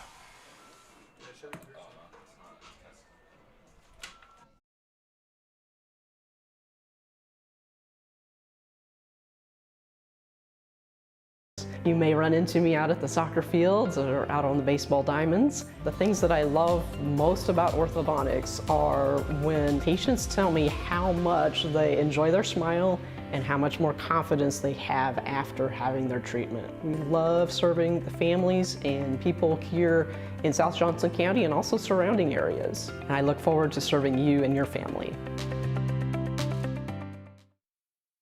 Question: what will you find on all over-the-counter or OTC medicine packages to help you choose the right drug and use it safely? The answer: the drug facts label. This label lists the medicine's active ingredients and purpose, how much to take, and warnings you should know before using it. Remember, even OTC medicines you buy without a prescription can cause side effects you don't want. So follow the information listed on the drug facts label. For more information, visit fda.gov/drug facts label. A message from the U.S. Food and Drug Administration. My experience at Strode Orthodontics was amazing. Like most people who had their first round of braces, I forgot to wear my retainer and so therefore had crooked teeth. I got engaged this year. I wanted straight teeth for my wedding, and so Dr. Strode was able to give me Invisalign, and now I have the straight smile that I've always wanted. We're gonna get such a welcoming experience here. The day of my wedding, I'm not going to be scared to take pictures. Now I can finally be confident with my smile on that big day. Everybody can.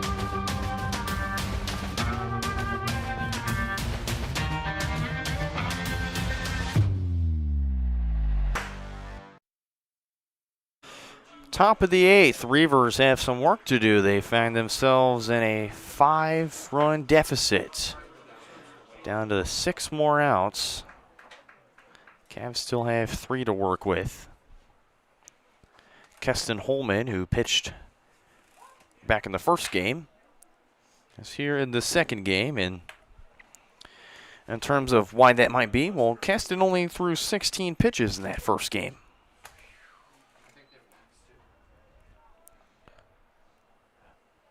Oh, 2 to the right fielder, Kane Wilson, 0 for 1 to the strikeouts. 0-2. Did he go around? No. 1 ball, 2 strikes. Piercy finishes with 12 pitches after an inning of work. Caston's 1-2. One just outside. 2 balls, 2 strikes.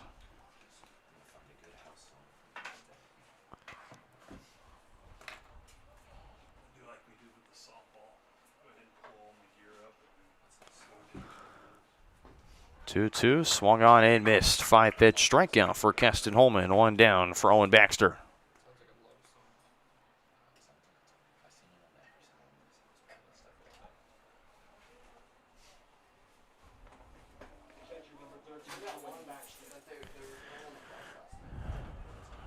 Owen Baxter, 0 for 2. He's been stranded on third.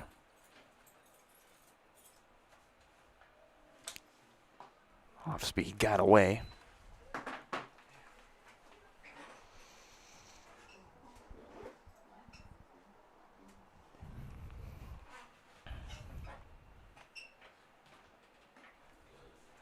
One ball and strike. Big swing and a miss.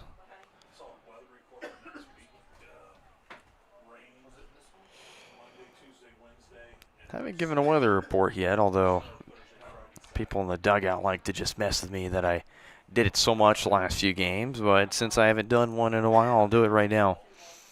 64 degrees here in Overland Park on a beautifully sunny day.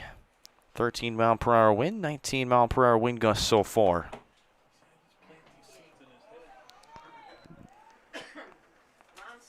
2-1 hit by Baxter, or it's going to hit Baxter.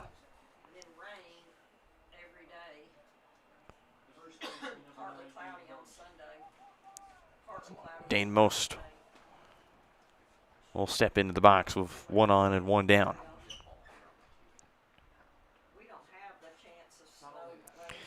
So, and then pretty much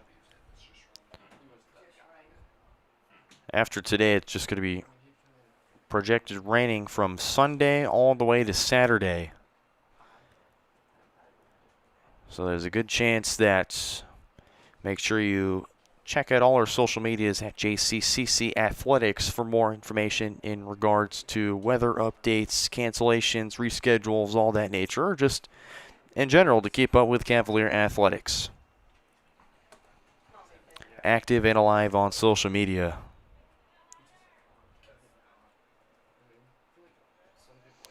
1 start to Dane Most, 1 for 3, a single, fly out, and a strikeout.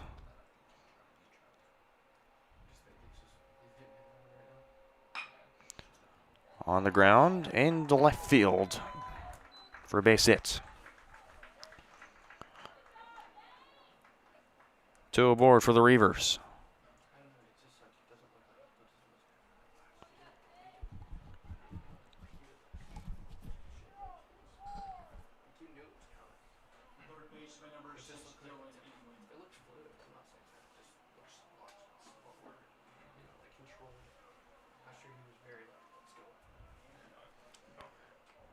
Dylan England steps in.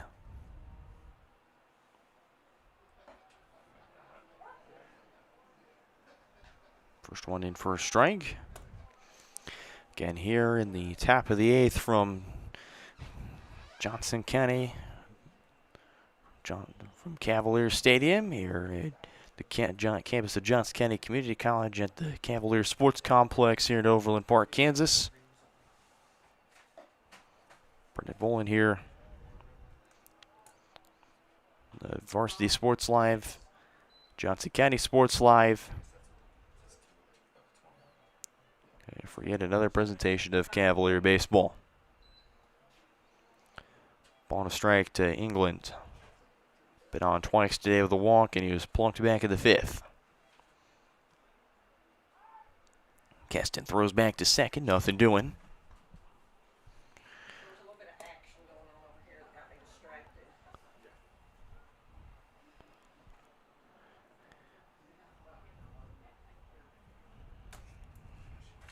England again was the cleanup batter in game number 1 before being moved to the top of the order here in game 2.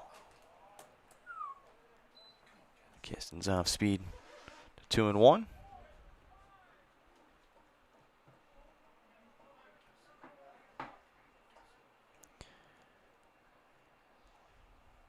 And for Keston, make it appearance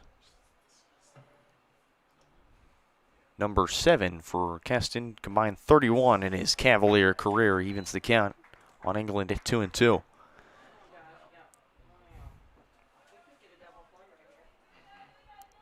Looking for 9 innings of work now on the campaign.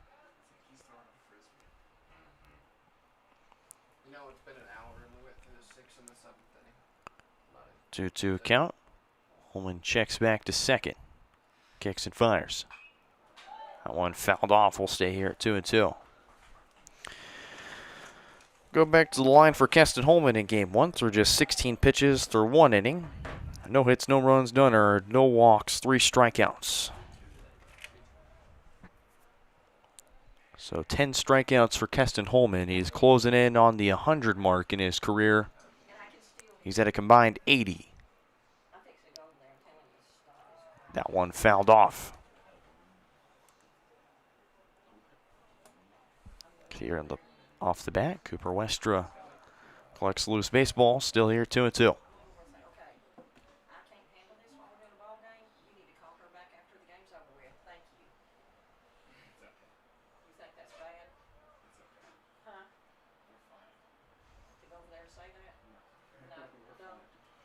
Holman's another 2-2. That's going to hit him.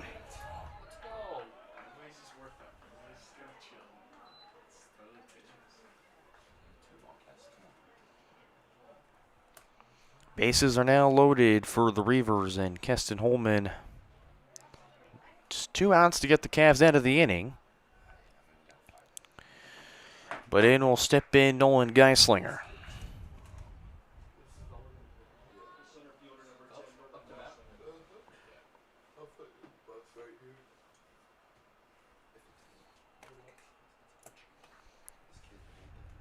Geislinger's been on twice, 3 times actually. Walk, a hit by pitch. He grounded out back in the 5th, and then the 2-run home run back in the 7th to tie the game for the Reivers at 5 apiece. And that's going to get away from DeMario. It was ricocheted back to him. They didn't touch the bag. They got him at home.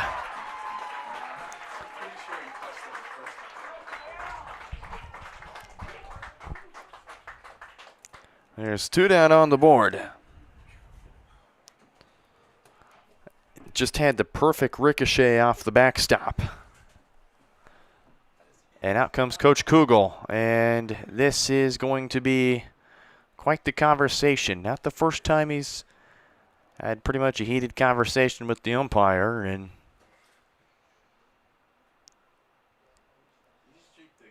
it looks to be a more civil conversation this time around.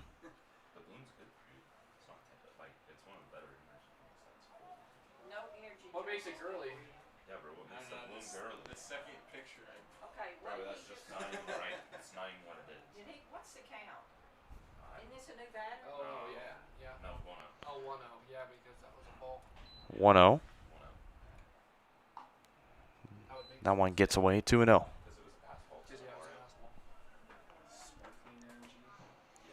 And out comes pitching coach Wally Neller.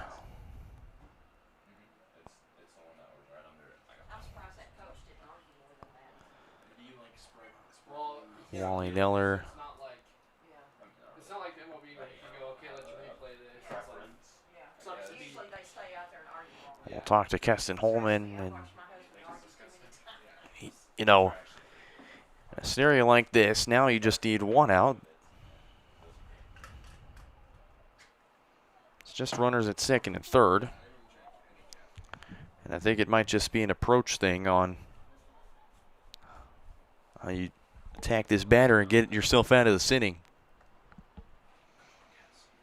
For the guy that scored twice and driven in 2, including himself.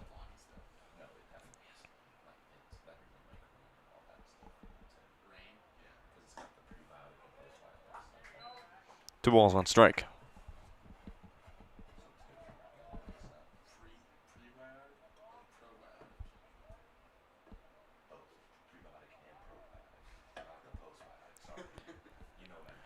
Baxter on third, Most on second. Count moves even at 2-2.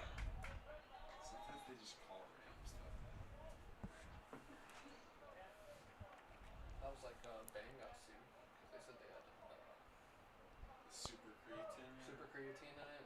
They had no creatine. Keston's just trying to get out of this inning. Deuce is wild. The offering. That one's just outside. Count moves full. 3-2. Creatine supplement changer, you drink it raw. I thought it was like it wasn't creatine, but it was like something like super bad for you, right? I don't remember. I know it wasn't. Count moves full. Holman's pitch. Lined right to Lucas Wilson.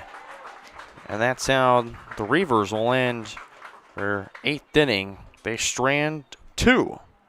They've stranded 5 in the last 3 innings. We head to the bottom half of the 8th. Last chance for the Cavs to add some more runs for insurance. You're watching Cavalier Baseball on Johnson County Sports Live. Okay, question.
Bottom half of the 8th.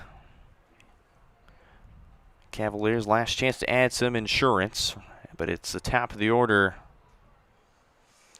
Bradford, Pamaran, and Grow.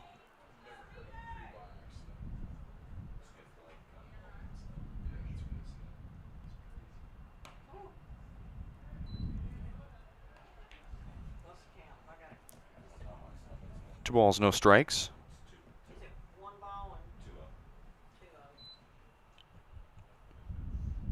New arm on the band for the Reivers.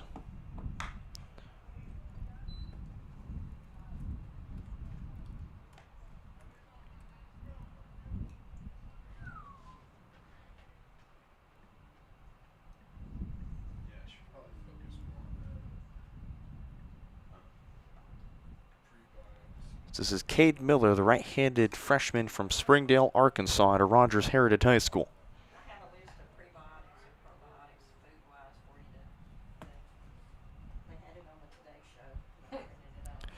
First team All-Conference in 2024 at Rogers Heritage. Two-sport athlete in high school, played football. 2-2 flown into shallow right. Plenty of carry, and that'll be tracked in by Valdivia. One down.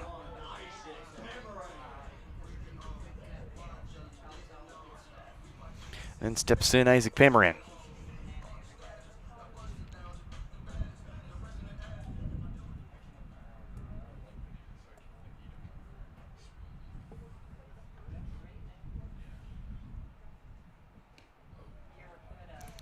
Cavs have stranded a combined 5 runners on base.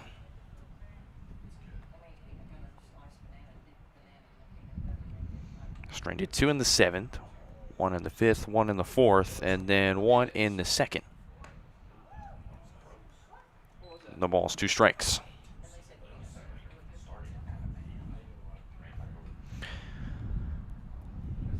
Last outing for Cade Miller was against Crowder. He went the 3rd of an inning. Allowed a hit, a run, which was earned. He had a strikeouts. And make it another 3-pitch strikeout, 2 down for Logan Groh.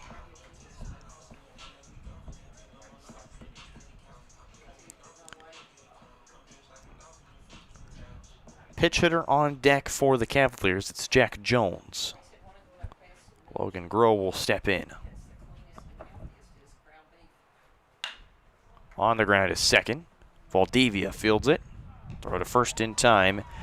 3 up, 3 down for the Cavaliers here in the 8th. We head to the 9th.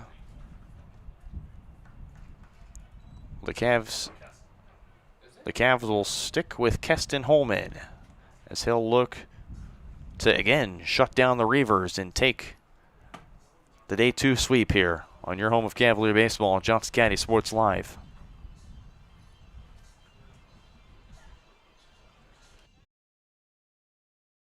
Everyone has a spark of creativity, and the reason that I have to keep making is because I don't think my life would be as fulfilling without it. If you make things yourself, that means you're not cowering in fear. You're out there taking chances. That, I think, is my way of saying I love you to the world. All right, now I want to hear why you make. Share your own Why I Make story today. Visit whyimake.org. The Supplemental Security Income Program provides monthly payments to help meet basic needs, like putting food on the table, paying the rent, or buying new shoes for growing feet. You may qualify if your income and financial resources are low and you are 65 or older, or an adult or child with a disability or who is blind. Call 1-800-772-1213 or go to ssa.gov/SSI to start to apply. Produced at U.S. taxpayer expense. Here at Strode Orthodontics, we are a single doctor practice, which means that I am the only orthodontist here in the practice. I will be the one guiding you through your care journey. With our experienced staff, your appointments will be more efficient and more comfortable. We love treating kids as well as adults. We want you to be happy with your experience during orthodontic treatment as well as your smile at the end. I love when patients tell me that their smile has improved their confidence and their quality of life, because a smile is for a lifetime.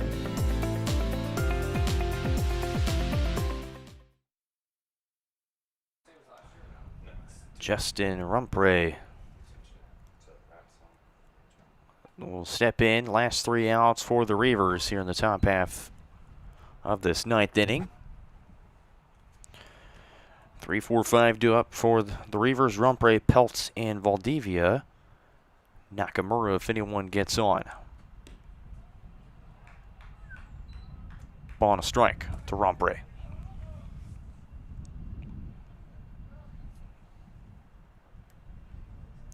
One for 3, a single, a fly, a strikeout, and then he walked back first time up in the first inning. 2 balls and a strike. Pitch count for Keston finished with 24 his last inning.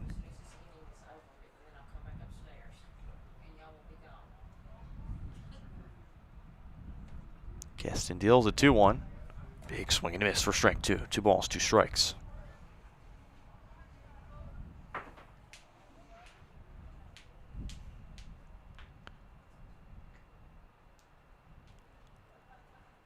Holman already with 1 save on the season. Count still remains at 2-2 after the foul ball.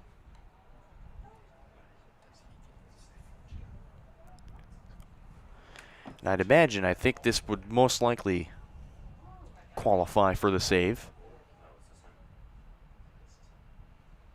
2-2. Swing and a miss.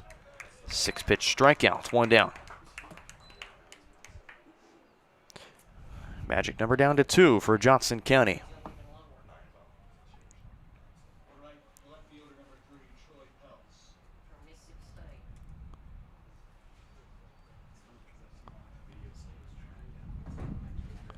And steps in Troy Peltz.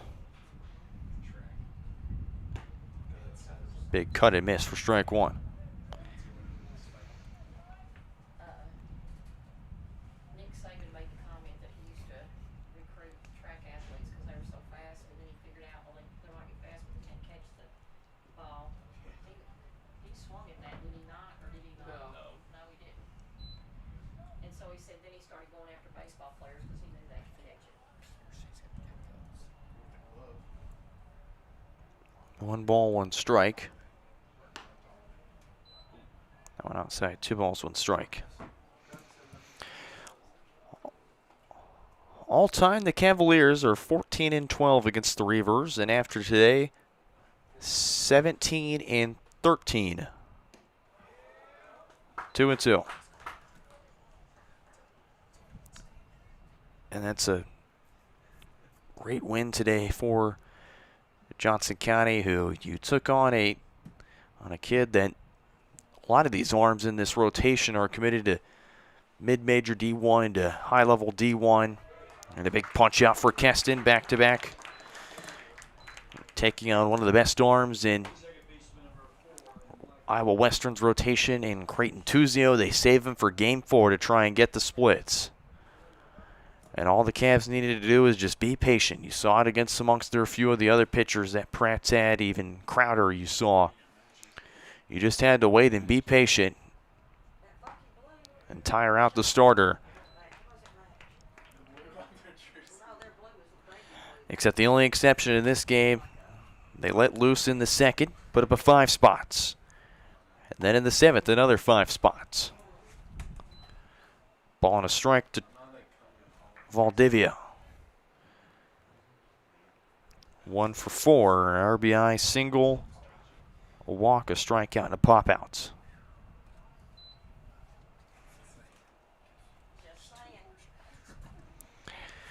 Two more strikes, and Keston Holman will close this thing out for Johnson County. Headed into the beginning of conference play. 1 strike away now, 2-2.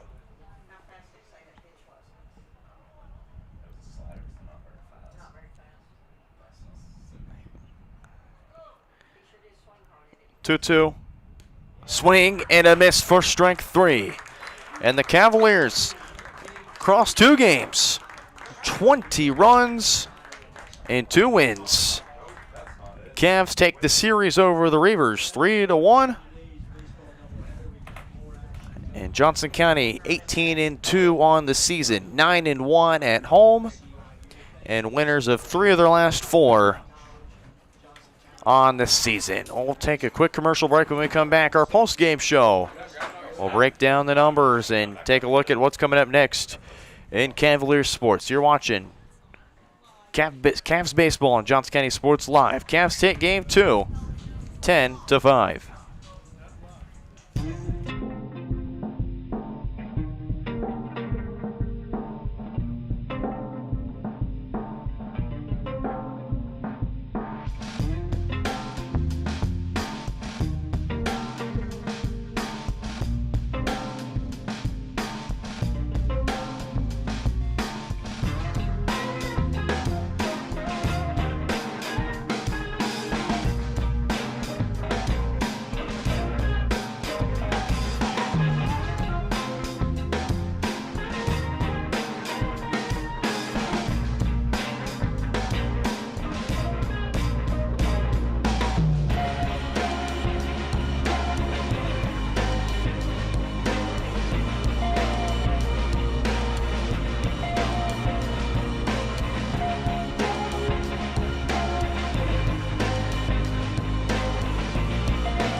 Back here on our post-game show here in Johnson County Sports Live. Cavalier Athletics presented by Mort City Animal Hospital. Brenda Bolin back here with you. We'll break down this game real quickly for you. Cavaliers finish with 10 runs on 7 hits with one error. They left 5 on base. For the Reivers, they finished with 5 runs on 6 hits with 3 errors. Again, 5-run innings in the 2nd and 7th. As the Cavaliers, we're not sure if they'll stick with the Tuesday and Saturday doubleheaders. Again, you can be sure to visit or follow Johnson County Baseball on social media or Johnson County Athletics on social media at JCCC Athletics. That's on everything, Instagram, X, Facebook, whatnot. Be sure to follow us for more information regarding the doubleheaders coming up. Johnson County Softball plays next, not this coming Tuesday, but the next Tuesday against against Northern Iowa Area Community College. Again, that'll be probably most likely an afternoon game. But for the Cavs, they finish 20 runs across the 2 games. Reivers, they finish with combined 6 runs across the game.